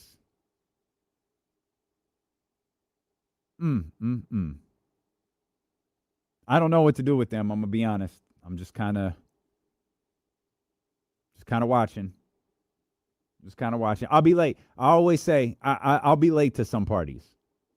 I don't mind showing up late. Chicago's got to win the division this year. I'm a little low on Green Bay. They'll be a competitive, good team fighting for a wild card spot. Yeah. But I think Chicago's got to win that division. Maybe Detroit takes a step up, but other than that, that's the next step for Chicago. Wait, who takes a step up? Who did you say takes a step? Like Detroit will be better than what they were last year. Yeah. What about Minnesota? I'm gonna wait and see with Kyler. Okay, you're gonna be okay. Yeah. All right. I don't want to go too far and say I'm in on Kyler Murray. I'm not, but I'm watching. Like Kyler, I don't think Kyler's terrible. Kyler's NFL career might depend on what happens this year. I mean, it's a good football team. I think they went 8-9, 9-8 with JJ McCarthy, and he was not good last year. I'm sorry. They're 9-8, and that brother's got weapons. He has got the weapon. Hey, I'm watching Chicago. I want to show up to the Bears party. I'm just gonna be a little late.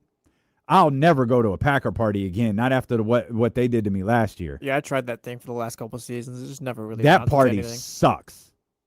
But Minnesota, I might have a drink or two with. I'm gonna watch that. NFC South continues to be the most disastrous division in the league. I hope the Bucks run away with that. I hope Baker balls out. They're super successful, and then they're just stuck when this offseason gets here. Just absolutely stuck. I want to mention, because I don't want to get to the Sacramento Kings yet and have to pause it and go to commercial. So we'll get to the Kings and why Securin the Bagley says I'm setting myself up to get hurt again. We'll get to that. And that's what you do as a Kings fan. That's what you do as a sports fan. You're always setting yourself up to get hurt. I think I'm setting myself up to get hurt with the Raiders, because I think the Raiders are going to be pretty solid this year. They were 3-14 last year, but pretty solid. I think they can flirt with 500. I think Kirk Cousins is good enough to do that regardless of how far into the season he plays. My concern, though, about their ability to do that doesn't necessarily lie with how good I think they are. It lies with how good I think the division might be. Broncos, Chargers, and Kansas City. Kansas City, of course, 6-11 last year. Can that be a double-digit win team with Patrick Mahomes back under center? Watching Patrick Mahomes, by the way, watching some of the Patrick Mahomes videos, it's a little bit jarring seeing him in that brace. I'm not sure why, but like every time I see it, it's like, oh, man, he really got a surgically repaired leg. And Andy Reid has been non-committal about whether he's going to play in any preseason games or not. And Andy Reid usually plays guys a little bit. He has kind of been non-committal on that, but with always the belief that Patrick Mahomes is going to play week 1 of the NFL season. I like the Raiders this year. The division is tough. It's absolutely tough. Don't care for the AFC South whatsoever. And again, you know how you can exercise the conversation we were just having about ranking quarterbacks? Look at these divisions like Bo Nix, Justin Herbert, Patrick Mahomes, Kirk Cousins / Fernando Mendoza. That's the AFC West. You look at their counterpart in the NFC, Sam Darnold and that Seattle Seahawks team coming off a Super Bowl victory. You got Matthew Stafford coming off an MVP season. You got Brock Purdy, and then no one ever brings up the Chargers. Of course, there's Jacoby Brissett there, but no one ever brings them up. But that division, you start scrolling past these divisions, you're scrolling past the quarterbacks. The NFC South, you're just scrolling past them. The Saints, the Falcons, the Panthers. No, my boys there in Tampa Bay, but you just scroll right past them. The AFC South, Trevor Lawrence, the most unimpressive 13-4 season I've ever seen. CJ Stroud, 12-5, came on strong late. Questions about CJ Stroud after the phenomenal season he had the year before. Got the Colts, what a predicament they were in. Tennessee Titans. Cam Ward year 2, what's that look like? I want to get behind. I want to rock with CJ Stroud again. That was a 12-win team last year. Haven't thought about them much at all this season. Actually, I haven't thought about the AFC South much at all this offseason. All right, we'll come back. We'll enter the 5 o'clock hour. I want to get back to Anthony Slater's article on the Sacramento Kings, and I want to get back to why I have gotten myself in trouble with this Sacramento Kings team and looking ahead to this upcoming season. And we'll do that next here. Stilo on ESPN 1320, Sacramento Sports Leader.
Sorry, y'all. I'm looking at the reel they put together for the last dinner. We went to, God, this food's incredible.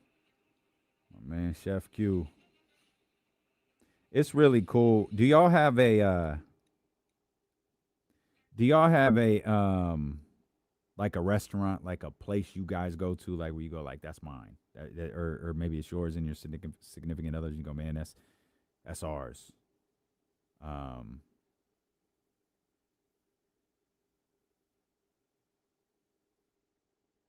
That's what Q is to us. It's so fun. It's so fun for us to walk into Q. So fun.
Sorry, y'all.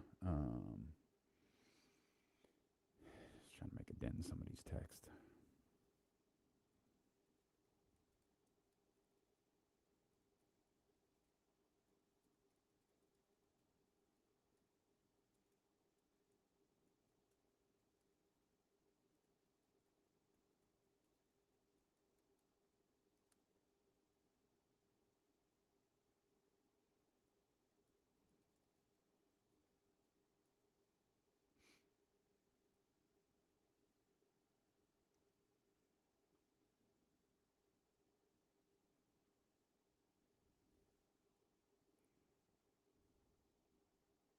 I love Bobby Gerald, man.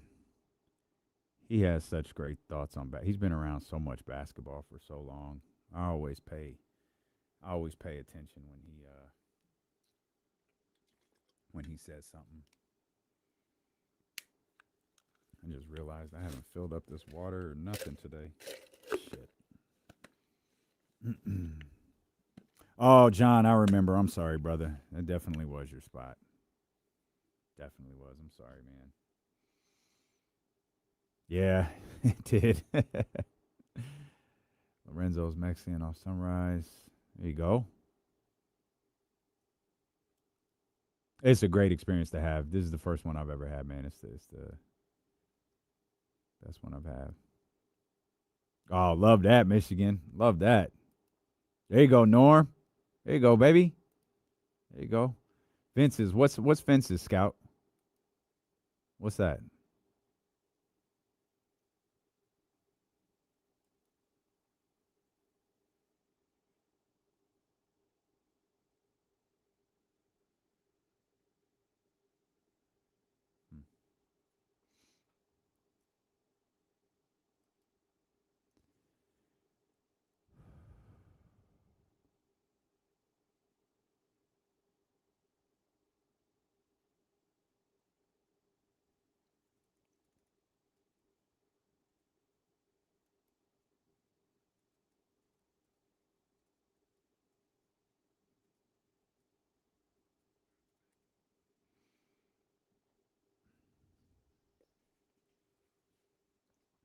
Now, back to D'Lo on ESPN. Also streaming live on YouTube at youtube.com/ESPN1320 and the free Odyssey app. All right, it's kind of a radio thing as audiences recycle, especially radio audiences, to kind of repeat stuff. And I don't know that this is something I'll necessarily do, tomorrow, Friday, moving forward. But it's obviously a tough day here. The only voice you hear is mine. It sounds a little bit different today. Casey isn't a part of the show anymore. Casey isn't a part of ESPN 1320, 102.5 KSFM, our Odyssey cluster of stations. He posted a video on Twitter that you can go check out and learn a little bit more from him. We've tried to, navigate the fine line of not insulting your intelligence by acting like something drastic hasn't changed, like it has, like something drastic did change, while not telling a story that's not mine to tell. Now, recognize you. I understand the hypocrisy in that, given what I do for a living. But I respect Casey too much to do that, and feel like when he's ready to do that, he certainly will. The day started, though, with the jump, 7-9 here on ESPN 1320. Kyle Madson, Jesse Tapia. I get up. I tap into ESPN, get this article from Anthony Slater. He's writing about the Kings over at ESPN. And I'm like, all right, let's see what we got going on here.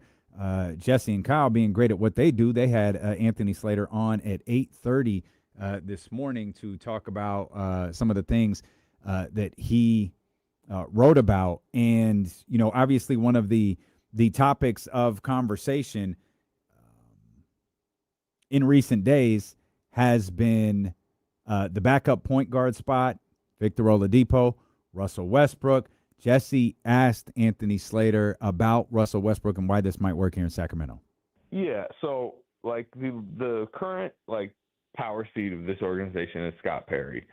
And he likes a certain type of player, a certain type of attitude. He's very clear with it, right? Scott's very available. And Russell Westbrook's the type of mindset he likes. Russell Westbrook's, I've been around him since his Oklahoma City days. He's one of the hardest workers in the league. He's very no nonsense. He will speak up at times when he doesn't like what's, necessarily going on around him. And that's the type of, mentality that Scott Perry, part of the reason he signed him last year, is he wants infused into his culture. I mean, he's made that pretty clear. So I think to your question, that's the answer. That was something that I heard last year about Scott Perry, and, we had Russell Westbrook linked to Sacramento pretty early, and that was part of the reason why. He is that type of player. Slater talks, more extensively with the guys about that. We talked about Russell Westbrook pretty extensively with our man James Ham earlier today as well. And there are just certain things about Russell Westbrook that fit this Sacramento Kings team and what they may be wanting to do this year. Now, it's not a perfect fit. It's not a perfect fit because there are probably some elements that don't really work for Russell Westbrook. There are probably some elements where, say, like a Victor Oladipo or James Hampton brought up an Aaron Holiday that might be a better fit.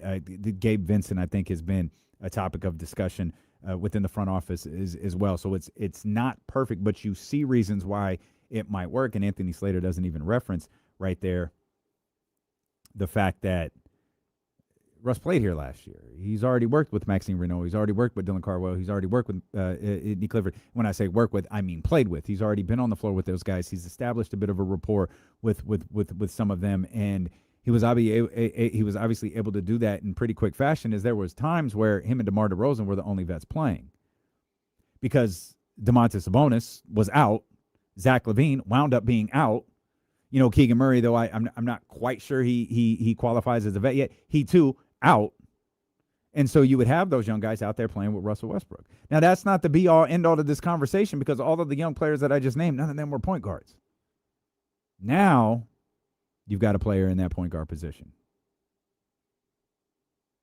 You've got Darius Acuff, and is that a plus or a minus when it comes to bringing in Russell Westbrook? And here is where I have really gotten myself into trouble.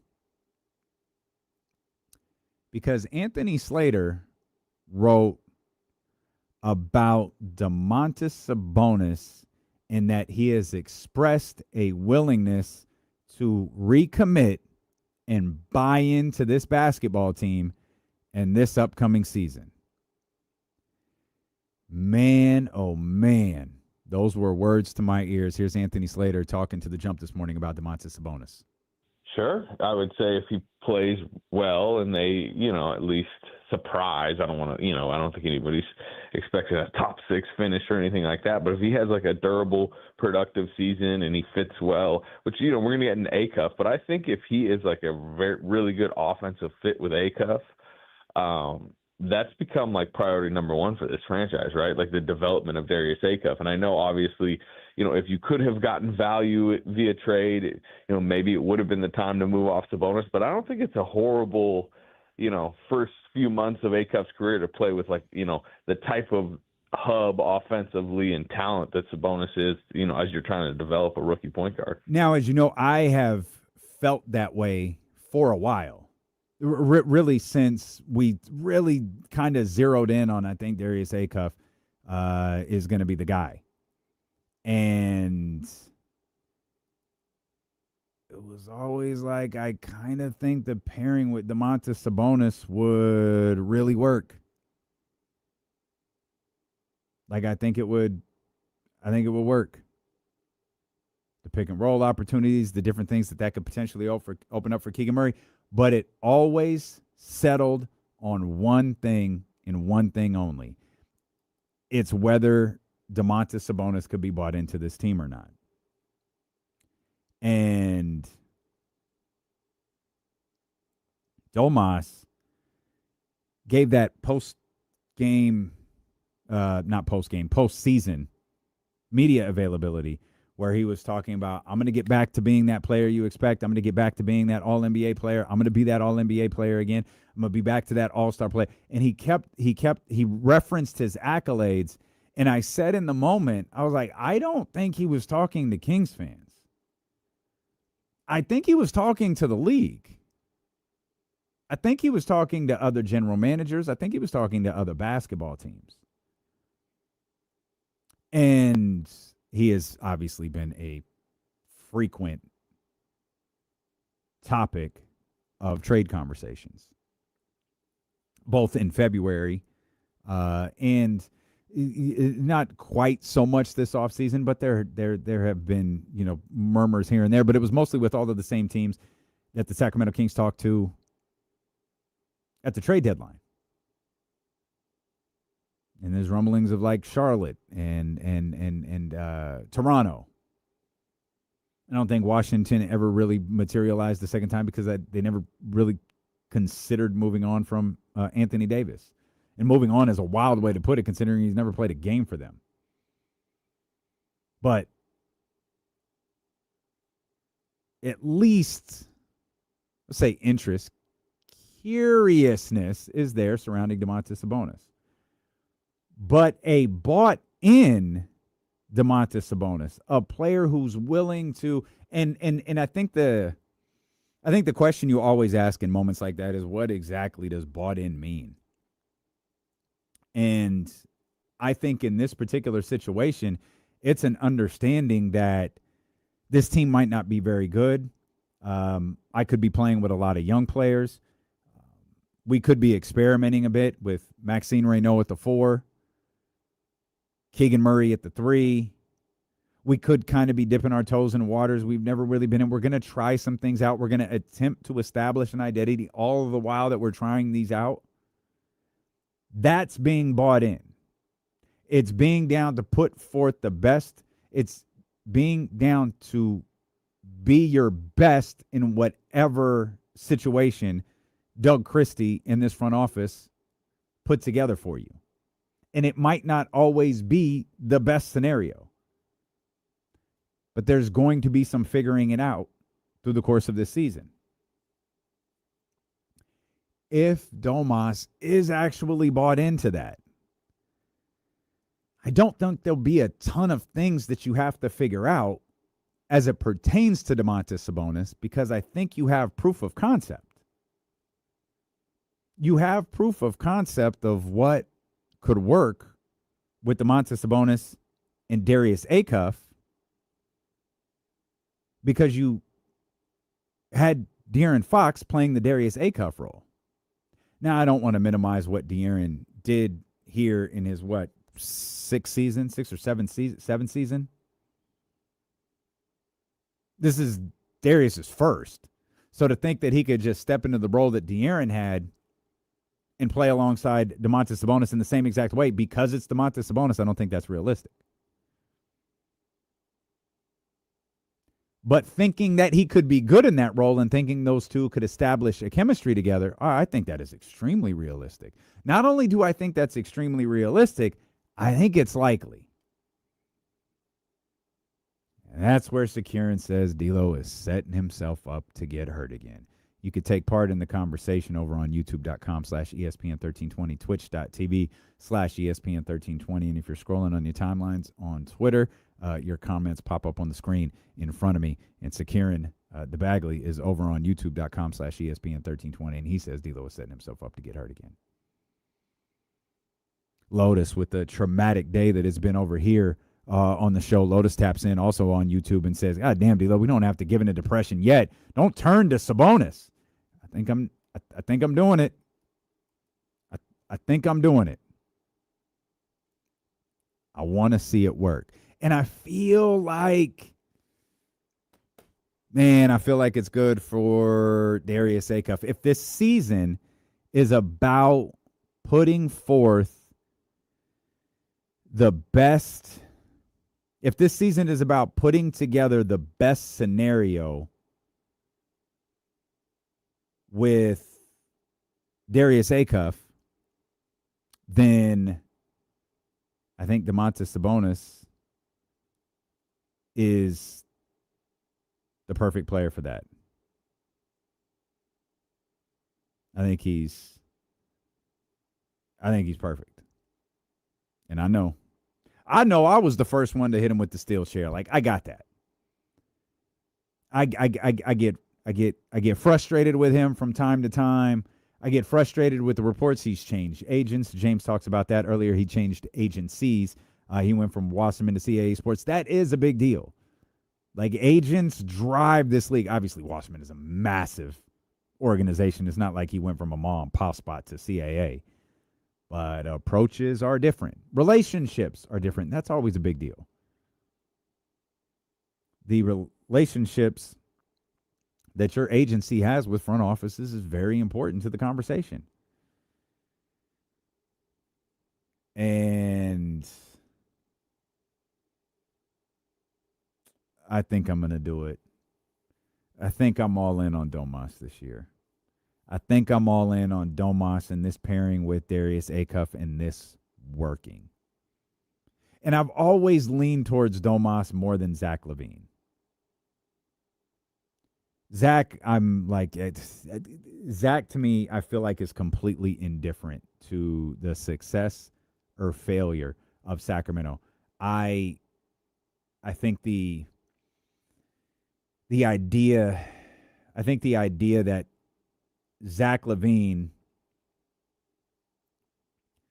in a contract season his best year ahead. I don't think that that's realistic. I don't. Like, he did it before. He did it in Chicago prior to getting the big deal that he has now. I don't buy it.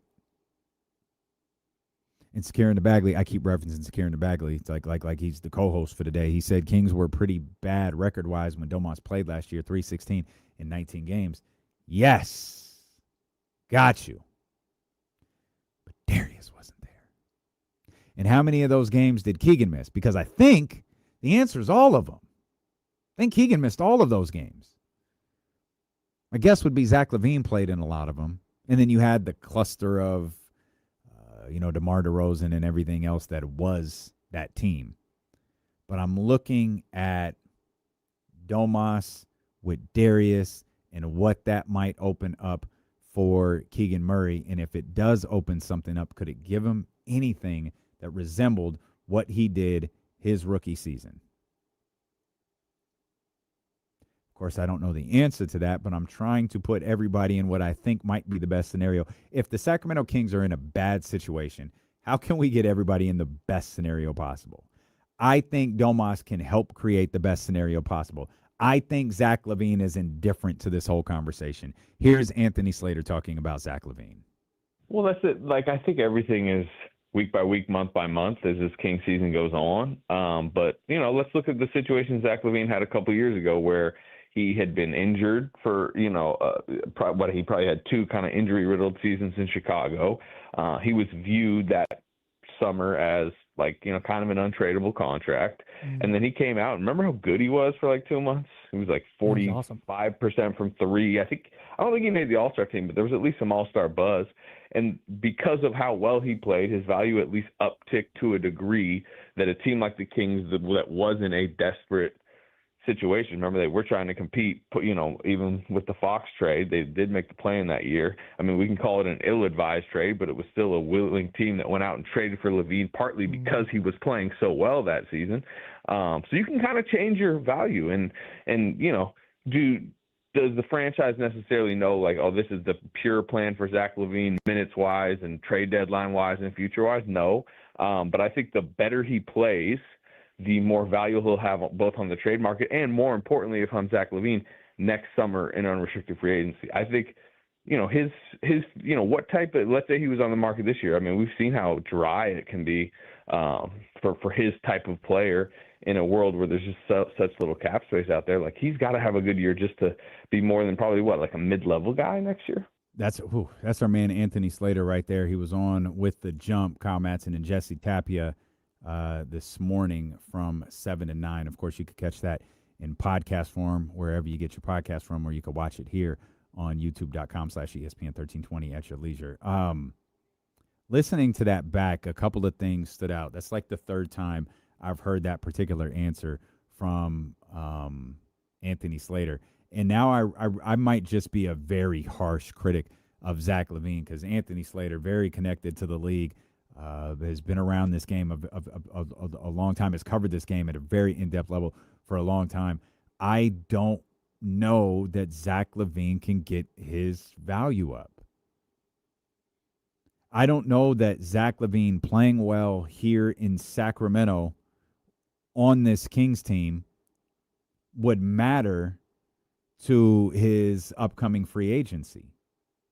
There's one scenario where I think it might, but I'm not sure, because Zach LaVine now has a career of, I think by the end of this upcoming, I think it'll be 13 years when this upcoming season ends. The book is out. And if Zach LaVine has this extraordinary season and teams, general managers' eyes open oh, wow, that means you're going to ignore the thing that gave you reservations about Zach LaVine before, unless the issue is, in fact, about the dollars. Unless the issue is Zach LaVine is not good enough. It's not Zach LaVine the player. It's Zach LaVine the player at $48 million. I've wondered if Zach LaVine, even at the age of 30, 31, next season is going to be a mid-level guy. The scenario where I think he does get his dollar figure up, and I think it is extremely unlikely, is this highly optimistic scenario that has been created where he's bought in, he plays great, he has a phenomenal season, results in 40-something Kings wins. That's the only way. Like, he would have to be, in my opinion, Zach LaVine would have to be the best player on a Sacramento Kings team that won 40-plus games for him to truly get his value up. If Zach LaVine is the best player on a Sacramento Kings team that wins 20-something games, I don't think general managers are going to care. If Zach LaVine is a bought-in good player on a Sacramento Kings team that just misses the play-in and finishes with 35 wins, I still don't think anyone's going to care. Meaning the league, the general managers, the front offices. I don't think they're going to care. I think the book has been written on Zach LaVine. And I don't think a season in his 12th year can change that. Or I should say, I don't think that a season in his 12th year will change that. Maybe it can. The only way I see it is if it results in wins, because I think there's this stigma that likes to get repeated that Zach LaVine isn't a winning player. No question, best player on the team, Kings win 40 games. Yeah, his dollar figure's up. Not up from $48 million, but up from what I expect it to be. And right now, I expect his dollar figure to be low.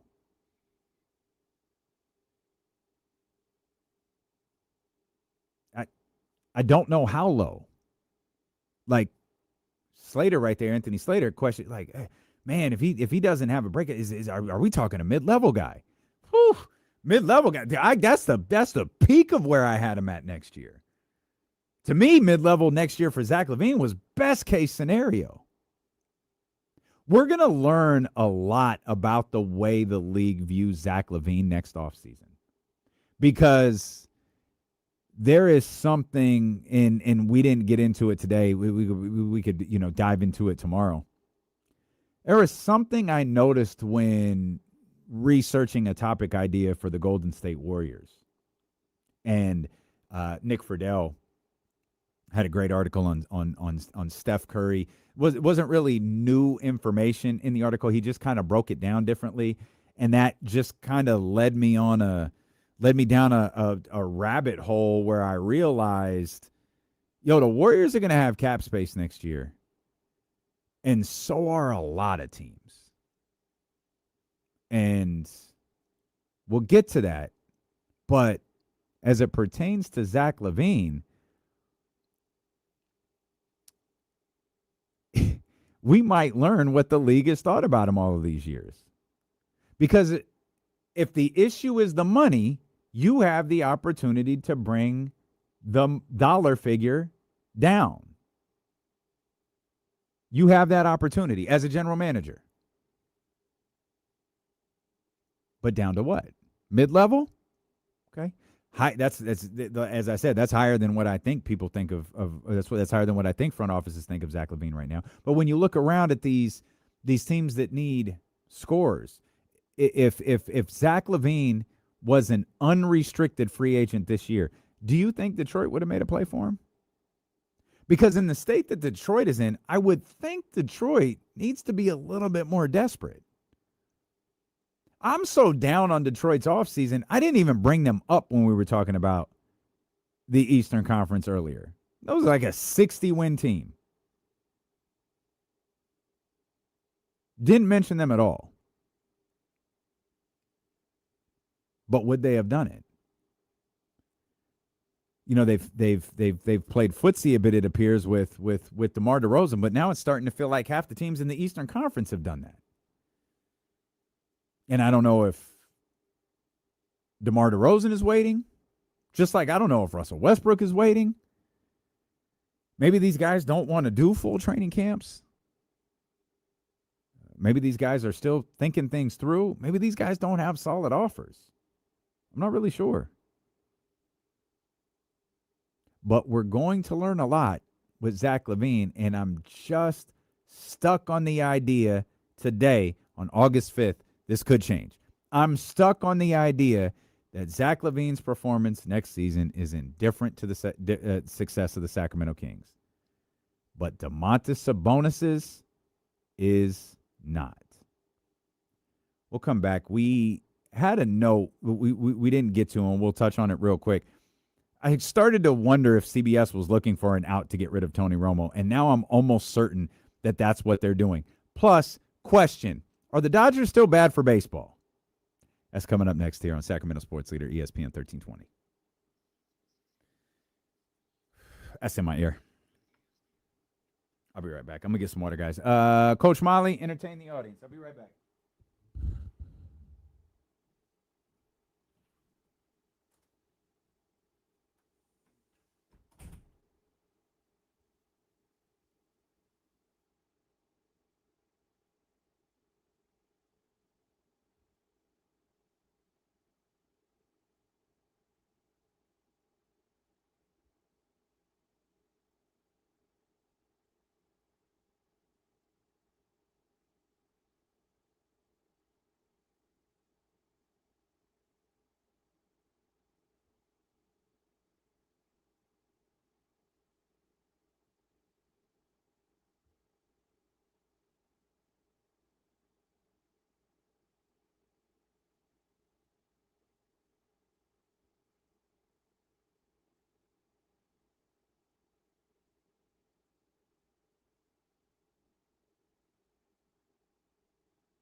Oh, well, might be a little more balanced.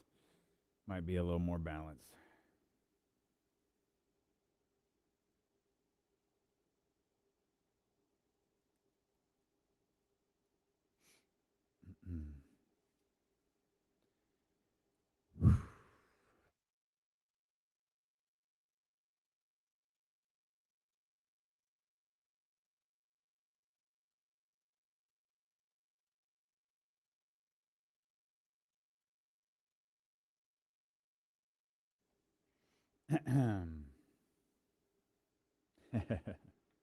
I got you, Will. Never, never, never, never.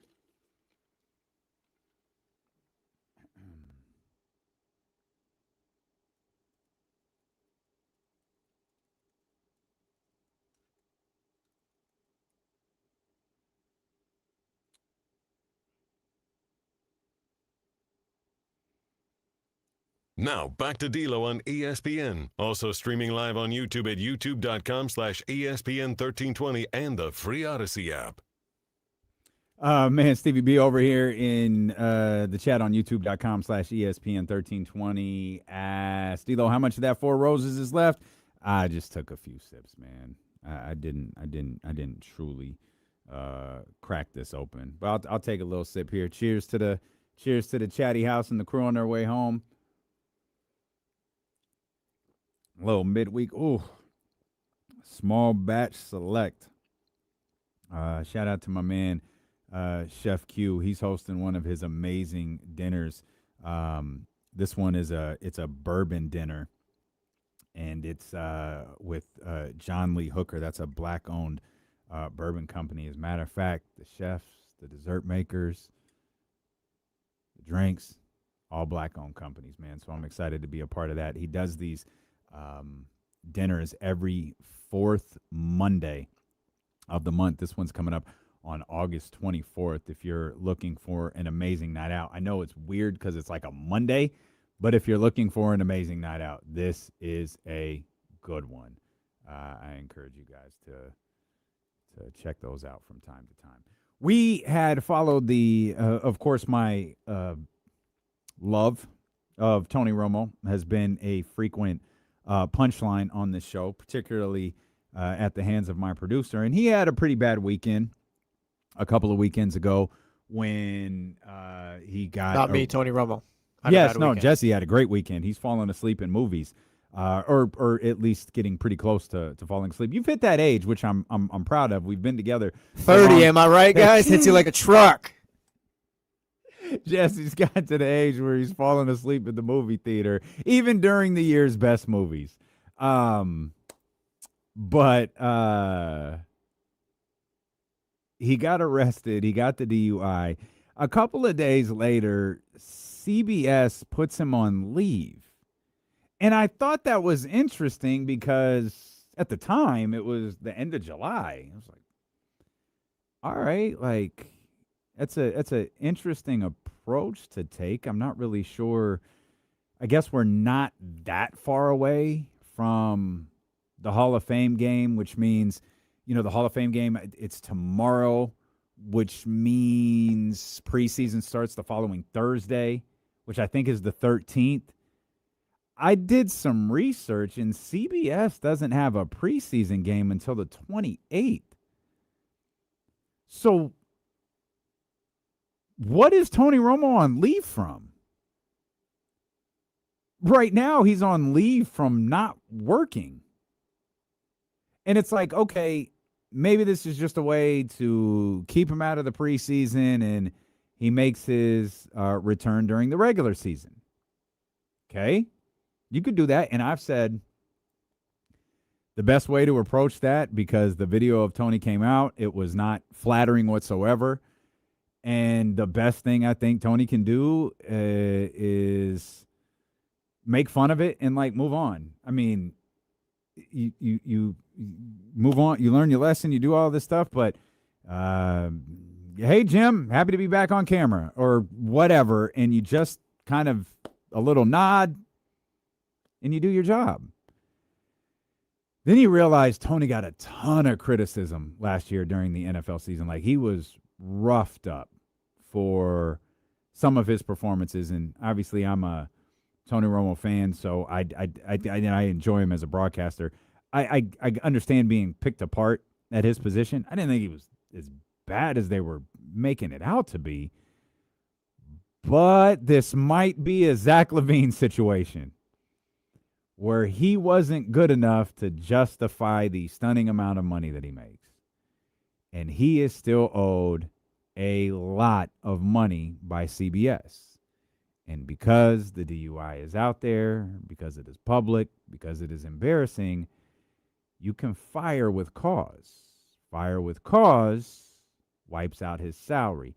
Now, I doubt CBS would do that to Tony Romo, but what they could do is do the mutually agreed to part ways thing while not acknowledging that Tony Romo isn't going to get paid anymore. And then someone will ask, hey, is Tony getting paid the remainder of his salary? And they'll just say, no, that was part of the separation agreement. He can move on. He can work. He can do whatever he wants to do, but it was just a clean parting of ways. And when you realize that they have J.J. Watt there, who is pretty good, a lot more inexpensive, and you can slide him into that spot, I wonder if that's kind of been part of their plan to begin with.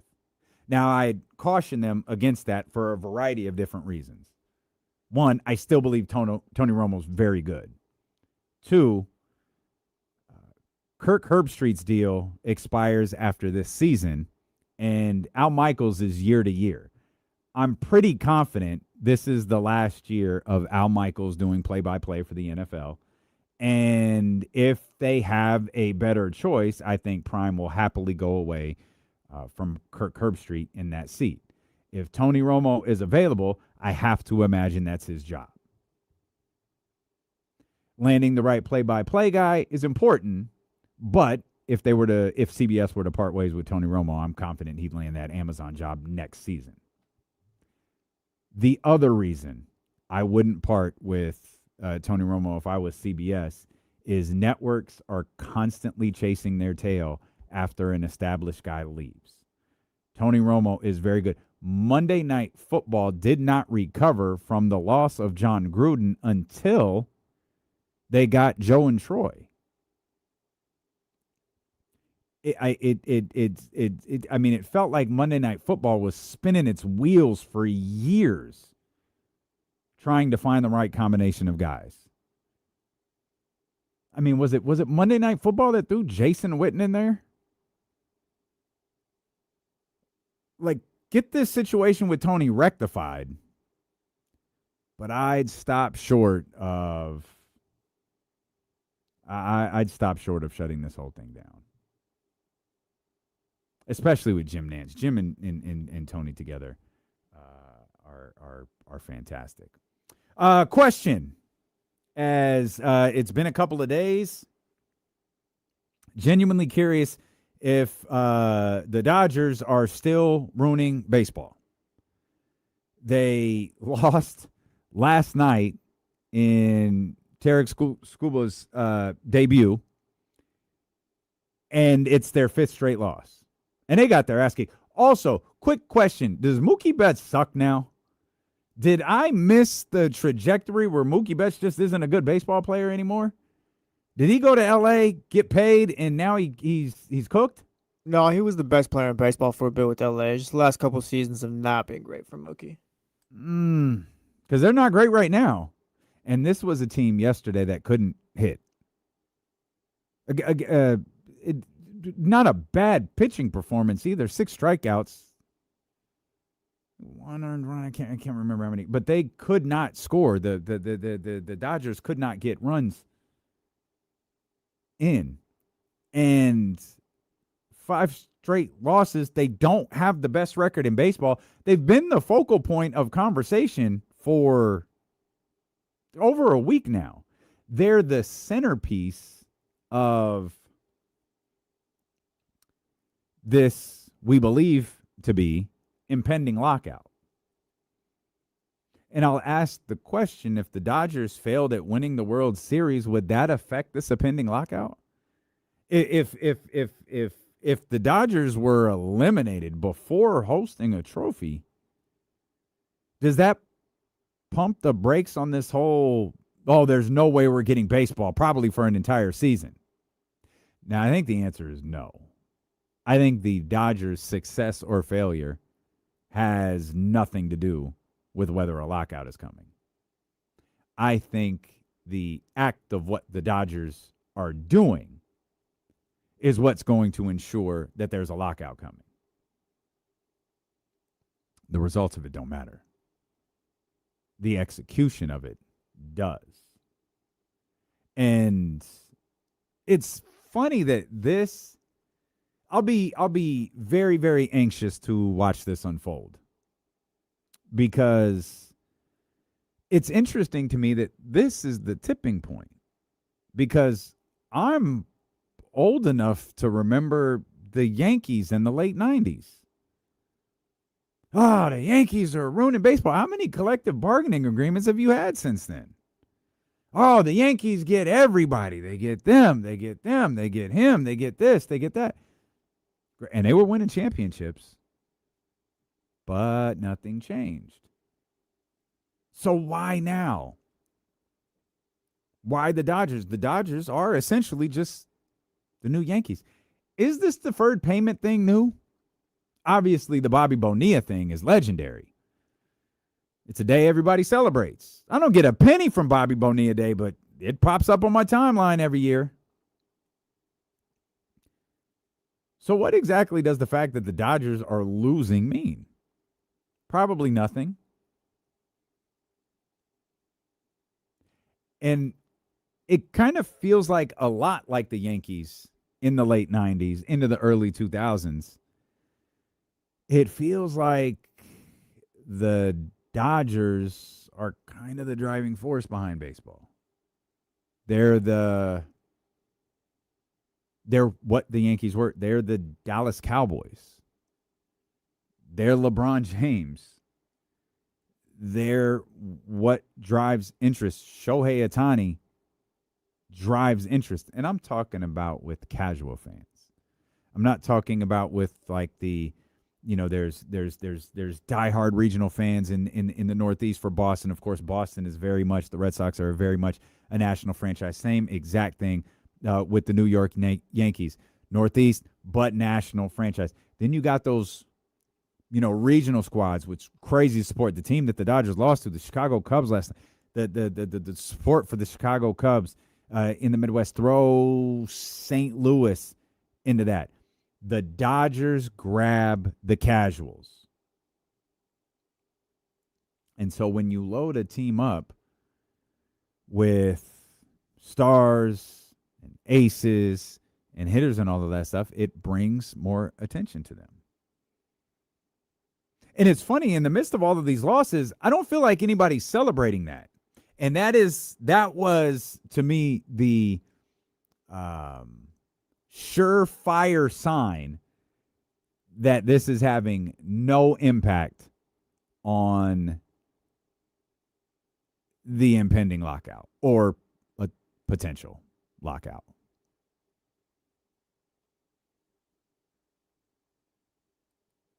Because they're just like, yeah, it doesn't matter. They could lose 50 games in a row. Doesn't matter. They have a payroll of this. They have a deferred payment list of this. And this team is only spending $100 million or whatever. There's always going to be the discrepancies. Now, of course, those teams can spend more if they choose to. But I think just as important as the implementation of a salary cap is a salary floor. Eliminate the ability for these teams to be as cheap as possible. Make these owners field a competitive baseball team. And why owners would, and this is such the interesting thing about the way Major League Baseball works is, why wouldn't teams spend money? Like, maybe not $400 million and $400 million in deferred payment. Maybe not that, but why wouldn't you invest in your team? And it's because television deals are different. It's because regional sports networks are in shambles and not getting paid the same way. And when you don't have the salary floor, let's what's the movie? Major League this thing. Let's do the Cleveland Indians thing from Major League. Let's do that. Just bottom out. Use a lawnmower engine for the hot tub. Let's cut expenses as much as we can.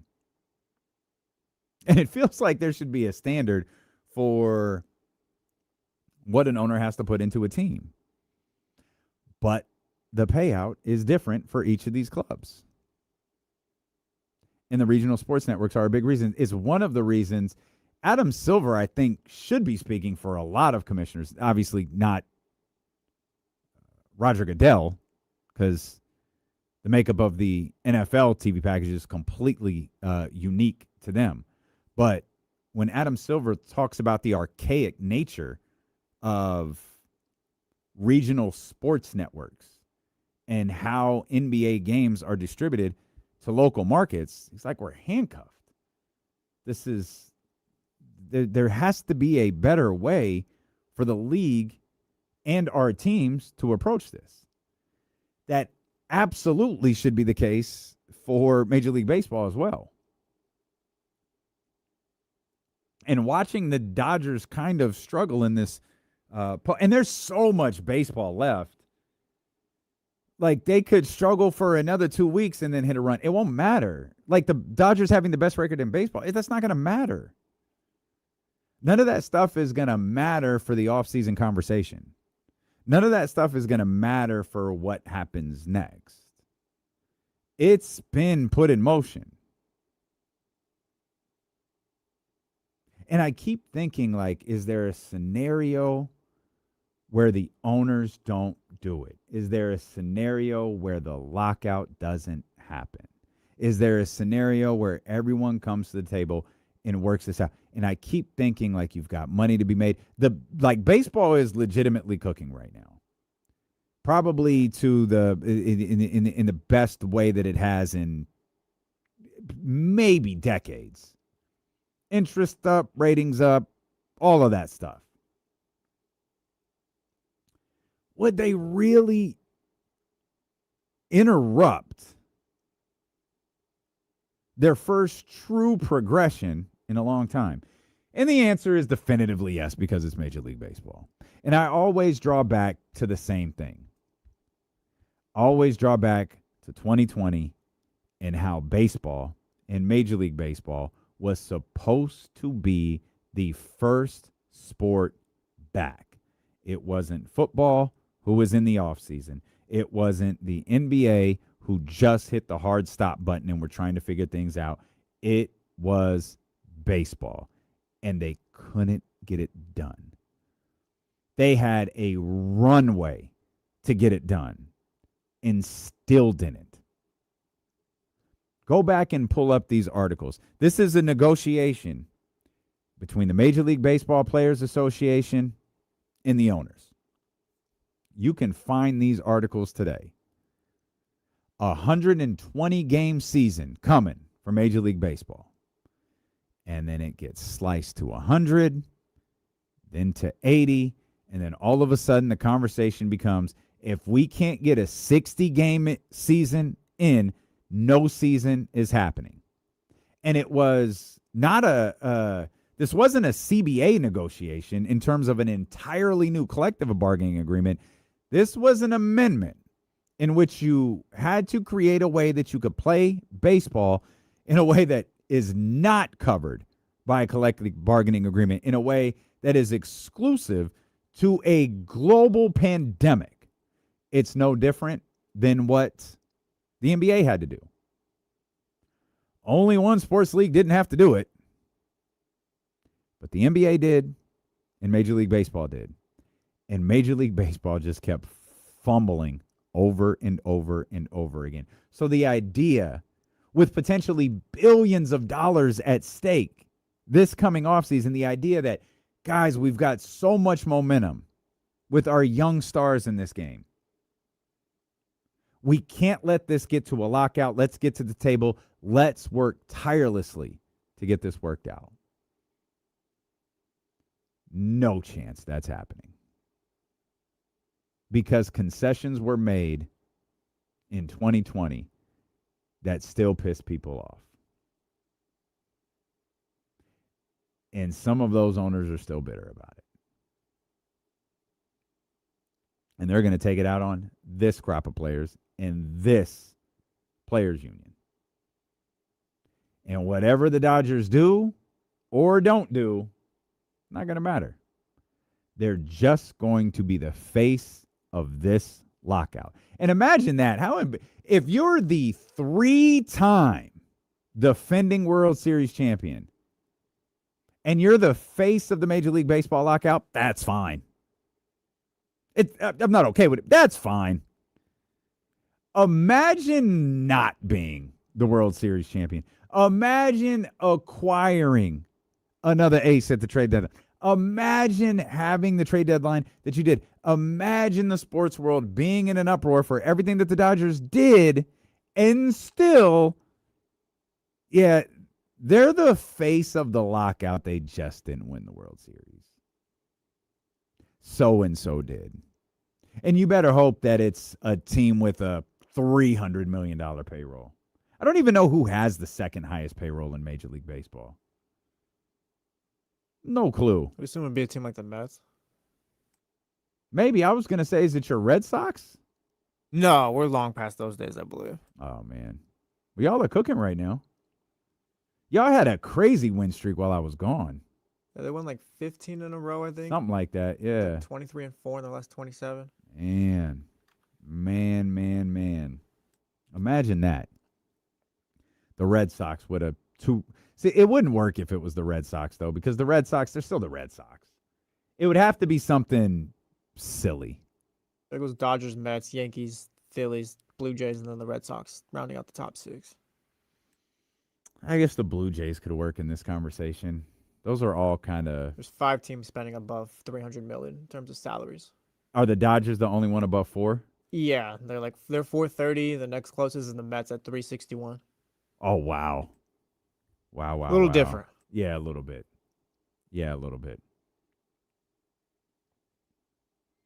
But enjoy baseball now. It's fun to watch.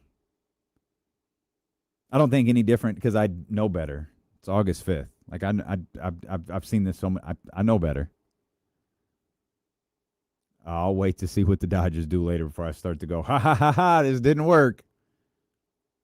This isn't the same Dodgers teams that have fallen short. Like these are teams with World Series pedigrees. It's different. It's absolutely different.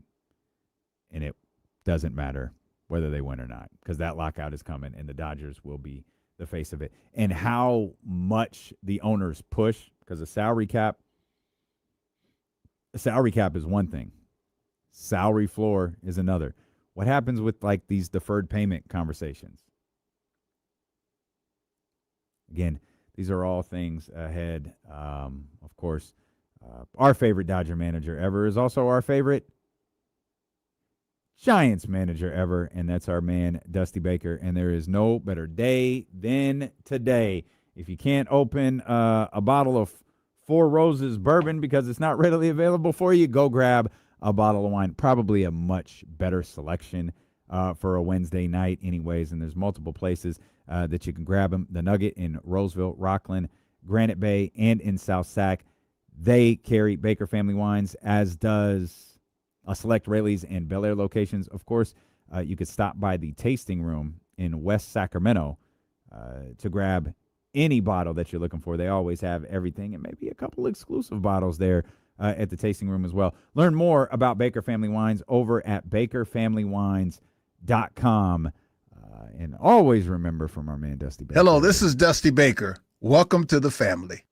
Big thanks to Anthony Slater for joining the Jump earlier and giving us a tremendous amount of content today based on just a few lines. Doug Christie and Scott Perry's expectations of him. Again, this was like a single sentence. Wrote extensively about Zach LaVine, wrote extensively about Domantas Sabonis, wrote extensively about Darius Acuff. But when I tell you, I fixated on a single line about Doug Christie, I couldn't wait to talk about it because it felt like maybe we got a little glimpse into what Scott Perry is expecting from Doug. And then I realized, quick Google search, check out an old edition of the Locked On Kings podcast with James Ham. He already told us. It hasn't changed. Development from Doug just as he saw from the young players. He wants to see all of these guys grow together. Blanket statement, I get it, but it's something. We've questioned, do you have to establish an identity? Do you have to do this? Do we need to look at the team and see that they're playing hard?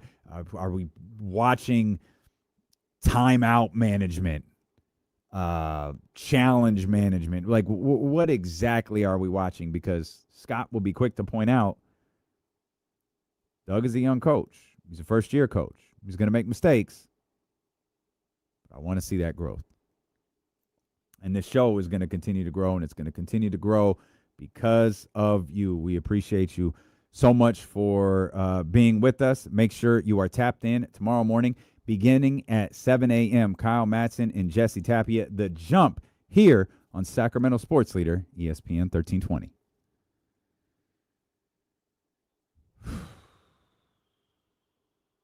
Oh, man. Yeah. Thanks for hanging with me today. Appreciate you guys as always. Appreciate those that have commented. Appreciate those that have been supportive. Appreciate those that have been frustrated. Appreciate those that just watched and didn't say a word. Just as long as you're here, I promise I'll continue to reward that. And with that, in the stream, man, and we'll do it again tomorrow. Appreciate you guys as always, man. Have a wonderful, wonderful evening.